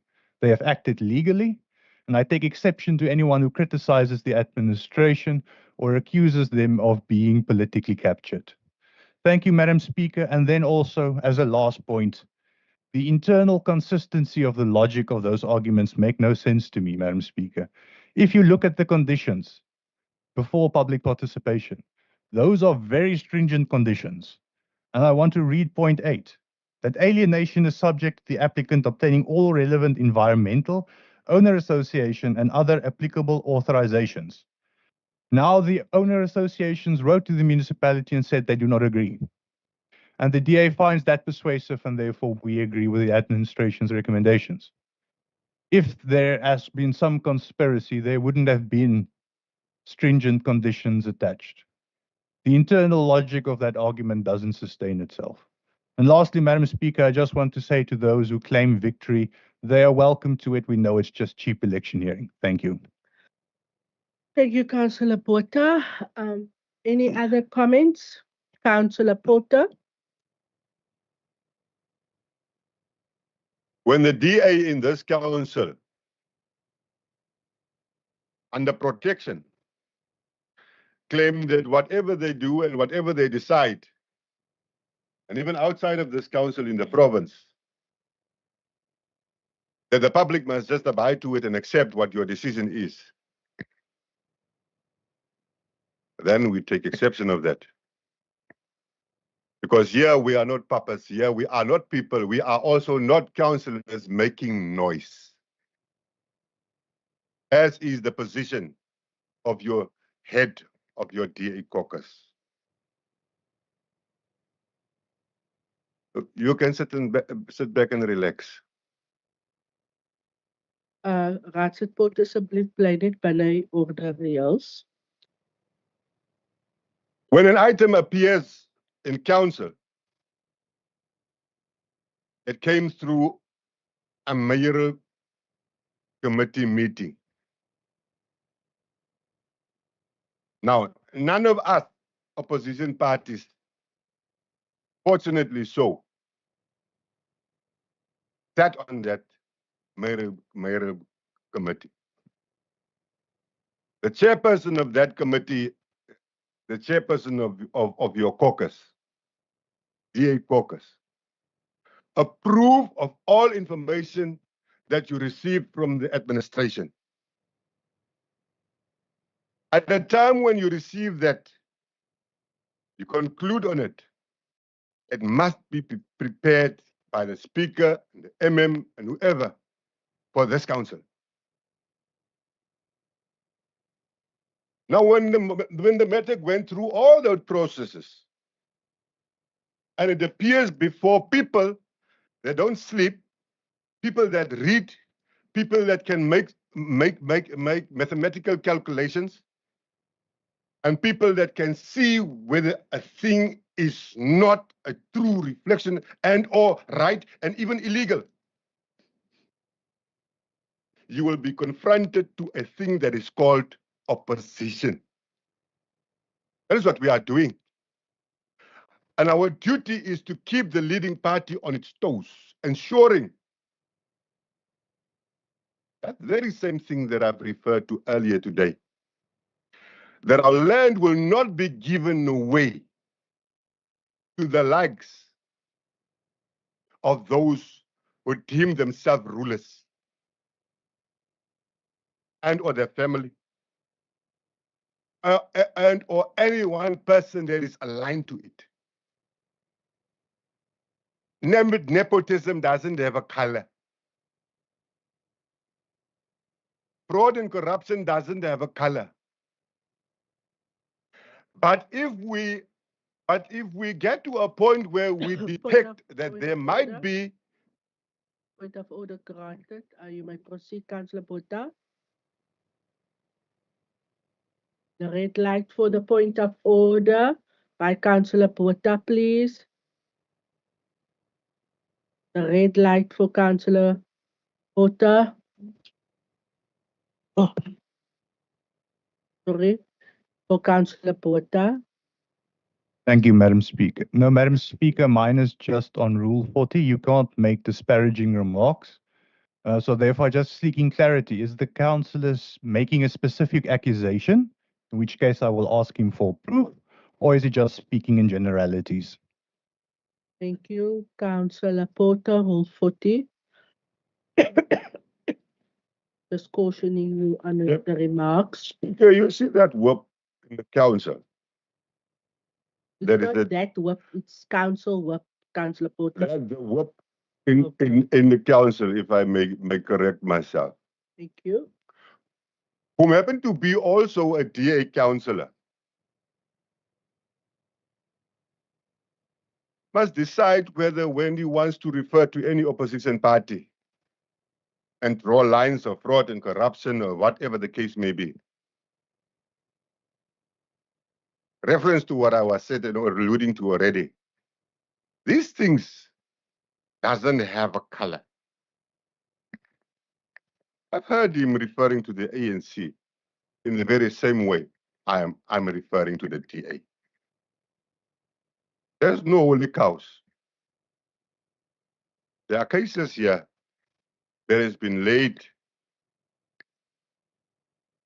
by the opposition parties that never has been withdrawn. So when we are saying that we as a Patriotic Alliance, we see this as an act of corruption. Order granted. Councillor Botha. Thank you, Madam Speaker. Rule 40. If you make a disparaging remark like that, I'll ask you to withdraw. Otherwise, it's very simple in South Africa. He who alleges must prove. So I'm asking for either proof or I'm asking him to withdraw. Thank you, Madam Speaker. Thank you very much. Councillor Potter, can you withdraw and just refrain from accusations that you are not able at this point to prove? Let me rephrase. It is then very clear that the DA have realized that what they have done to that land that belongs to, that want to give to a family member of a DA councillor will be construed as fraud, and therefore stop ons in ons eie spore because die oppositiepartye gaan ons slaughter.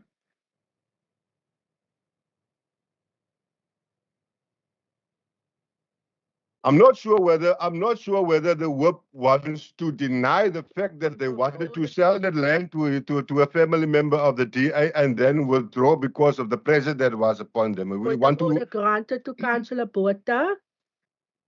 Thank you, Madam Speaker. Rule 59, point of personal explanation. Madam Speaker, the DA has just now made the decision and it has indicated its reasons. We refer to point 8 of the stringent conditions which the administration set and we accepted. I don't see where the fraud there is. The homeowners associations wrote, they said they wouldn't support this. That was one of the conditions. And the DA is not backpedaling. The DA is following the due process. So, Madam Speaker, I'm taking exception to this narrative of cheap politicizing. Thank you. Thank you, Councillor Porter. Just cautioning you again in terms of accusations without proof. proof is in the pudding. And then you can kindly just conclude because you are within your 5 minutes timeline.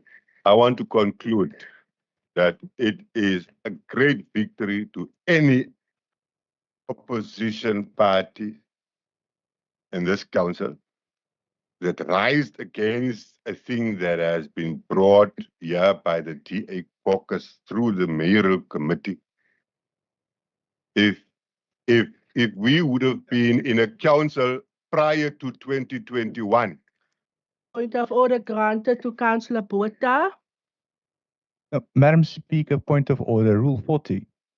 I am taking exception to this line. Specifically, the opposition parties praised the administration this morning and thanked them rightly so for their great contributions. Now they're making aspersions that they are captured somehow and that we are controlling them. Madam Speaker, items come to this council following a due process. The DA is not here to entertain. If we only looked after our own political expedience, lots of items would never have appeared on the agenda, but yet here they are. Here we are making our recommendations, referring them back. That's an indication that the process is healthy and functioning as it should be. Those who are accusing it of not being so must please provide proof, or they should withdraw. Now, Madam Speaker, I know it's election season and the political purses have opened and now they need to perform, but I do take exception to this line. Thank you. Thank you, Councillor Botha. Councillor. Speaker, if I may please on a point of personal order, also the same rule. Rule 40. Rule 40. Speaker, if I can just please ask through you that the whip stop trying to infer that the only reason any opposition party councillor makes an attempt at correcting matters or objecting to matters is for a reason of point scoring or because it's election times. We've proved ourselves over and over in this council chamber since 2016 that there's been no elections around the corner when we've brought matters to this council. So while he's not naming a councillor, he is casting aspersions, and I would ask him to withdraw that, please. Thank you, Councillor Gous. Can I have the red light for Councillor Botha, please? Thank you, Madam Speaker. I am not making that assertion. I'm basing it on what I've witnessed, personally communicated to the public by opposition members in this council, claiming that the DA did this, the DA did that. Are they then, Madam Speaker, you can't have it both ways. You either have to say we're making the accusation that the administration was captured or we're withdrawing the statement. That's all, Madam Speaker, and I think that's fair. Thank you, Councillor Botha. Councillors, in terms of Rule 41.1, I'm cautioning everybody now to please refrain from accusations. It stops now. I am not going to allow it. We are within Rule 40, the conduct of councillors, and that's the final warning. Councillor Porter, you must conclude now. Your 5 minutes is totally up. I'm granting you an opportunity to please just conclude. Thank you. I would like to conclude if it won't be interrupted. So I'm saying, let me conclude.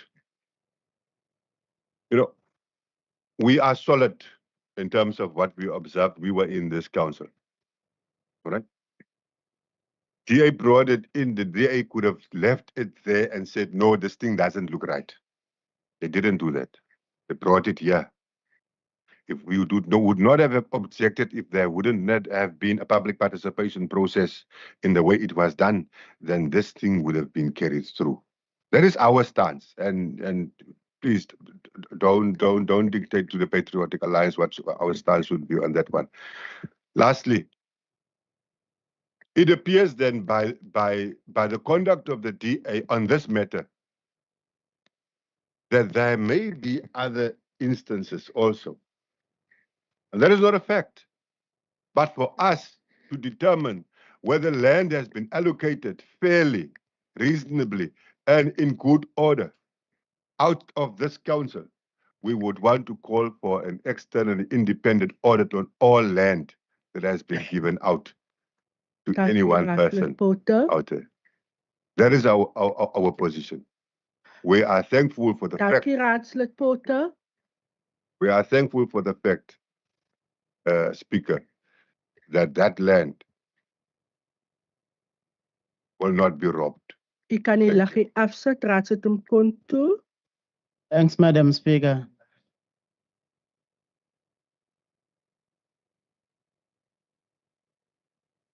Apologies, Councillor Mkonto. Proceed.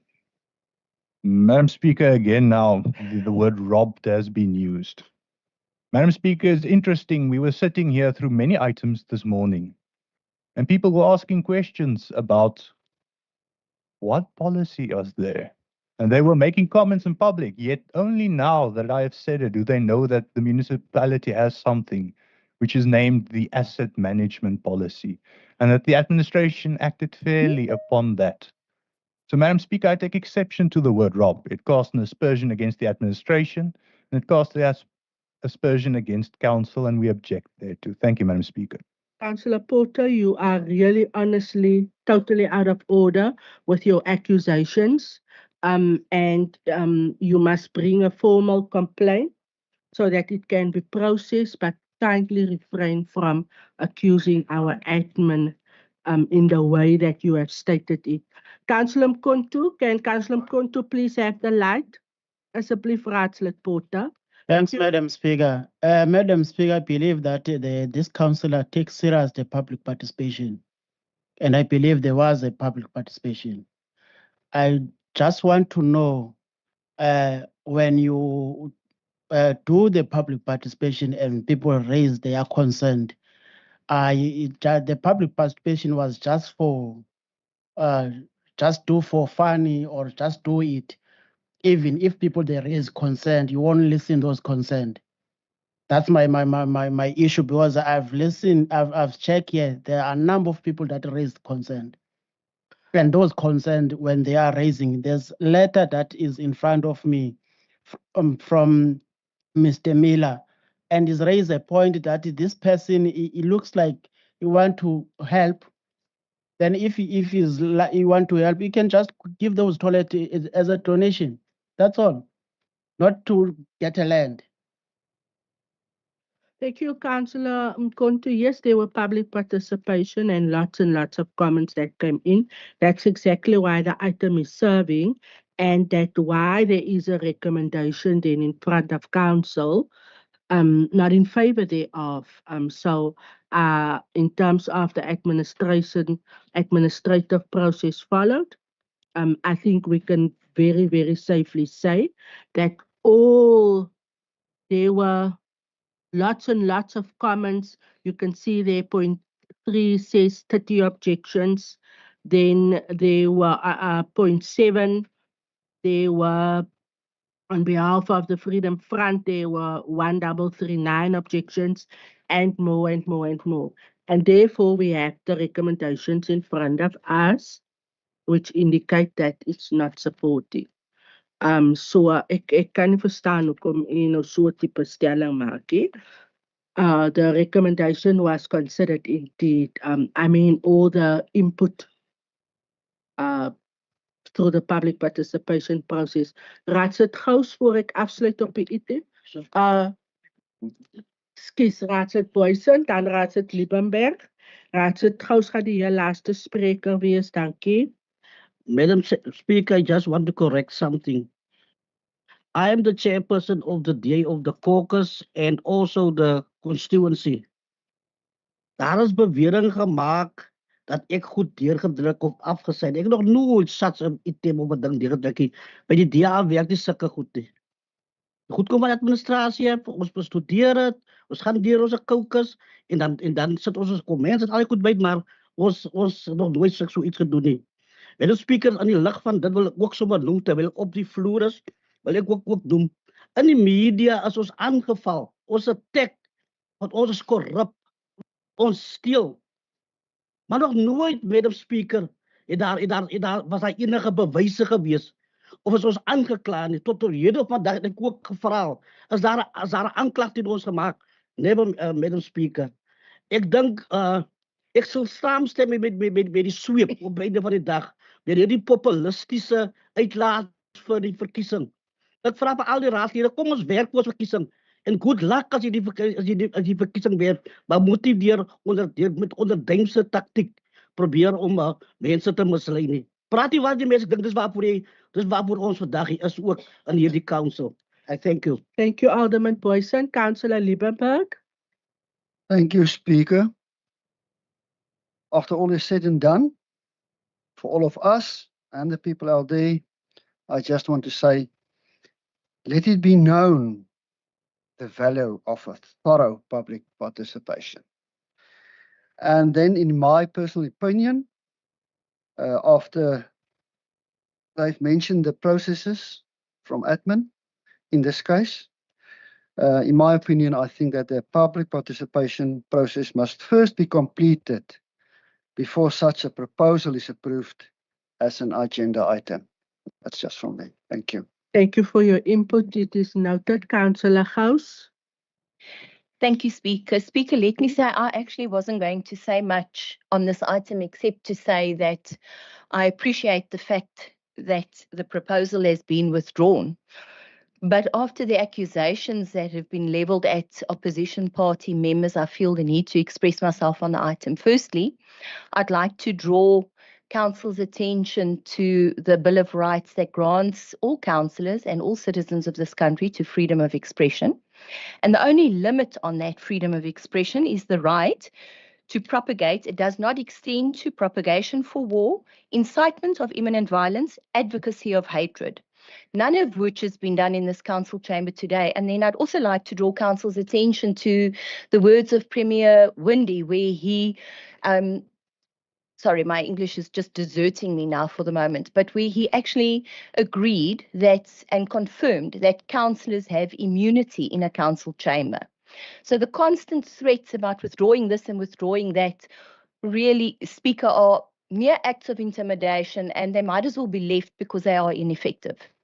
Speaker, I would like to say that, first of all, Order, Madam Speaker. Point of order by Councillor Porter. Madam Speaker, Rule 40. It clearly states that a councillor can object if comments are unnecessarily disparaging. Now, when you are being accused of fraud or theft or robbing, that is an unnecessarily disparaging remark, in our opinion, Madam Speaker. So we will raise that issue, as is our right. And if someone says that it's not an unnecessarily tactless comment, they must just provide proof of what they're claiming. That is the law in South Africa. Thank you, Madam Speaker. Thank you, Councillor Porter.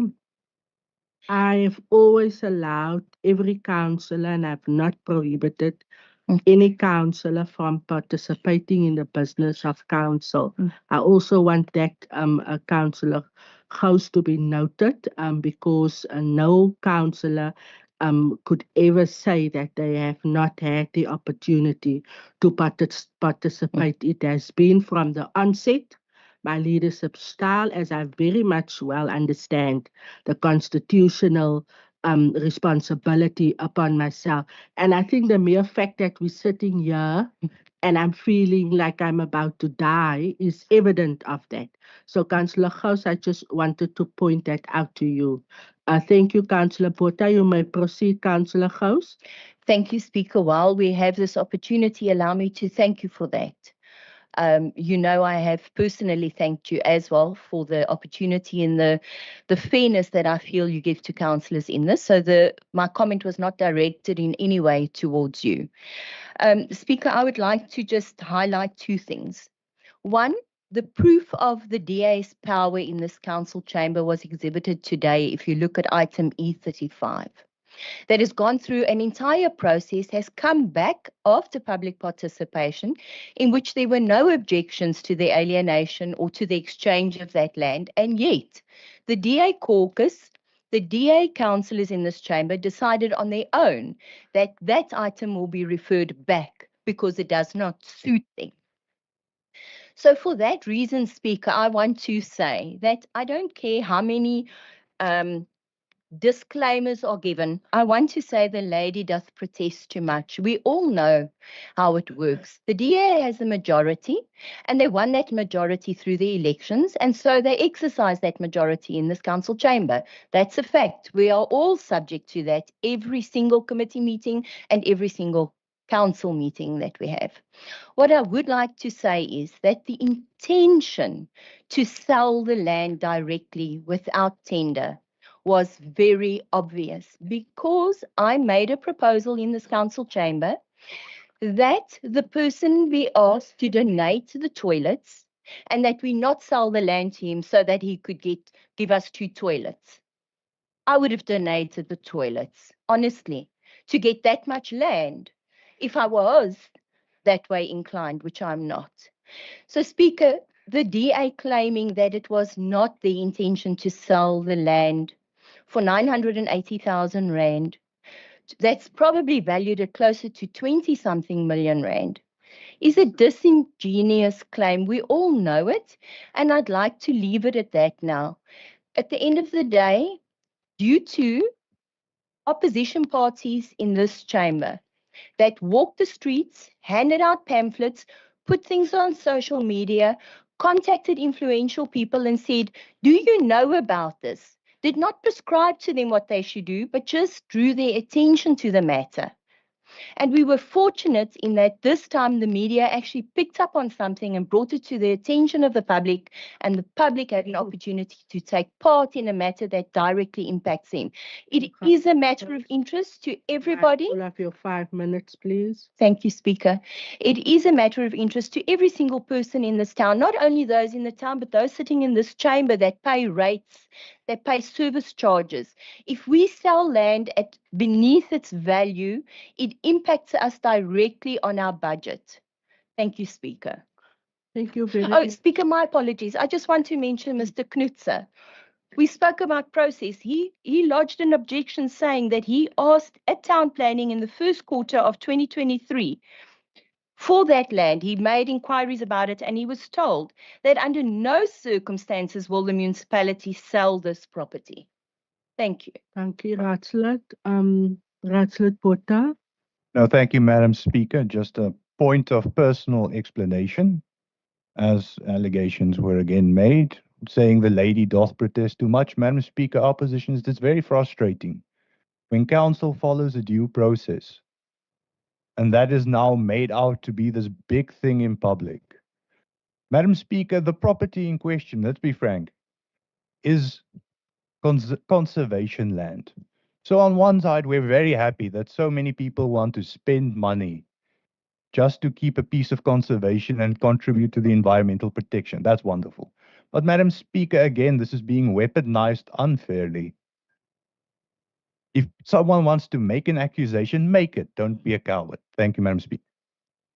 Councillors, thank you Speaker, on very a much point for of your... personal explanation, my apologies, Speaker. May I just please You may proceed, Councillor ask Gous. the councillor if he has a specific thing that he says that allegations, if we want to make an allegation, would he like to clarify what that is so that we can then make a stance on it? Because at the moment, I cannot recall that I made any allegation of corruption or of fraud or anything like that. I simply stated that it was obvious that it was the intention of the DA to sell off that land. Thank you. Councillor Botha. Thank you, Madam Speaker. I will withdraw the comment of cowardice. But Madam Speaker, I welcome this opportunity. Madam Speaker, the councillor in question made a social media video in which he stated that no item that ever comes to this council comes without the DA's approval. Madam Speaker, that is an accusation that the administration has been captured and that due process is not being followed. That video is still on Facebook, Madam Speaker. So that was what I was referring to, and she can respond there too. Thank you, Madam Speaker. Thank you very much, Councillor Botha. I am concluding on this item. There is no objection to it. All the inputs have been duly noted and the comments raised also recorded as such. Thank you very much. We had item E38.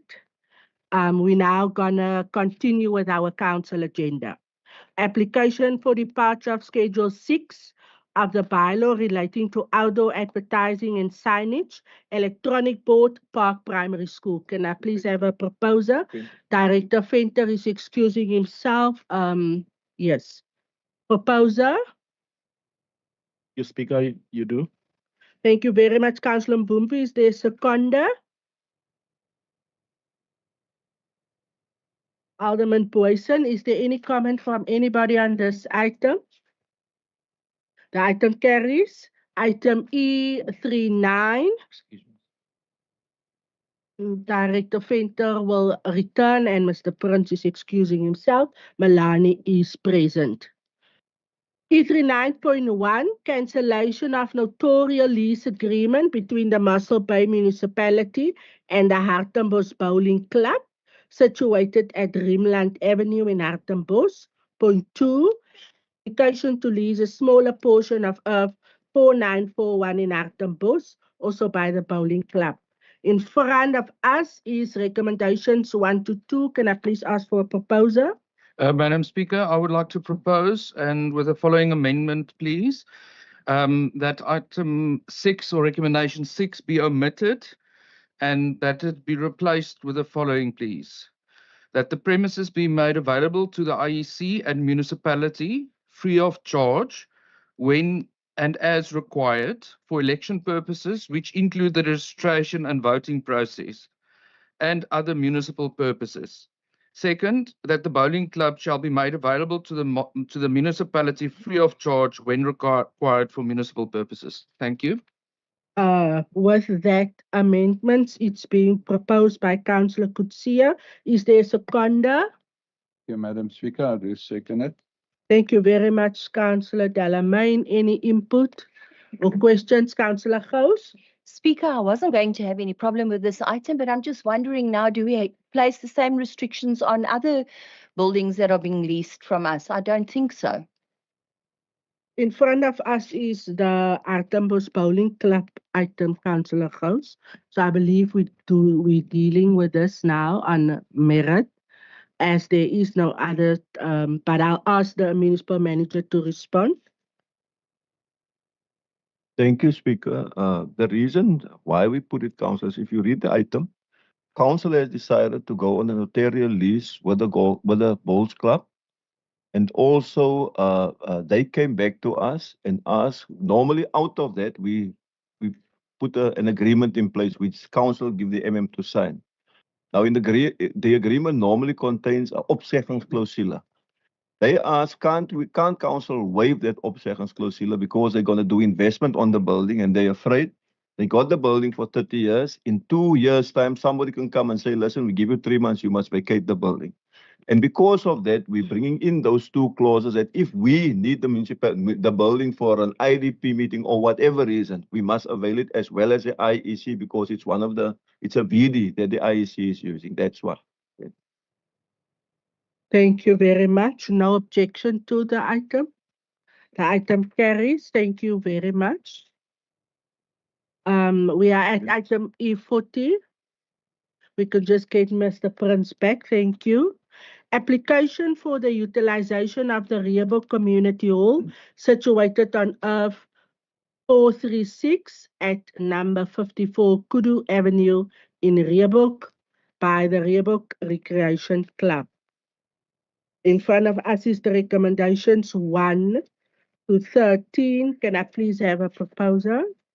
Thank you, Madam Speaker. I would like to propose the following amendments be made to the recommendations under number 9, 10, and 11 to give me the opportunity. Number 9, that no storage or of equipment may take place without the prior permission of the Director Community Services being obtained. And the next, number 10, that prior permission be obtained from the Department Community Services before any markings are done on the floor, example, the markings of squash court, and that no markings be of a permanent nature. And the last one, Speaker, that number 11, that no lights be installed or any changes in the current lighting be done without prior the permission and in terms of the conditions set by the Director Community Services. I therefore propose, Madam Speaker. With the amendments. That's correct. Thank you very much, Councillor Delamain. Do we have a seconder? Yes, thank you, Madam Speaker. I second with the Amendment. Thank you, Councillor Annie. Any questions, Councillor Gous? Thank you, Speaker. The ACDP accepts the amendments and is also happy to see that the community will be able to get better use of the hall now. Thank you. Thank you. Is there any objections? None. The item carries. Item E41, and it is the Director of Community Safety who's excusing himself. Waiver application for the Director Community Safety. In front of us is the recommendation. Can I please ask for a proposal? Madam Speaker, I'll propose. Thank you, Councillor Furness. Is there a seconder? Madam Speaker, I second. Thank you very much, Councillor Leroux. Is there any questions of clarity, any objections? Councillor Gous? Thank you, Speaker. I couldn't find a motivation in the item. All I saw was that the heads of department earn more. But what is the motivation that Mr. Lateghan should earn more? Speaker, just before I respond now, Mr. Naidu has a problem with his wife. He needs to leave urgently. I just told him it's fine. You can go, Dick. Speaker, if you go back to this item, you will find that council appointed Mr. Lateghan and gave the MM the delegation to conclude an employment agreement with him. Now, there's very similar that what happened to the municipal manager when you appointed him. The MEC for local government made recommendations because everything must be scrutinized and vetted by them. And the MEC said that he suggests that Mr. Lateghan be appointed, or there are 3 levels, you know by this, of TAPs. The minimum, the mid, and then the maximum. He suggested that we appoint Mr. Lategan on the mid size, and I went ahead and negotiated with him. But he also said that it's not favorable for him to come because he earned more where he was busy. And he asked whether we can apply to the minister, the national minister, for a waiver to appoint him on the highest level. And that the regulations, the upper limit regulations, makes a provision for that. But before we can take it to the national minister, we must first consult the provincial minister, which is Minister Bradell, and his office notified us they needed a council resolution to accompany my request for them to support our request that he be remunerated on the highest level of the TAF. At this stage, I can't say that Mr. Lategan is earning the least of all the directors as we are sitting here. So I will really appreciate, Mayor, if we can support this. You all know that we've struggled. I think four times we went out on selection for this post. We eventually got hold of him. It was a difficult post to fill. We don't want to lose him soon, Speaker, because of this issue. Thank you. Thank you very much for your explanation. Is there any objections? None? No, Speaker. ACDP abstains. Noting that the ICDP is abstaining. We then move to item E42. Mossel Bay Municipality, Ward 8, Skaralaisi. We have the recommendations in front of council for approval. Can I ask for a proposal? Madam Speaker, as the ward councillor, I propose. Thank you, Councillor Kutsias. There's a condo. Yes, thank you, Madam Speaker. I second this item. Thank you, Councillor Annie. Any question of clarity? Ons is nou klaar, Raadslid Gwaza. Is nog 'n paar. Ek voel ook soos jy voel. Ons is amper daar. No objections. Thank you. Item E43, Garden Route Food Pantry. Can I please ask for a proposal in terms of the recommendations 1 to 5? Propose, Madam Speaker. Thank you, Councillor Kannemeyer. Is there a seconder for Councillor Kannemeyer? Thank you, Councillor Klaasen. Is there any questions of clarity or any objections? None, the item carries. Thank you very much. Item E44, cost of supply study for electrical services.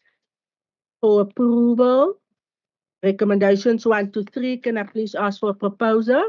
Thank you, Madam Speaker. I do propose the item. Thank you, Councillor Anton. Is there a seconder? A second, Speaker. Councillor Klaasen, thank you very much. A question of clarity from anybody or an objection? None, the item carries unanimously. Item E45. Madam Speaker, I propose Donation to Bochum's Bay Golf Club in order to reduce the risk of stray golf balls that may damage property or injure residents. Alderman Boyson has proposed for approval. Do we have a seconder? Madam Speaker, as the ward councillor, I second. The ward councillor is seconding. Thank you very much.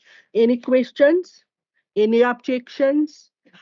None. The item carries unanimously. Item E46, proposed policy regarding rewards payable for information on corruption, fraud, damage, and theft of municipal infrastructure. Can I please have a proposer? Madam Speaker, I propose. Councillor Furness is proposing. Is there a seconder? Thank you, Madam Speaker. I do second item. Thanks, Councillor Anton. Is there any questions from any councillor? Councillor Gous? Speaker, thank you. I just want to ask, will a report come to council about matters that are reported or not? Thank you, Municipal Manager. It won't be a problem to bring a report for cognizance should matters be reported, Speaker. Thank you very much. No objection to this item. It carries unanimously. Item E47. corporate identity and branding policy. Madam Speaker, I propose. The portfolio chairperson is proposing. Do we have a seconder? Yes, thank you, Madam Speaker. I second the item. Thank you very much, Councillor Annie Jansen van Rensburg is seconding. Is there any questions of clarity or objections? None. The item carries unanimously. Item E48. Madam Speaker, I propose. Terms of reference for the Talent Management Committee proposed by Councillor Leroux. Do we have a seconder? Madam Speaker, I second the item. Thank you, Councillor Setunsha. Any questions of clarity or any objection? None. The item carries unanimously. We are then at item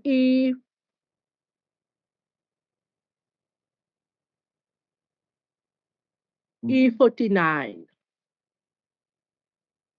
Progress made with the establishment of the Tactical Response Unit. Recommendations 1 to 4. Can I have a proposal, please? Propose, Madam Speaker. Councillor Furness is proposing and not swearing. Can we have a seconder? Madam Speaker, I second the item. Councillor Setunsha, is there any questions from Yes, anybody? Speaker. Thank you, Councillor Speaker. Furness? I want to test Councillor Finesse's resolve this afternoon.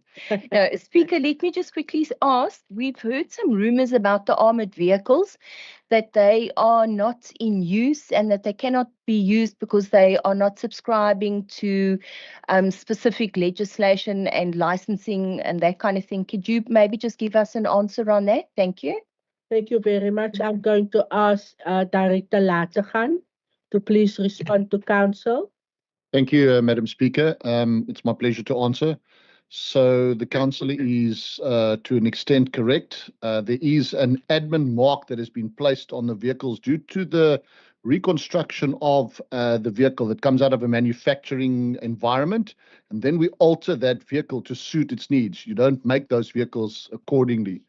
So in retrospect, we are in the process of finalizing that now. We have already written to the local minister who is assisting us at the e-Natus to have that done. We expect an answer within the next, I would say, 14 days in terms of removing that admin mark, and then the registration will go through unequivocally. And it actually did go through already, but as a result of that admin mark, which is out of this council and the administration's control, but it's a general thing that does happen when we change and remanufacture, redesign vehicles to suit specific needs. South African Police Services have gone through this, and any other institution that changes, like, for instance, your armored vehicles for cash and carry. So that is the state at the moment. They will be in use shortly. I'm almost 100% confident, and you will see a phenomenal return on that investment. Thank you very much. Thank you very much, Director Lategan, for that response. Is there any objections to the item? The item carries unanimously. Thank you, Councillor Utsia. Item E50 of 3991, the Strand Development and Contributions, New Trend Properties. In front of Council is the recommendation for approval. Can I ask for a proposal, please? Thank you, Madam Speaker. Item E50 refers. I would like to request that this item be referred back to make sure that it is in line with the initial supply chain processes. Thank you, Speaker. Seconder for referring back. I'll second, Madam Speaker. Thank you very much. Item is referred back. Thank you, Council. We are then at item E51. Ons net daar vir raadsit sê moet terugkom. Thank you, Councillor Van Dijk, for rejoining. You just in time for the last 5 items. Proposed direction of roof of the Malkut Amphitheatre situated on a portion of 3345 in Mossel Bay, Blunt Street. Can I have a proposal in this regard, please? Ons is moeg, maar ons moet voorstel en secondeer. Madam Speaker, I'll propose. Thank you very much, Councillor Furness. Do I have a seconder? Yes, Madam Speaker, I will second. Thank you, Councillor Botha. Is there any questions? Councillor Gous, you may proceed. Thank you, Speaker. ACDP welcomes the opportunity for Milkwood to put up a roof. I'd like to ask if this council would consider that we forego the costs related to the approval of the business plans, simply because of the fact that this is a very well-performing school, but they can do with some assistance, I believe, and then also the fact that none of these buildings will actually belong to them due to the lease agreement they have with the municipality. Thank you. Thank you. You're making a proposal there, Councillor Gous, in terms of the cost. Is there a seconder for Councillor Gous? My apologies, Speaker. I see there are several plans. There's relocation of costs, relocations of services, etc. I'm not proposing that we forego that. Okay. Only the building plan application costs. Okay. Thank you very much. I am going to ask Mr. Fenton to respond. Speaker, now that for government building and institutions, the cost is levied as zero in terms of council's tariff policy. Baie dankie. Is there any objections? The item carries. Thank you very much. Thank you, Director Venter. Jy is baie wakker hierdie tyd van die dag. Item E52.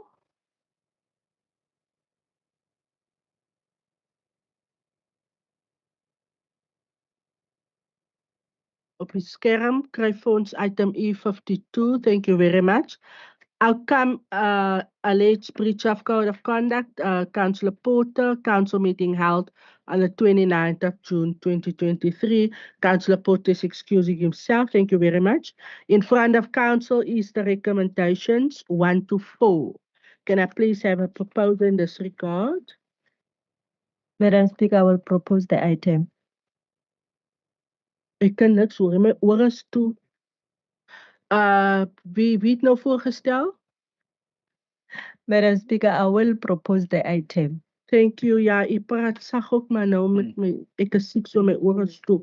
Can I have a seconder, please? I will second, Speaker. Councillor Klassen is seconding. Is there any questions from anybody? Any objections? Councillor Gous. Thank you, Speaker. Speaker, I'd like to ask if we can perhaps at a later date receive a list of disciplinary hearings that this committee has held and how many of them the person was found guilty and how many times they were found innocent. And then I would also like to ask that we consider cutting down on the fine amount. Councillor Porter, to the best of my knowledge, also has an 80,000 Rand outstanding fine or something like that. And we need to understand that as councillors, yes, I agree we need to conduct ourselves in a certain manner, but I have an expectation of the committee as well that they would be humane in the application of fines and that it be considered that there are other fines already in place and that they should perhaps lessen it. Thank you. Thank you, Councillor Gous. So my office report to the Department of Local Government on a spreadsheet. They expect me to report every, I think, third month. And we have submitted that already. I have no problem that we present that to council. A municipal manager, there is a request that such a report then comes to council whenever it is ready. But just for Councillor Gous also to note that we are obliged to report and we have done so. Then there is a proposal by Councillor Gous to minimize the fine amount, which is 10,000 Rand. Councillor Gous, you're proposing 5,000.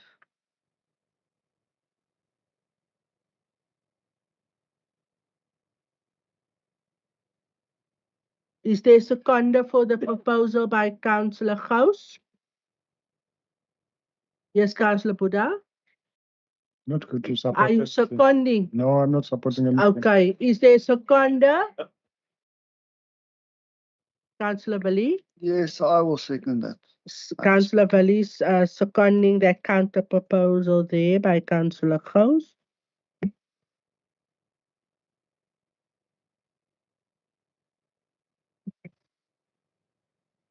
Thank you, Councillor Buddha. Can you speak out? This item is proposed and seconded. Then, as a ANC, yeah, we know the rules of order, code of conduct, and everything, but we are never stand on the side and saying the councillor must be fined, must be fired. So, in other words, you are abstain on this item. Thank you very much, Councillor Buddha. The ANC is abstaining. Madam Speaker. Yes, Councillor Buddha. Madam Speaker, I believe there was a question regarding what the committee did. In the absence of the chairperson, I can maybe just illuminate there. The recommendation made to the committee by the initiator for the municipality was the removal of the councillor. Therefore, Madam Speaker, I think the committee, having considered his previous fines and the sanction proposed, is being very lenient with 10,000 as the proposed fine. And the DA will therefore stick to that fine. Thank you, Madam Speaker. Thank you for that clarity. So the reporting to the committee, because there's always independent investigation, recommended that Councillor Porter be removed in terms of his conduct. And the committee then is proposing the 10,000 fine to council. There's two proposals. I am going to put it to the vote. Councillor Gous has brought the counter proposal for a minimized amount of at least 2,000 rand, considering that the councillor does have other outstanding fine debts. And it was seconded by Councillor Liebenberg. All those in favour, by the show of hands, for the proposal of Councillor Gous? 2. Thank you very much. Then the ANC was clear that they are abstaining. I am going to ask ICOSA their position. They are also abstaining. By the show of hands, those in favour of the proposal by Councillor Setunsha?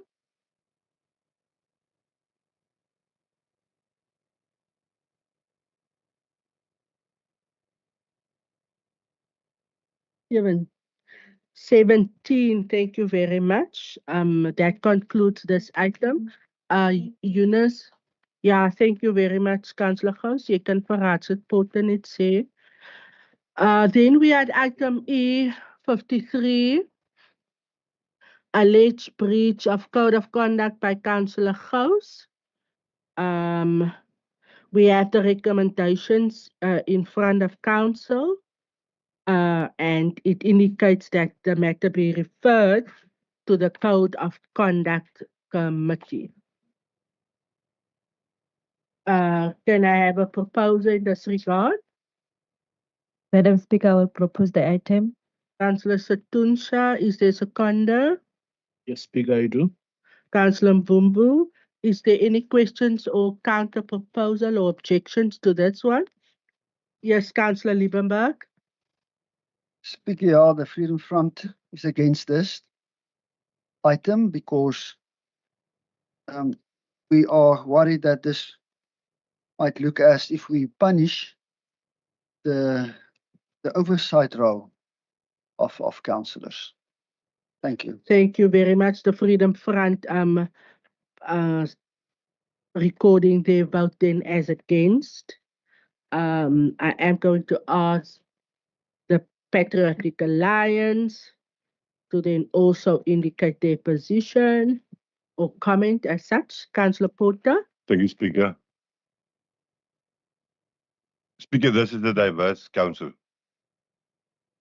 It's not a one-party council. And as such, our role, as indicated by the Freedom Front Plus, is to do oversight. We cannot be blind to what is happening. Otherwise, we would have missed our purpose.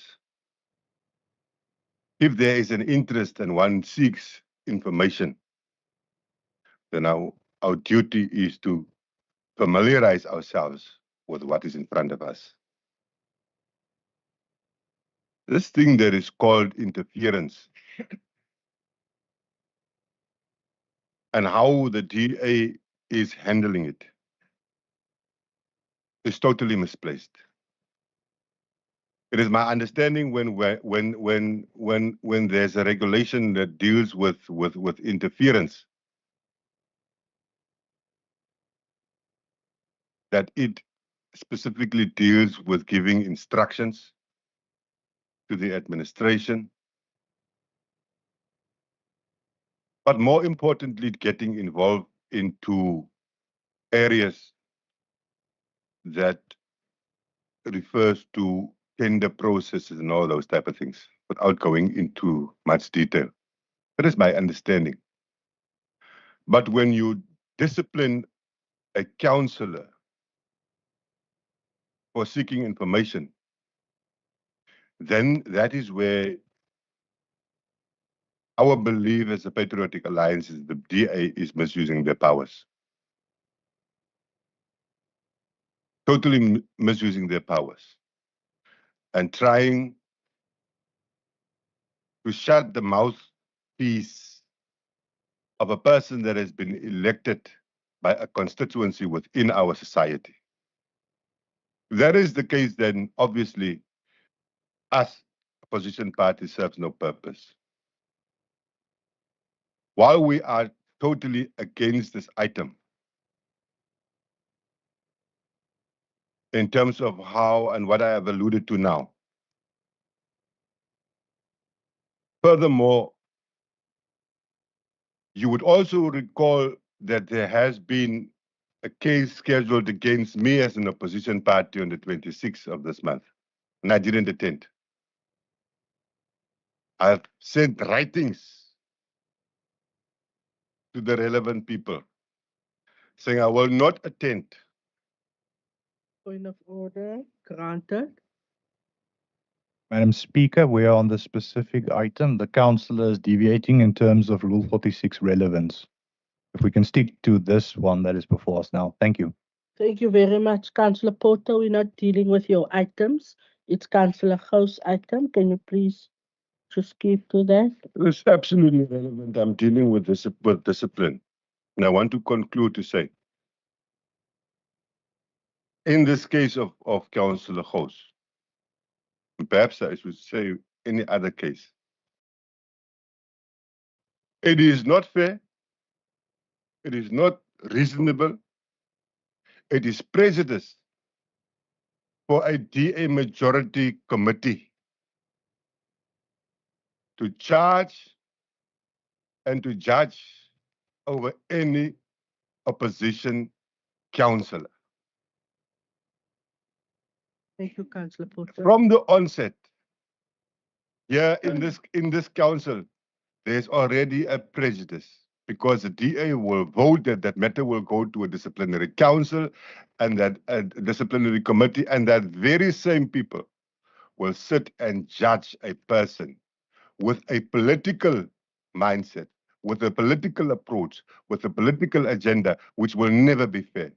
Any tribunal, any disciplinary process or action against any one person will not be fair. And in that regard, I am opposing this disciplinary process, and I'm also, for the sake of the record, oppose any disciplinary process against any opposition party led by the DA as a process until such time that this thing has been taken to a higher structure and authorities that will analyze and assess what we are saying as the Patriotic Alliance today, and from there give a guidance or take us on a path where when we're dealing with these type of things, process will be fair without any prejudice. Thank you very much.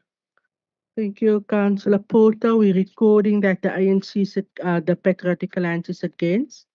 Councillor Madam Porter. Speaker, just on a point of personal explanation, I think there's an accusation that's being made that the committee is acting unfairly. Everyone is entitled to their opinion, Madam Speaker, but it's our position that the committee handles objectively in terms of what's presented to it. It takes into consideration mitigating factors, even when the person submits none themselves. I think that the record will show that very clearly on analysis. And then it tries its best to do the best it can. Madam Speaker, it's not just the DA on the committee, there are ANC councillors on the committee as well. And I think they can also attest that we do try objectively the best that's possible. But we respect if people don't have shared that opinion. But just to set the record straight, Madam Speaker, it is an objective process. Thank you. Thank you, Councillor Porter. The ANC wishes to record their Chair, position Speaker, on this item. I just want to respond in conclusion. I don't agree, and I reject the whip's position that he put here.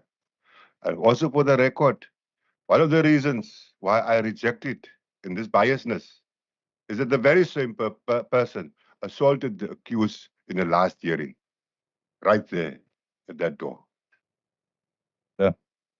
Point of order by Councillor Porter. Madam Speaker, Rule 40, unnecessary disparaging remark. I'm denying that and I'm asking the person to withdraw that statement. But I guess at this stage, that won't happen. There's a narrative that needs to be created for the election. Councillor Porter, will you withdraw your statement with reference to what you said about Councillor Porter? The chairperson, when I have evidence and somebody wants to protect its integrity, mine is that I was waiting for him to come to me. I will pursue charges criminally and through the very same process, mindful of the fact that I know the DA will be there to judge him. But I will follow due process. I will not retract. I will not withdraw my statement, because right here with me, I do have the evidence that that man assaulted me here in this chambers. It is recorded as such. Councillor Porter indicating that he was assaulted by Councillor Porter and that he will then bring a case. The Patriotic Alliance position is against. Can I record that of the ANC with reference to this item? And the chairperson, for now, we abstain till we go back to the drawing board. Then we know. ANC is abstaining. Ikosa? Abstain.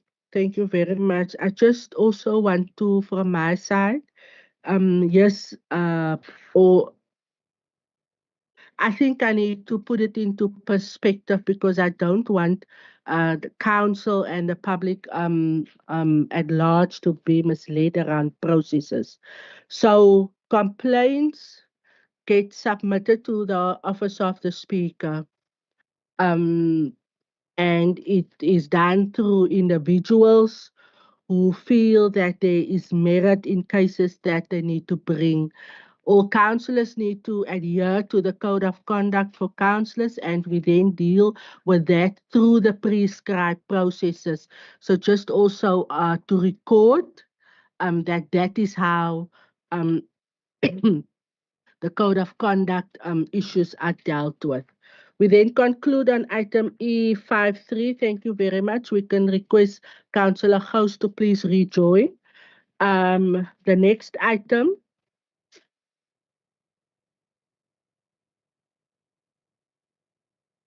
is item E54, alleged breach of code of conduct by Councillor Porter, Facebook post 10 December 2023.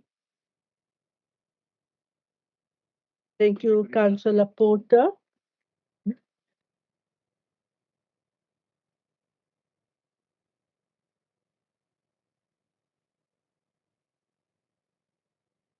We're having Councillor House rejoining. So yes, councillors, we have then 4 code of conduct items that we're dealing with today. And as explained, that there are processes. Nobody just wakes up in the morning and finds there's complaints.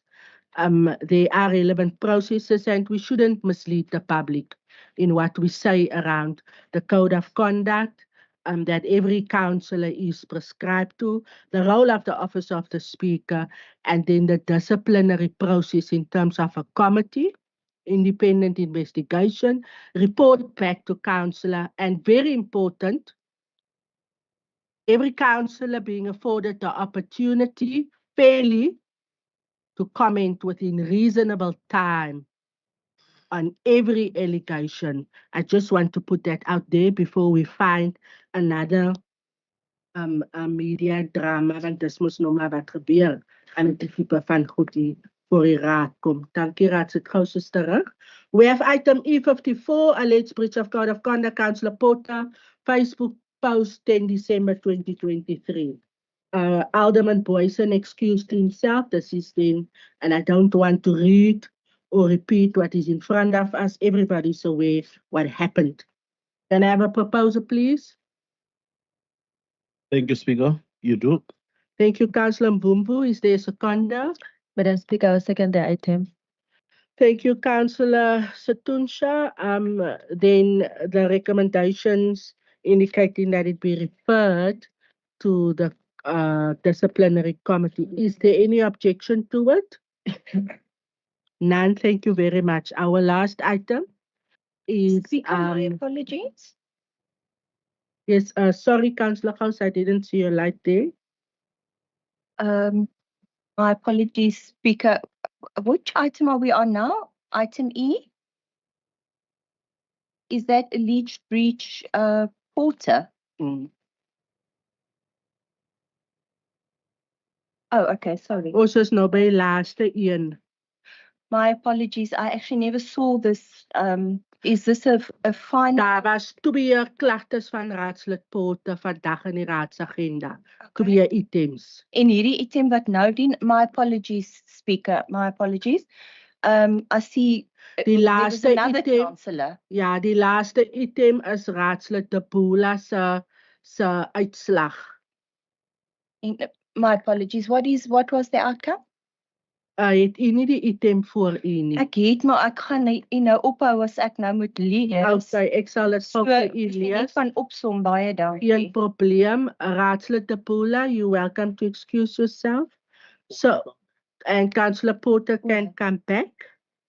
So just to note, E54 referral to the committee, there was no objection. The final item is the outcome of the alleged breach of code of conduct by Councillor De Boela. You would recall there was an item. Thank you very much, Councillor Porter. There was an item for Councillor De Boela that was referred, that served before council. It went then to the disciplinary committee and there was a process.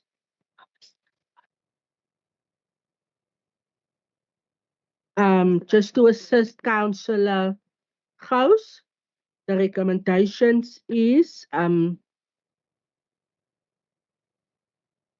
report of the disciplinary board is attached to the item, but I'll just summarize for Councillor Gous. 1, that cognizance be taken of the report attached as Annex A from the committee, that in terms of item 16.2A, Schedule 7, the Code of Conduct for Councillors in terms of the Municipal Structures Act, Councillor De Boela be issued with a formal warning. 3, that in terms of item 16.4A, Councillor De Boela may within 14 days, having been notified of the decision of council, appeal to the MEC of local government. 4, that the outcome of the investigation be reported to the MEC. So Councillor De Boela went through his whole process, and the recommendation then from the committee is that in terms of the complaint that was submitted against Councillor De Bula, he then received a formal warning. That's in front of us to approve. Can I have a proposer? Propose, Speaker. Thank you, Councillor Claassen. Is there a seconder? Second Speaker. Thank you very much. Is there any objection? Councillor Gous? Thank you for your grace in this matter. Speaker, I can't really, from the item that I've scanned through now, I can't really see exactly, there's an allegation that he interfered and he never gave any response, if I understand this correctly. Obviously, because he felt that he never interfered, and on what grounds? So we get a report back from the Code of Conduct Committee, but they don't say on what grounds they found the person guilty. I can't find that anywhere in the item. You can't find it. So on page 391. 391. There's points 1, 2, 3. That outlines everything. 391, 392, and 393, Councillor. I see that, Speaker, but what I'm saying is, having read through that, nowhere does it say that the Code of Conduct Committee found him guilty due to. There's just allegations. He never responded to it. They found him guilty, but not due to. Now, I'm going to abstain on this item. Thank you, Speaker. U is baie welkom. Dankie, Raadslid. Raadslid Potter. Speaker, we have just dealt with an item of discipline. Similar to that, mine is that the balance for judgment doesn't exist. Therefore, the person that has been charged will be prejudiced if you sit there with a DA that discuss or that will decide upon the evidence that will be laid. The very same people sitting in this house will be the judges at the other side.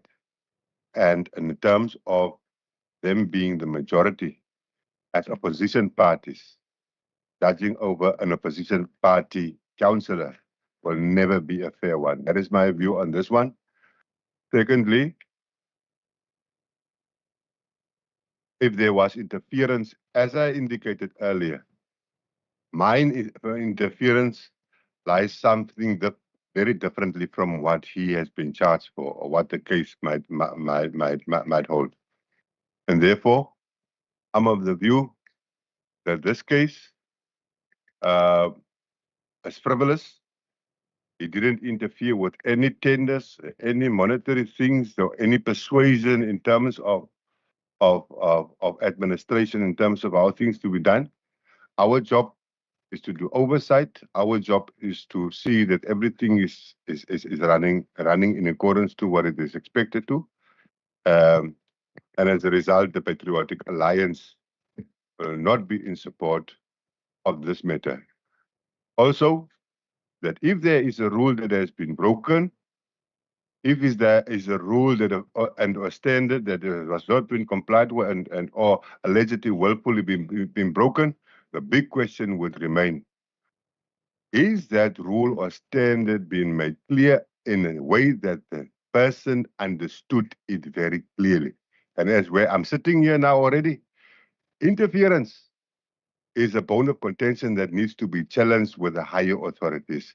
And this House will not be fair in terms of judging what is interference or not, given the practice of the Democratic Alliance in this council municipality. Thank you very much. Patriotic Alliance is against. Freedom Front, Councillor Liebenberg. Abstaining. Abstaining. ANC.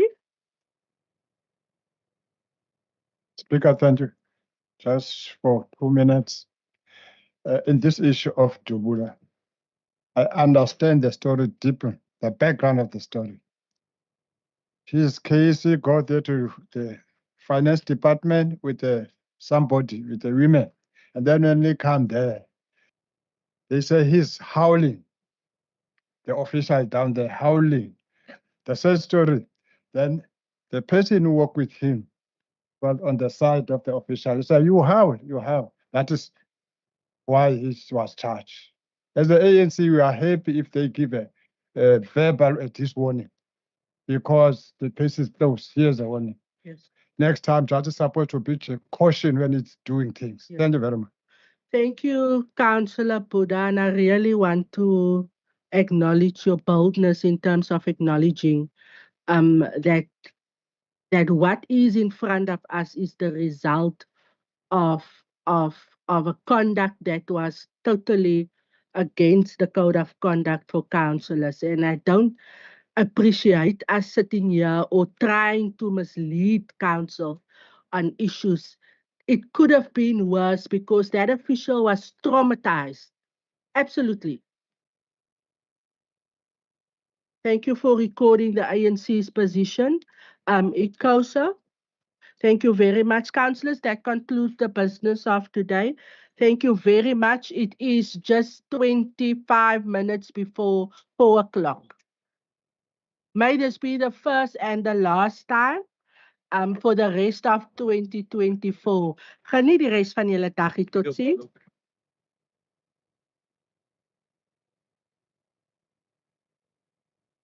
Net dat die lieke bylaw mense weet, hulle het nou 'n vergadering.